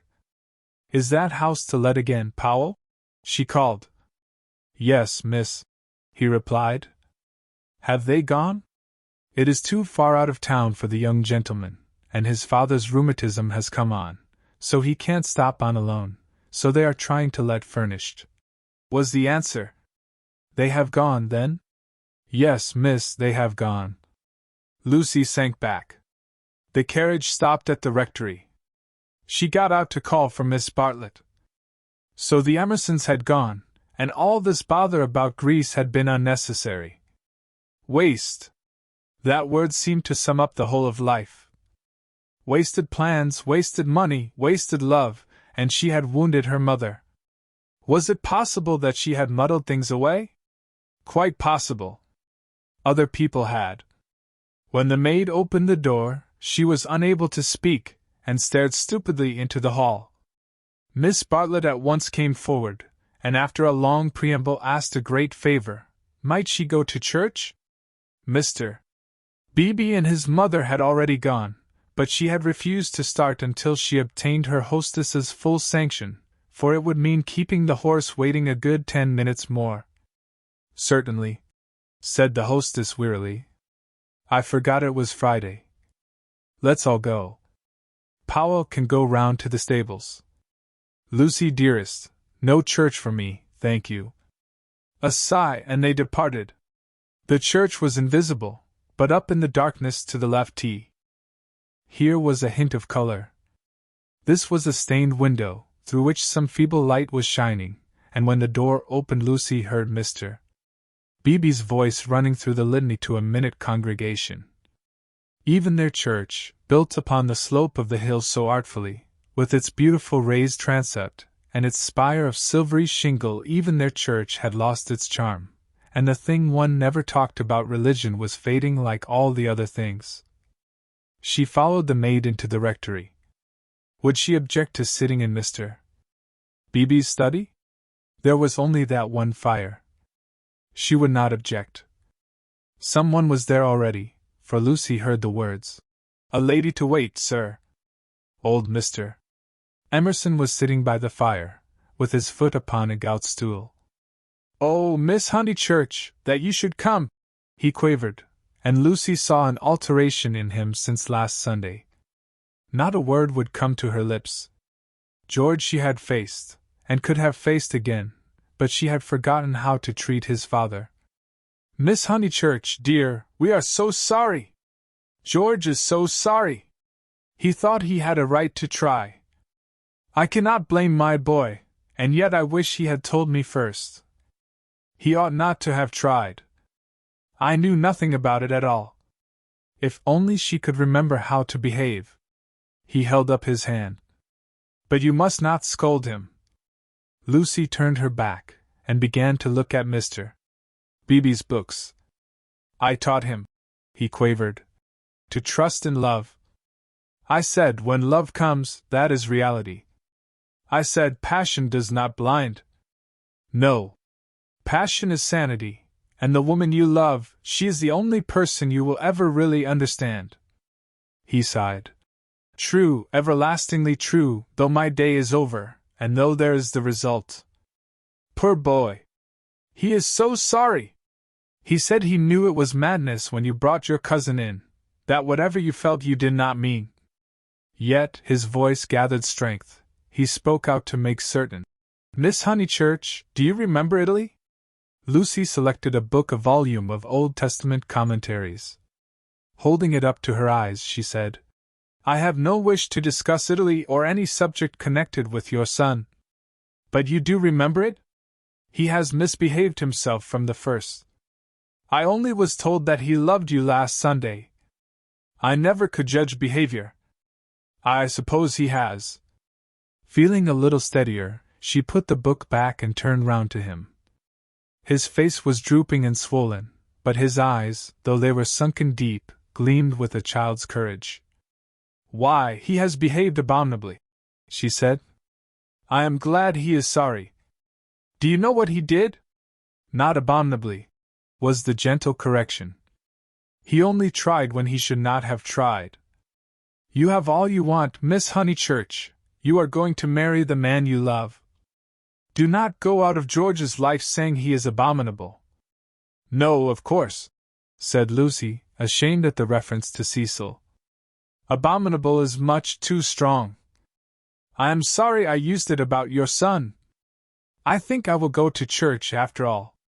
My mother and my cousin have gone.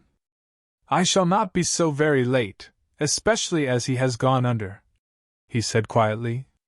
What was that? Gone under naturally. He beat his palms together in silence. His head fell on his chest. I don't understand. As his mother did. But Mr. Emerson, what are you talking about? When I wouldn't have George baptized, said he. Lucy was frightened. And she agreed that baptism was nothing, but he caught that fever when he was 12 and she turned round. She thought it a judgment. He shuddered.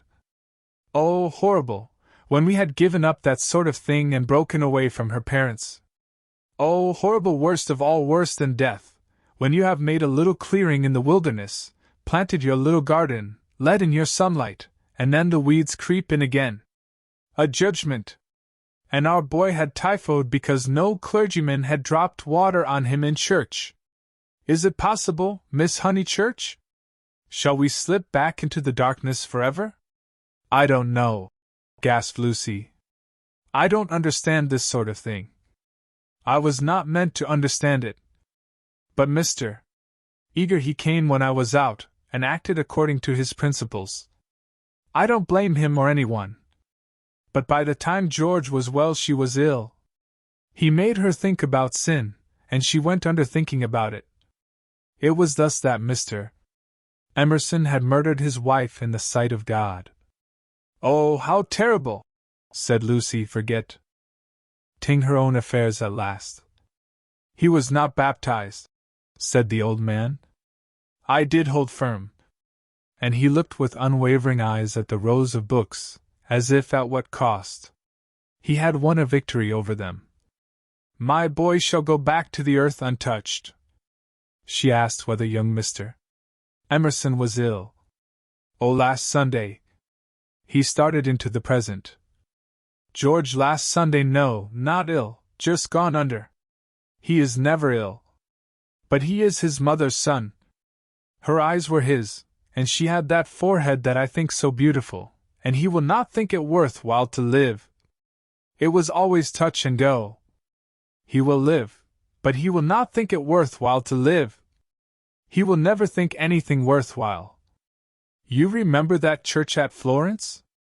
Lucy did remember, and how she had suggested that George should collect postage stamps. After you left Florence, horrible. Then we took the house here, and he goes bathing with your brother, and became better. You saw him bathing? I am so sorry, but it is no good discussing this affair. I am deeply sorry about it. Then there came something about a novel. I didn't follow it at all. I had to hear so much, and he minded telling me. He finds me too old. Ah, well, one must have failures. George comes down tomorrow, and takes me up to his London rooms.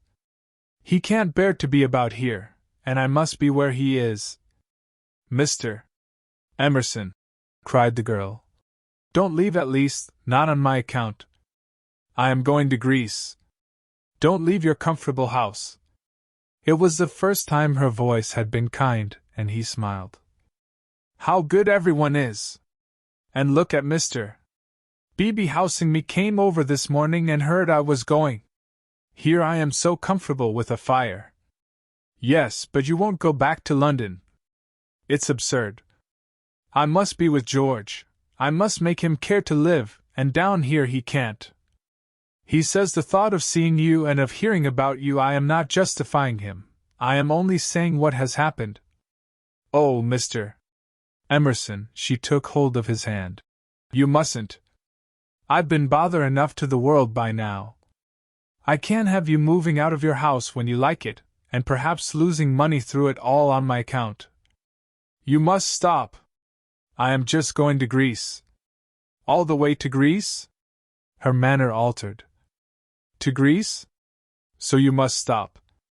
You won't talk about this business, I know. I can trust you both. Certainly you can. We either have you in our lives, or leave you to the life that you have chosen. I shouldn't want, I suppose, Mr. Vyse is very angry with George? No, it was wrong of George to try. We have pushed our beliefs too far. I fancy that we deserve sorrow. She looked at the books again, black, brown, and that acrid theological blue. They surrounded the visitors on every side. They were piled on the tables, they pressed against the very ceiling. To Lucy, who could not see that Mr. Emerson was profoundly religious, and differed from Mr. Beebe chiefly by his acknowledgment of passion, it seemed dreadful that the old man should crawl into such a sanctum, when he was unhappy, and be dependent on the bounty of a clergyman. More certain than ever that she was tired, he offered her his chair. No, please sit still. I think I will sit in the carriage. Miss Honeychurch, you do sound tired. Not a bit, said Lucy, with trembling lips. But you are, and there's a look of George about you. And what were you saying about going abroad? She was silent. Greece, and she saw that he was thinking the word over. Greece, but you were to be married this year, I thought. Not till January, it wasn't, said Lucy, clasping her hands. Would she tell an actual lie when it came to the point? I suppose that Mr. Vyse is going with you. I hope it isn't because George spoke that you are both going? No. I hope that you will enjoy Greece with Mr. Vyse. Thank you. At that moment Mr. Beebe came back from church. His cassock was covered with rain. That's all right, he said kindly. I counted on you two keeping each other company. It's pouring again. The entire congregation, which consists of your cousin, your mother, and my mother, stands waiting in the church till the carriage fetches it. Did Powell go round? I think so, I'll see. No, of course, I'll see. How are the Miss Allens? Very well, thank you. Did you tell Mr. Emerson about Greece? I did. Don't you think it very plucky of her, Mr. Emerson, to undertake the two Miss Allens? Now, Miss Honeychurch, go back, keep warm. I think 3 is such a courageous number to go traveling. And he hurried off to the stables. He is not going, she said hoarsely. I made a slip. Mr. Vyse does stop behind in England. Somehow it was impossible to cheat this old man.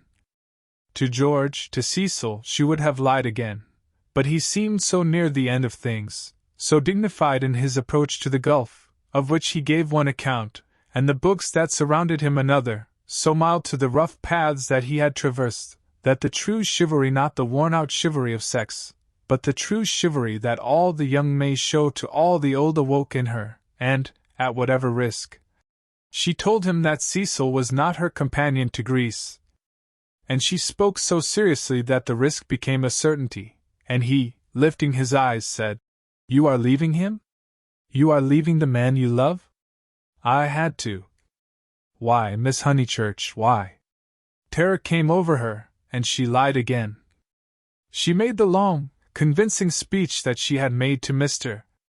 Beebe, and intended to make to the world when she announced that her engagement was no more.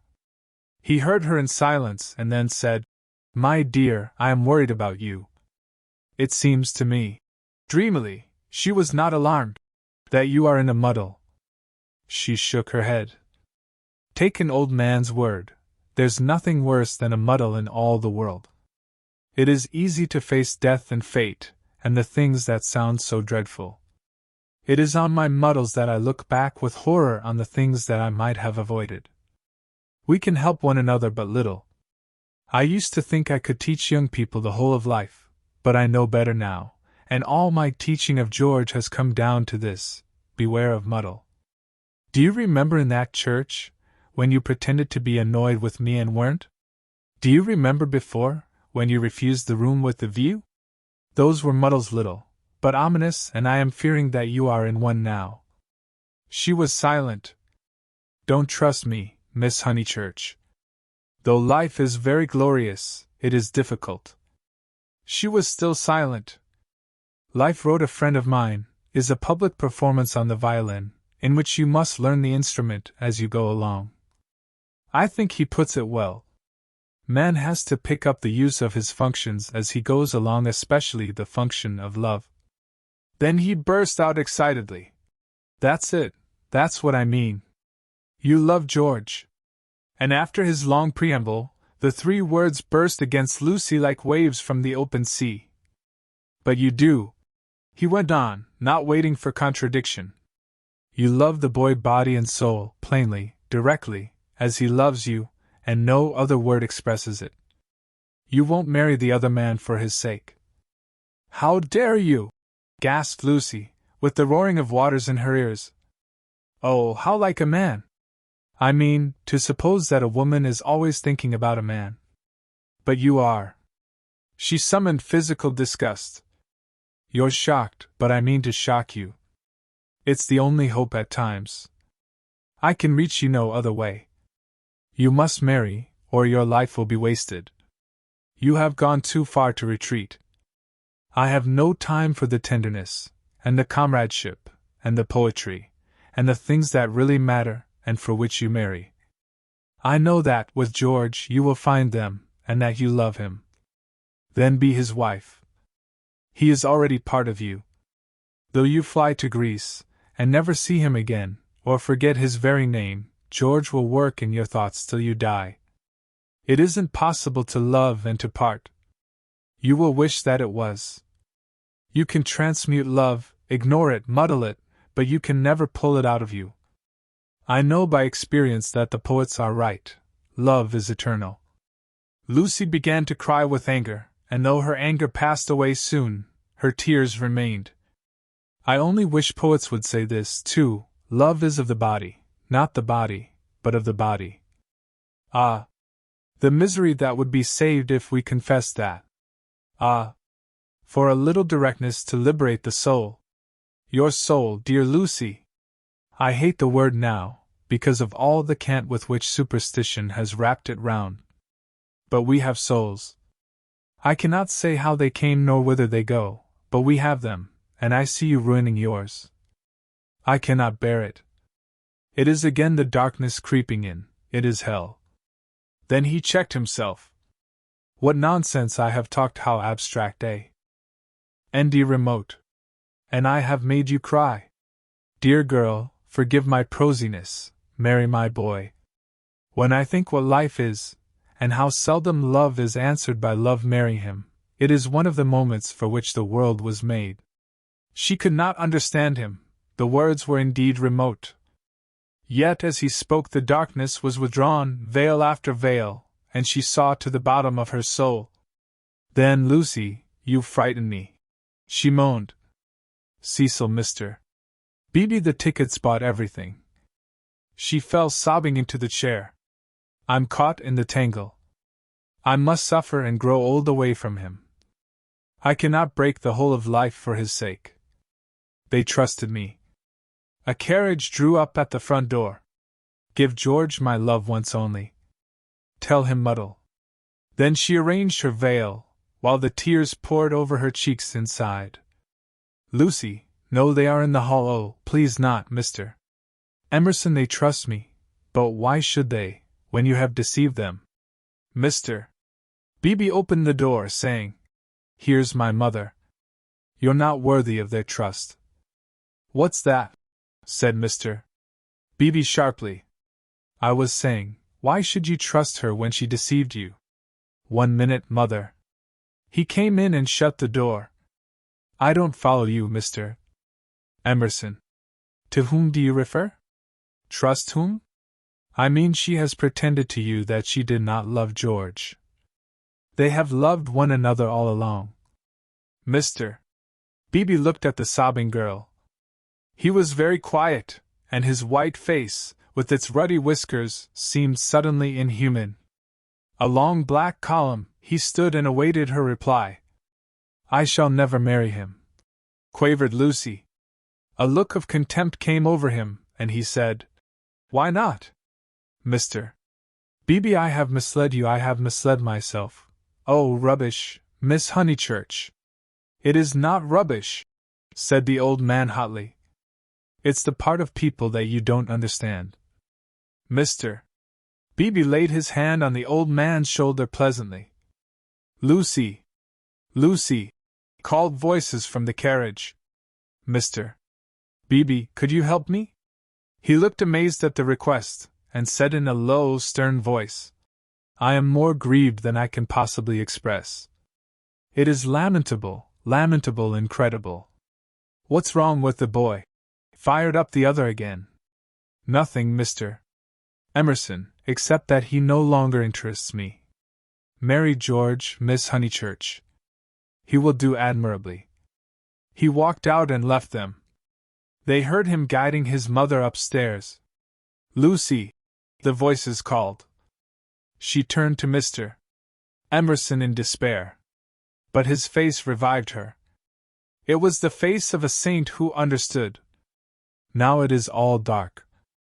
Now beauty and passion seem never to have existed. I know. But remember the mountains over Florence and the view. Ah, dear, if I were George and gave you one kiss, it would make you brave.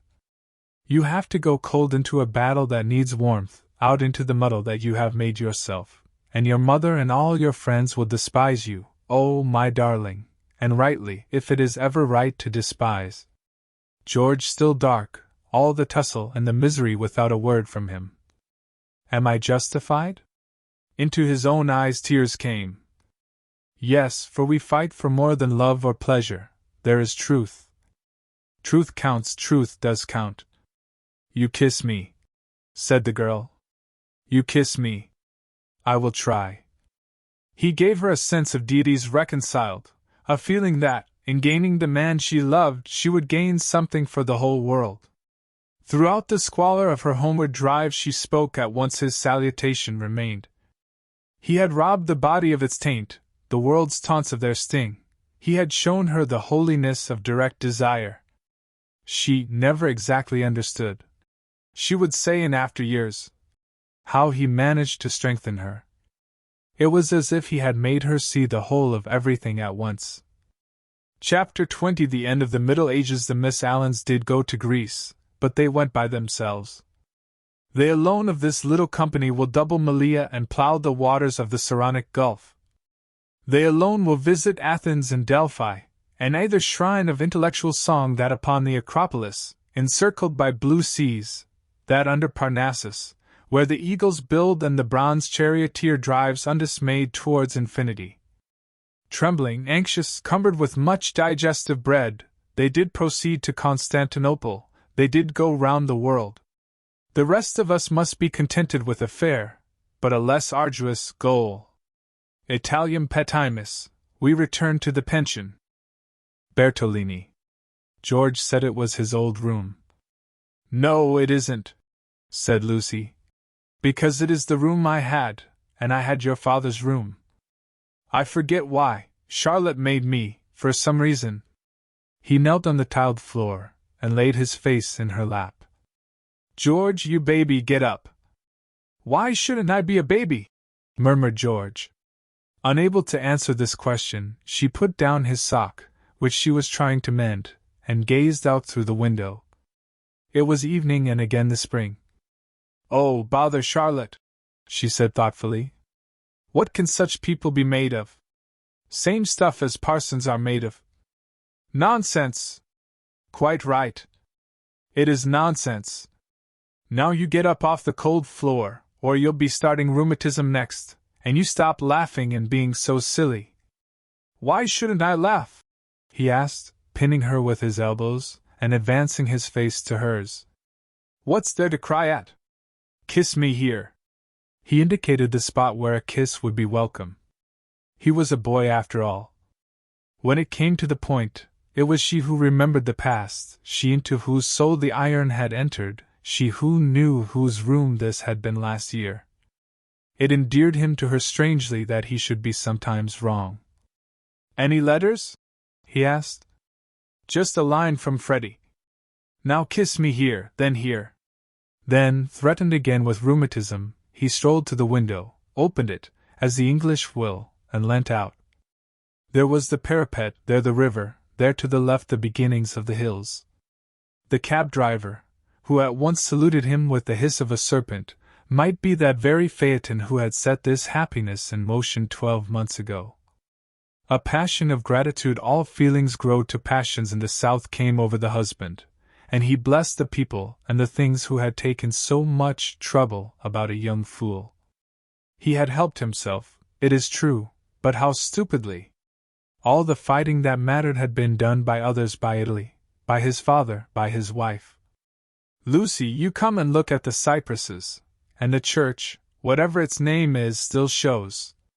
San Miniato. I'll just finish your sock." "Signorino, domani faremo uno giro," called the cabman, with engaging certainty. George told him that he was mistaken, they had no money to throw away on driving. And the people who had not meant to help the Miss Lavishes, the Cecils, the Miss Bartletts. Ever prone to magnify fate, George counted up the forces that had swept him into this contentment. Anything good in Freddie's letter? Not yet. His own content was absolute, but hers held bitterness. The Honeychurches had not forgiven them. They were disgusted at her past hypocrisy. She had alienated Windy Corner, perhaps forever. "What does he say? Silly boy! He thinks he's being dignified. He knew we should go off in the spring. He has known it for 6 months that if Mother wouldn't give her consent we should take the thing into our own hands. They had fair warning, and now he calls it an elopement. Ridiculous boy. Signorino, domani faremo uno giro, but it will all come right in the end. He has to build us both up from the beginning again. I wish, though, that Cecil had not turned so cynical about women. He has, for the second time, quite altered. Why will men have theories about women? I haven't any about men. I wish, too, that Mr. Beebe. You may well wish that. He will never forgive us, I mean, he will never be interested in us again. I wish that he did not influence them so much at Windy Corner. I wish he hadn't, but if we act the truth, the people who really love us are sure to come back to us in the long run. Perhaps. Then he said more gently, "Well, I acted the truth, the only thing I did do, and you came back to me. So possibly you know." He turned back into the room. Nonsense with that sock. He carried her to the window, so that she, too, saw all the view. They sank upon their knees, invisible from the road, they hoped, and began to whisper one another's names. Ah! It was worthwhile. It was the great joy that they had expected, and countless little joys of which they had never dreamt. They were silent. "Signorino, domani faremo, oh, bother that man!" But Lucy remembered the vendor of photographs and said, "No, don't be rude to him." Then with a catching of her breath, she murmured, "Mr. Eager and Charlotte, dreadful frozen Charlotte. How cruel she would be to a man like that. Look at the lights going over the bridge. But this room reminds me of Charlotte. How horrible to grow old in Charlotte's way. To think that evening at the rectory that she shouldn't have heard your father was in the house. For she would have stopped me going in, and he was the only person alive who could have made me see sense. You couldn't have made me.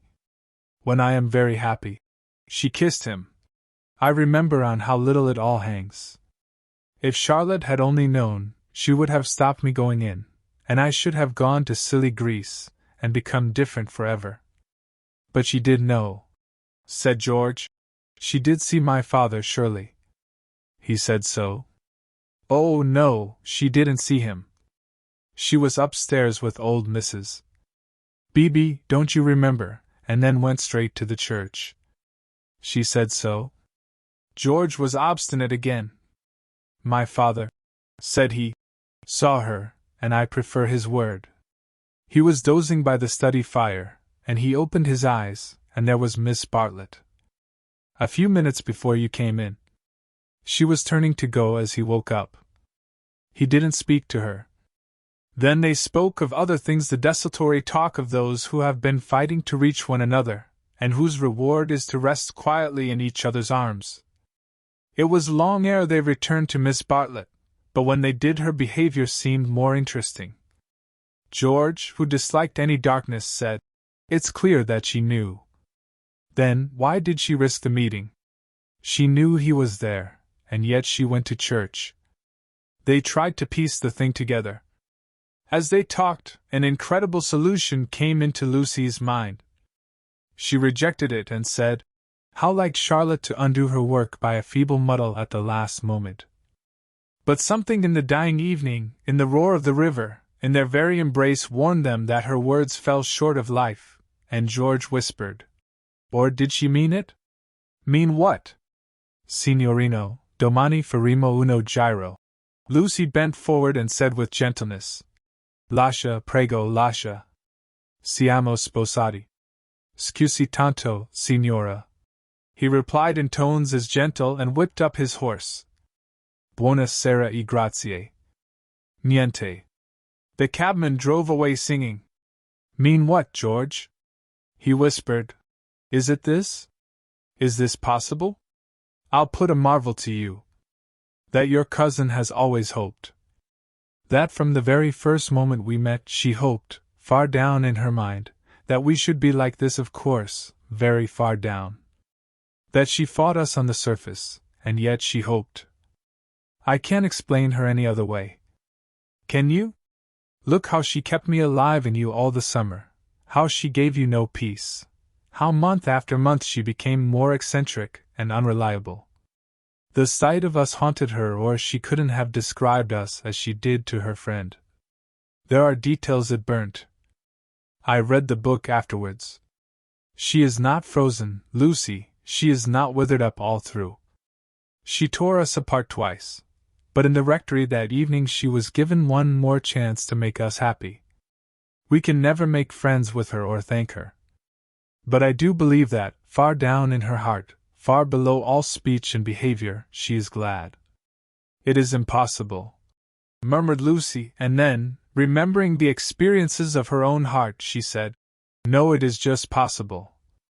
Youth enwrapped them, the song of Phaeton announced passion requited, love attained. But they were conscious of a love more mysterious than this. The song died away, they heard the river, bearing down the snows of winter into the Mediterranean,